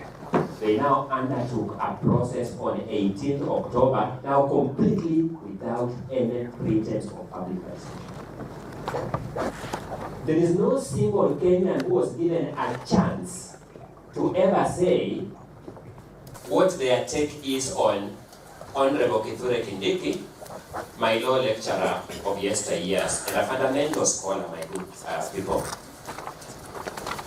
No Kenyan was given a chance to give any thought on whether or not he is suitable to be deputy president. No member of the public, no memoranda was received, no meeting was called anywhere for anyone to give any thoughts. No email address was given to be crushed by Kenyans, as we now know Kenyans can do it. Completely, no pretense at public participation. I'm emphasizing these points, my lords and my lady, to demonstrate the point I made earlier, that we have now been taught how perilous it is for us to rely on our executive institutions and our legislative institutions and our constitutional commissions as defenders of our constitution. We are now left with only one institution, this judiciary. I don't know that noise is from within here. If they are doing renovations to let me show that this is so important a day for renovations. We may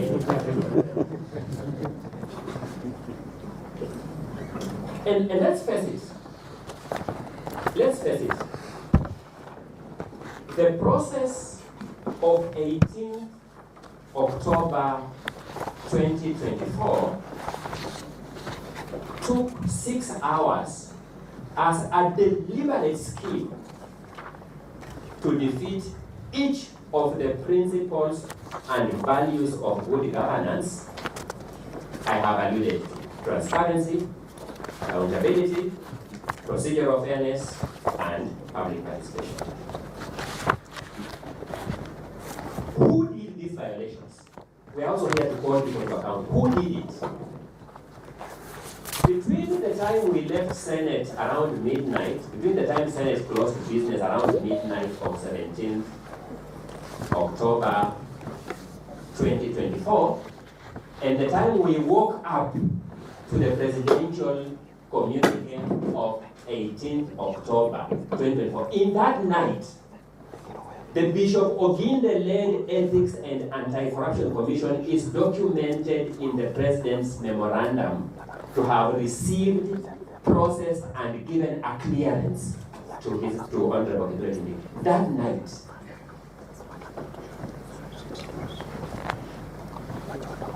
my lords, history is important. And again, I remind you why our Constitution prescribes that our President be sworn in during the day. We were all adults, we know where that comes from. It's one of the most autochthonous provisions of our Constitution. And that when things happen in the night, we have reason to have our antennas up. Between the time Senate rose on the night of 17th October 2024 and the time we woke up in the morning of 18th October 2024 to the President's communication to the National Assembly, we were told that the IEBC, which we now know is not properly constituted, has no commissioners, had purportedly cleared Honorable Kithure Kindiki in the night. I will not say much about KRA, because I think KRA can work overnight, so we will not complain. but it was that memorandum.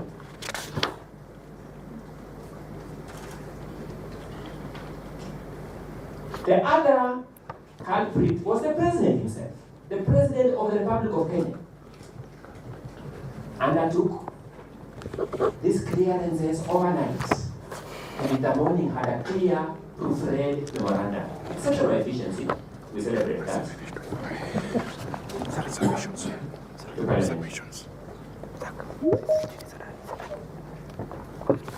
than the National Assembly itself. Now, this is curious. The National Assembly itself had called a sitting prior to the resolution of the Senate. The sitting was called prior to the resolution of the Senate.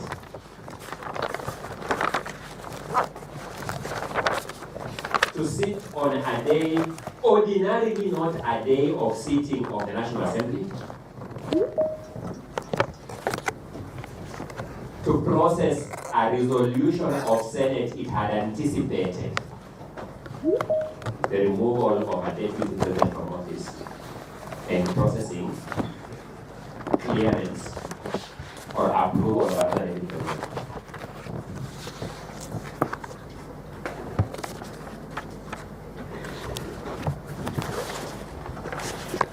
We sit here as judges, we sit here as court assistants, we sit here as advocates representing various parties. I don't know who among us, once we take out the clocks of the official role to play, was proud as a Kenyan observing these events as they happen. I don't know who among us was proud, now putting on the cloak of citizenship to watch these events unfold at that pace.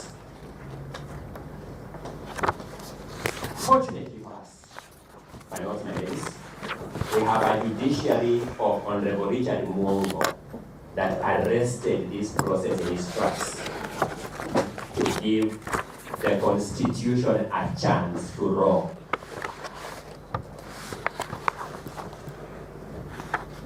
In the far corners of Kerogoya.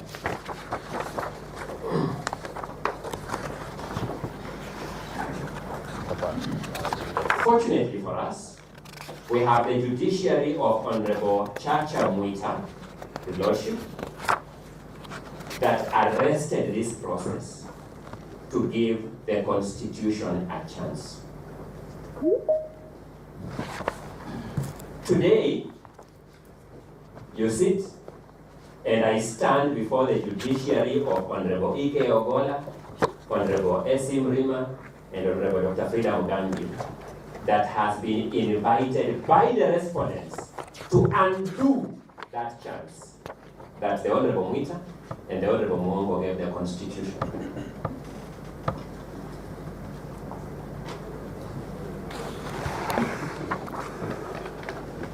We don't begrudge them for that invitation.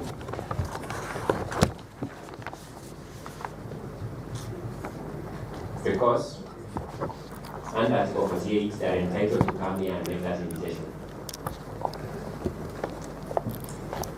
Our question is whether the judiciary of Honorable Ogola, Honorable Rima, and Honorable Dr. Frida Mugambi will be baited by that invitation. That's our only question. Through all these proceedings, we shall be looking at you in the eye to ask, will you fall for this bait, or will you stand for the Constitution?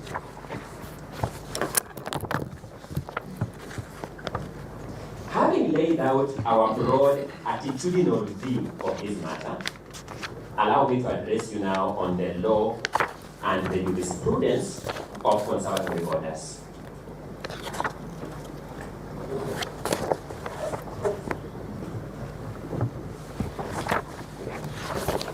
In terms of textual prescription, in terms of the prescription of text of the Constitution, we will find accommodation for conservatory orders in two aspects of Article 23, Clause 3 of the Constitution.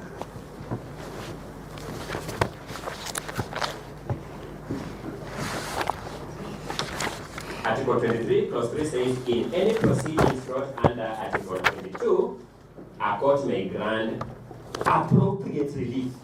So we find accommodation of conservatory orders in the use of the phrase appropriate relief. Because appropriate relief is wide enough to accommodate anything under the sun that is necessary to give effect to a right, fundamental freedom, or I dare say, any other provision of the Constitution. The second accommodation is in paragraph C of clause 3 of Article 23, which says, in any proceedings brought under Article 22, a court may grant appropriate relief, including, say, a conservatory order.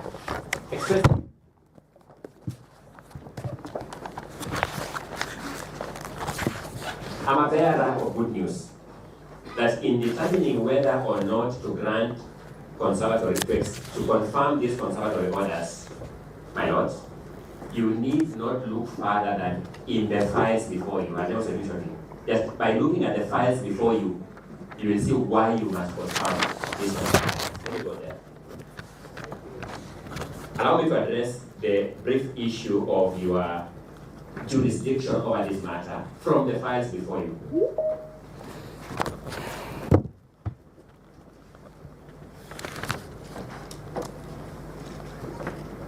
I will invite you, when you retire, to look use this one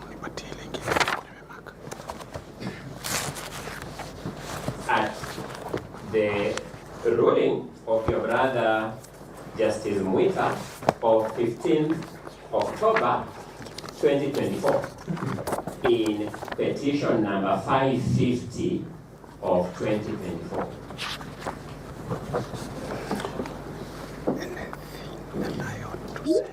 When you look at that ruling, I will invite you to look at page number 7 of that ruling.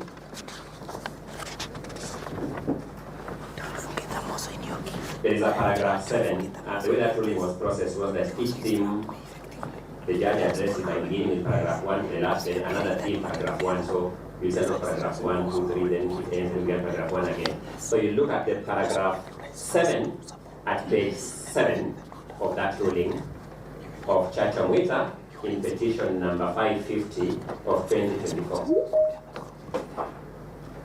For the benefit of this court, for the benefit of everybody who is listening, Honorable Chacha Mwita said the following thing in paragraph 7, that the petitioner also argues that constitutional imperatives in conducting public participation were not met.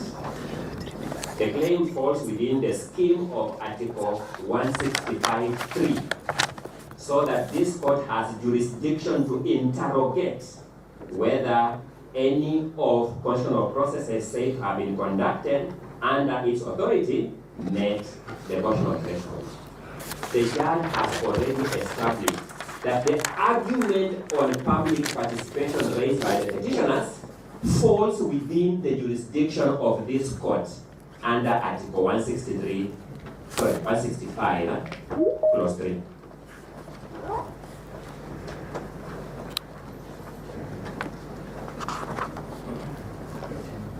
Then, paragraph 9 of that ruling on the same page.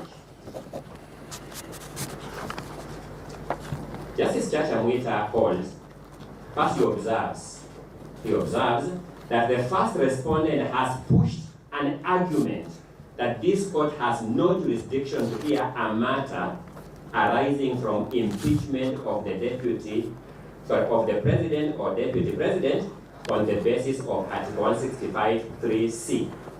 Then he reproduces the provisions of the article verbatim. I wouldn't want to regurgitate that because you read it. He proceeds now to argue that Article 165(3)(c) is in relation to the process of removing the president or deputy president from office on grounds of incapacity.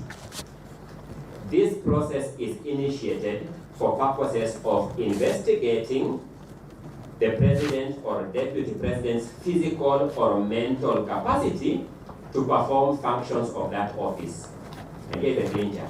This is a distinct process from that of impeachment in Article 145 as read with Article 150.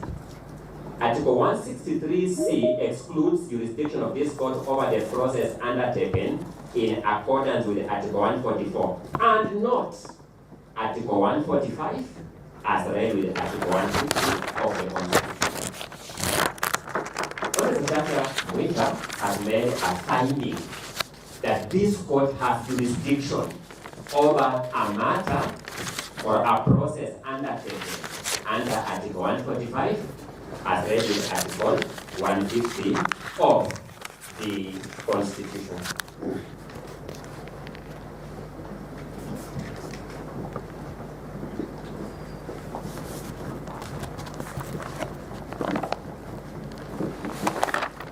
If you turn to page 9 of that same ruling,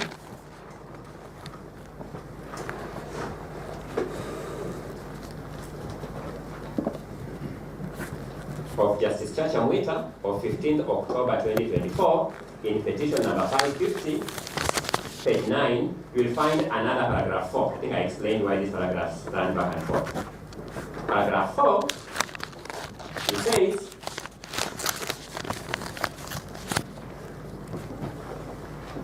I think paragraph 4 and 5, so for full effect. Paragraph 4, Article 145 lays down the procedure to be followed in cases of impeachment and the timelines for doing so, including affording the person an opportunity to be heard on the charges. I have considered the constitutional provisions on impeachment and read decisions from the Supreme Court and the Court of Appeal, which are binding on this court. These decisions have laid down the position that we want to say a welcome to our guest this hour, and we're going to be looking at a little bit more into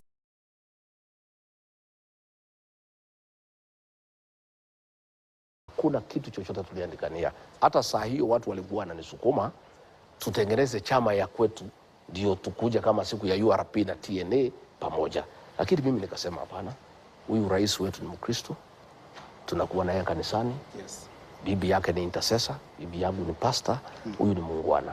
Kwa hivyo mimi sioni haja tuandikanie chochote, tunaaminiana. Okay. Sasa watu wananiuliza imekuwaje Rigathi Gachagua mtoto wetu? Wewe ulituambia umeamini rais, umeamini watu wake. Imekuwaje deputy speaker kutoka kwa rais nyumbani katika kaunti yake ametangaza hadharani ya kwamba ataunganisha wabunge wote ya Rift Valley na wengine wa Kenya, na kama deputy speaker aende asimamie na hakikishe ya kwamba umefukuzwa kwa kazi, na sisi ndio tulikuchagua, na sisi hatujaona makosa yako. Sasa mimi tu kwa kuona kwangu, mimi ni mnyonge na mimi sina ushawishi mkubwa. Yes. Na mimi niko mkononi mwa wabunge na maseneta, vile wataamua mimi nitakubali tukiwa na watu wangu. Swali yangu ni hili. Sisi siku Rais Uhuru Kenyatta alitaka kumhujumu Rais William Ruto. Yes. Tuliangalia mambo ya jamii mbele. Mimi nikiongoza na nikaambia watu ya Mount Kenya, tukimsaliti huyu Rais William Ruto tutaingia kwa historia kama watu ambao hawana shukrani. Na hapo mbele kama Uhuru amestaafu, miaka ijao, hii jamii yetu itaonekana kuwa si jamii ya ukweli na ni jamii ya kutumia watu vibaya. Na kwa hivyo mimi nikauliza watu ya Mount Kenya, tafadhalini ile ahadi tuliweka na Rais William Ruto wacha tutimize, na ndio tulifanya, tukaamuka, tukampigia kura, akakuwa rais. Swali watu wetu wanauliza, jamii ya Wakalenjin, mkimsaliti Rigathi Gachagua, mkuja pale bunge vile deputy speaker amesema, musache masignature mfukuse yeye, siku ingine kama jamii nani ataamini nyinyi? Kama mumesaliti ile jamii ambaye imeshika nyinyi mkono, imeshikilia nyinyi, mumesaliti ile deputy president alizunguka Kenya, akafungwa, akanyang'anywa mali yake, akaumizwa, akatendewa madhambi mbele ya bibi yake na watoto wake. Kama jamii, wabunge wenu ndio wataongoza kupeleka yeye nyumbani, kumweka kwa msalaba kama Yesu na kumfukuza. Hapo mbeleni William Ruto akimaliza miaka yake 10, siku ingine mkitaka mpangilio na watu wengine, yes, kuna watu wataketi chini kuamini nyinyi? Hilo ni swali mimi nataka niulize wananchi. Mimi ningetaka tu kuomba kama itawezekana, kama imeonekana na wabunge lazima Rigathi Gachagua afukuzwe. Yes. Wabunge ya Wakalenjin wakikaa kando, kwa sababu tulishika mtoto wao, tulimsaidia. Alikuwa na shida, alikuwa na matatizo. Mimi nilizunguka mikutano 395. Nilikuja pale Mosop, walikuwa wanataka kuchagua independent candidate, nikawaongelesha. Nikaenda pale Nandi Hills, nikawaongelesha. Nikaenda Bomet, walikuwa wanataka governor wa chama ingine, nikaongelesha hawa. Hii kazi yote watu wa nyumbani wananiuliza, hawa watu na ulitengeneza urafiki na hawa, imekuwaje wamekugeuka baada ya mwaka 2? Hii makosa umefanya kubwa namna hii, hata kama umefanya hawezi samehewa, ni gani? Sasa mimi niseme, mimi napenda watu wa bonde la ufa. Na mimi nashukuru sana kwa sababu wengi sana wamenipigia simu na wameniambia wananiombea na wako na mimi, na kama hao wangekuwa na uwezo mimi singesumbuliwa, lakini hawana uwezo. Kwa hivyo mimi hiyo maneno ya impeachment waachie hapo. Okay. Niseme sisi tuko tayari. Okay.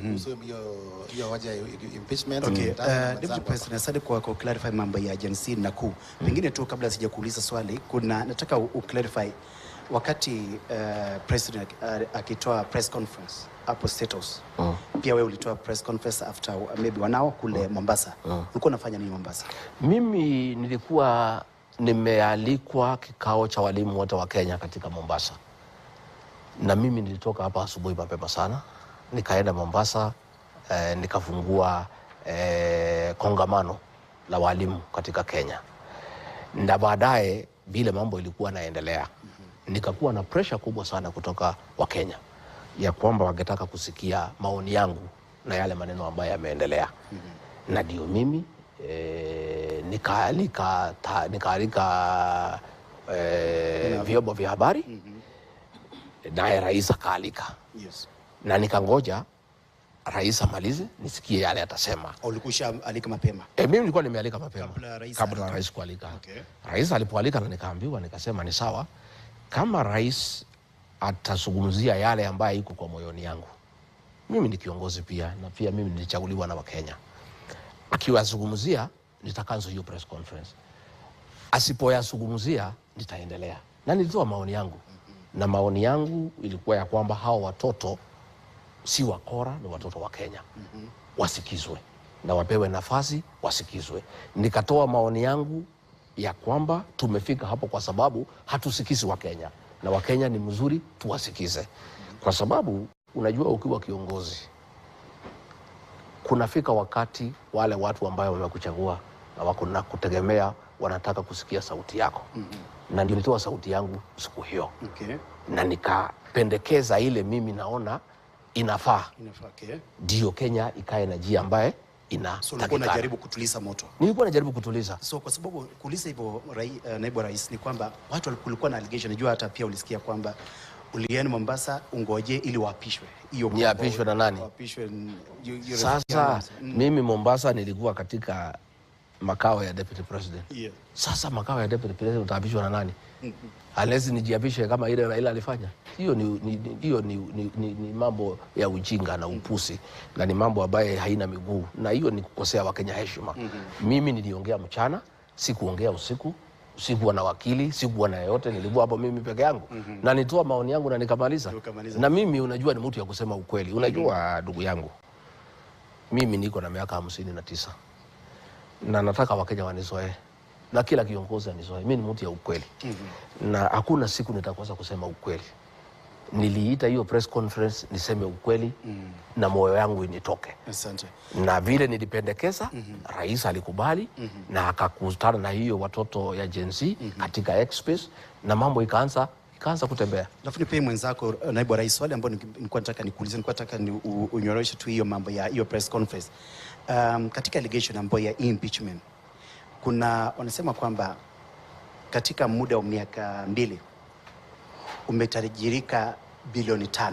Umekuwa na faida ya bilioni 5 katika utajiri wako, na mshahara ambao unapata ni mdogo sana. Kukakuwa na allegation kwamba katika mambo ya kuna contractor ambao kule coast, hiyo maeneo ya pwani, ulidivert njia iende katika hoteli yako ambao ni among the ground ambao iko katika hiyo impeachment.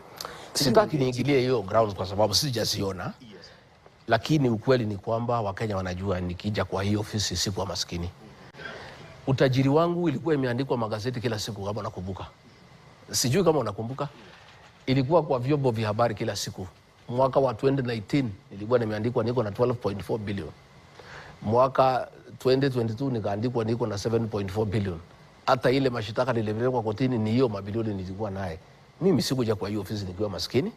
Nilikuja ofisi nikiwa na mali yangu. Na mimi hakuna mali nimetafuta kwa serikali na sina haja na mali yoyote kwa sababu mimi watoto wangu ni watu wazima wako kwa mambo yao. Bibi yangu ni pastor, matumizi yake ni kidogo. Mimi mwenyewe niko hapa niko na mshahara. Mimi hakuna pesa natafuta kwa hii serikali. Lakini mimi nikiingia kwa ofisi nilikuwa na mali yangu. Na hakuna Mkenya hajui Rigathi Gachagua alikuwa na mali.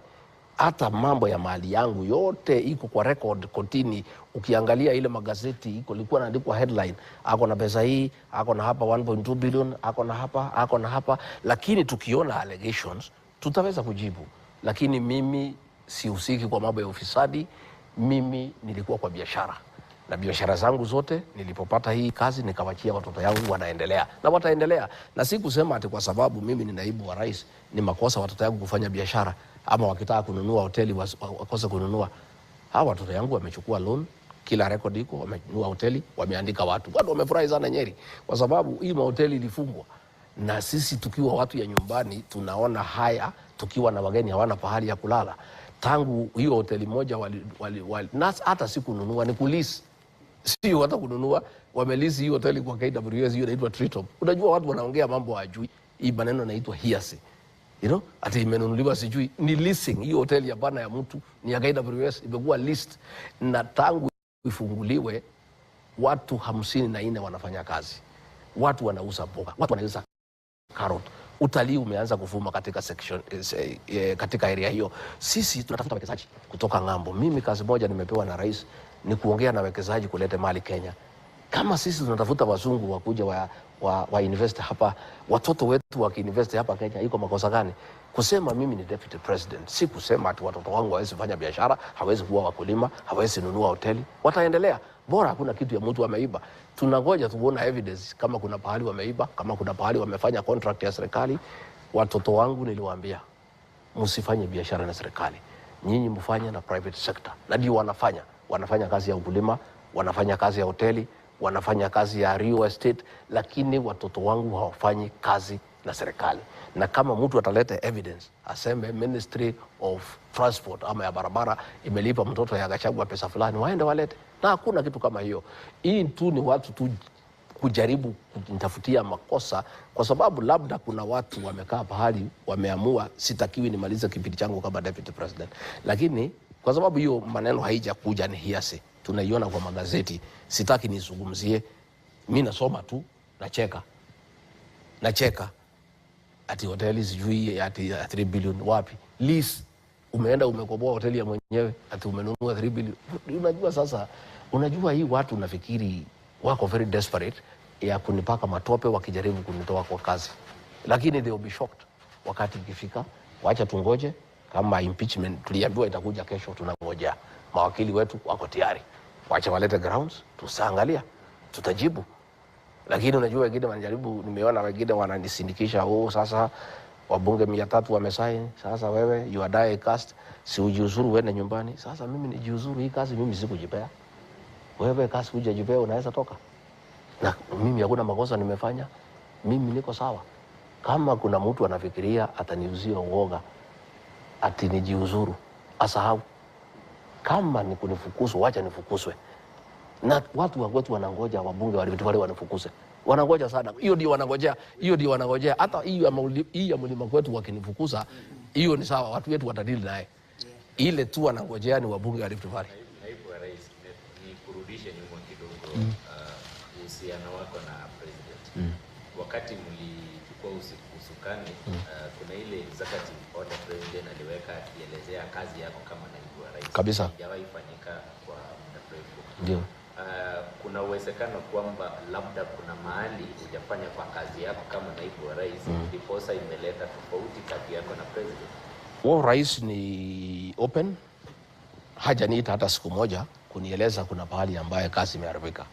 Kazi ile nimepewa, mimi nakuwa chairman wa kamati ya baraza la mawaziri. Nimesimamia mikutano 33. na tumefanya agenda 335 na tumepeleka yote kwa rais, na rais kila wakati anashukuru kamati yangu ya cabinet kwa kazi ambayo tunafanya. Mambo ya kusimamia ugatuzi, nimeleta uhusiano wa kipekee kati ya serikali kuu na maserikali ya ugatuzi. Hujasikia ile kelele ilikuweko wakati ya serikali ile iliyopita kati ya magavana na serikali kuu. Ni kazi mimi nafanya. Iko kazi nimepewa ya kukaa na marafiki zetu wa kigeni kuangalia zile donor funds ambaye zimekwama na kukwamua pahali imekwama. Hiyo kazi nimefanya, nimemaliza. Nimepewa na rais kazi ya kusimamia constitutional commissions na independent offices. Kulikuwa na shida ya Inspector General of Police na Police Service Commission, nikatatua. Kulikuwa na shida ya Teacher Service Commission na Minister of Education, nikatatua. Nimefanya mikutano mingi na Chief Justice na Attorney General, tunaendelea. Iko kazi nimepatiwa na rais, mambo ya kiangazi. Nilihakikisha kwamba hakuna mtu amekufa Kenya. Mambo ya El Nino nilisimamia. Mambo ya flash floods nilisimamia. Rais amenituma ng'ambo, nimeenda, nimerudi, nimeleta report. Rais amenipatia kazi ya kahawa, ya majani chai, ya maziwa, nimefanya. Rais amenipatia kazi ya kupigana na pombe na mihadarati, nimefanya. Mimi hakuna pahali. Mimi si perfect, lakini ile kazi rais amenipatia kwa uwezo wangu nimejaribu kufanya. Kama iko makosa kwa hiyo kazi alinipatia, hajanieleza, na akinieleza nitarekebisha, kwa sababu mimi si malaika. Labda akiona kuna pahali sijafanya vile natakikana, sijafikisha ile kiwango ambayo inatakikana, ni sawa sawa, atanieleza. Lakini as we speak today, hakuna siku amenikosoa kuniambia hapa hujafanya hii, hujafanya hii. Na kama tafika siku aniambie, anieleze hapa, bado hapa, bado hapa, nitarekebisha. Na mnazungumza na president, na kama kunakuwa na shida, je, umejaribu kuzungumza na yeye? Kwa sababu kuna wakati ulisema you don't access state of diary because hauwezi elewa. Hiyo ni maneno ya juzi. Kama tangu tutoke Kisumu ndio kumekuwa na hiyo shida, na sielewi kwa sababu kuna mtu amenieleza. Nilisema kwa ile group ya diary ya rais niliondolewa, kwa hivyo sina access ya kujua pahali yako anaenda wapi. Sijapatiwa sababu ya kuondolewa na sijauliza, kwa sababu unajua hiyo group si mimi nitengeneza. Najua mimi ni mtu mwaminifu. Mimi ni deputy president, ni assistant wa president. So sibishani na rais. Ikionekana sitakani niwe kwa hiyo group, mimi natosheka. Siwezi bishana sana kwa sababu pahali huku kujiweka, kwa sababu si mimi nilijiweka. Niliwekwa kwa hiyo group, na siku niliwekwa sikuulizwa. Siku nimetolewa sikuulizwa, so hakuna haja mimi niulize. Lakini nikaona ni mzuri nijulishe wa Kenya, kwa sababu nilikuwa nimeona mabloggers hapo State House wameanza kujaribu kulete hadithi ati ya kwamba mimi nimesusuia kazi, siendi kazi ya rais. Lakini nikaona ni mzuri nijulishe wa Kenya kwa nini mimi sionekani pale. Kwa sababu mimi ni mtu ya kusema ukweli. Kama ningekuwa ni ile watu ya kuficha maneno ningeficha. Nikasema mimi hapana iko pale. Lakini mimi siwezi uliza. Kama kutakuwa na sababu, ikionekana nielezwe, nitaelezwa. Ikionekana nisielezwe, pia sina shida. Lakini ya mwisho tu, naibu wa rais, ni kwamba baadhi ya hao wabunge wanakukosoa kwamba umefanya siasa ya ukabila, na wakasema kwamba wewe umekaa sana kwenye mlima wa Kenya, utoki hiyo eneo sana, na siasa yako ikawa centralized sana huko, na wakasema hiyo ndio sababu wakaona kwamba wewe ni mwanasiasa ambao umeegemea upande mmoja, ilali wewe ni naibu wa rais wa Kenya mzima. Siku nilikuwa natafutia Rais William kura, siku anatoka hapa kwa mlima, nilikuwa naketi hapo nikisanya hizo kura, na hakuna mtu alikuwa analalamika. Nasikia nilikuwa natoka mlima na kuja bonde, natoka mlima na kuja bonde, hakuna mtu alikuwa analalamika. Mimi nimetembea Kenya. Si mnasema nilikuwa Mombasa, hii hapana mlima. Mimi nilikuwa Wajir, hii hapana mlima. Nilikuwa Garissa, hii hapana mlima. Nilikuwa Mount Elgon. Nandi nimekuja karibu mara 10. Eldoret nimekuja karibu mara 6. Kericho nimekuja mara 4. Tea conference ya chai tulikuwa na nyinyi, niliweka Kericho. Mlima iko majani chai, mbona sikuweka mlima? Unajua kikwetu iko saying, sijui kama kikwa kale iko nasema, fisi akitaka kula mtoto yake anaanza kusema ananuka kama mbuzi. Sijui kama iko. Fisi akitaka kula mtoto yake anaanza kusema ananuka kama mbuzi. Hii mikutano nafanya ya cabinet. Kwani mimi nafanya na Kikuyu? Hii ni cabinet ya Kenya. Mambo tunapanga ya Kenya. Hii kazi nimefanya ya pombe na drugs, nimeenda mpaka pwani. Hii hapana Mlima Kenya. Mimi nimetembea kila pahali. Na hata Rift Valley nimepanga kuja mara mingi, hapo mwishowe inakuwa postponed. Nilipanga kuja Baringo pale ya Damaravini, niende mpaka Kaparatojo, nikuje Kaparanet, nikapanga na wabunge. Baadaye nikaambiwa start down, watu wengine waende. Sasa mimi nitajilazimisha kutembea Baringo. Iko siku nilikuja Bomet, nimeitwa hapo na Governor Barchok katika Deliverance Church. Wabunge tumepangana tukutane hapo. Sijui nani amepigia simu, nimefika pale hakuna mjumbe hata mmoja.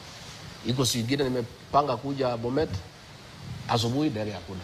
Nimepanga tena kuja ndege hakuna. Sasa mimi juzi nilikuwa nimekuja Lesotho kufungua TTI, nimealikwa na Mheshimiwa Kituru.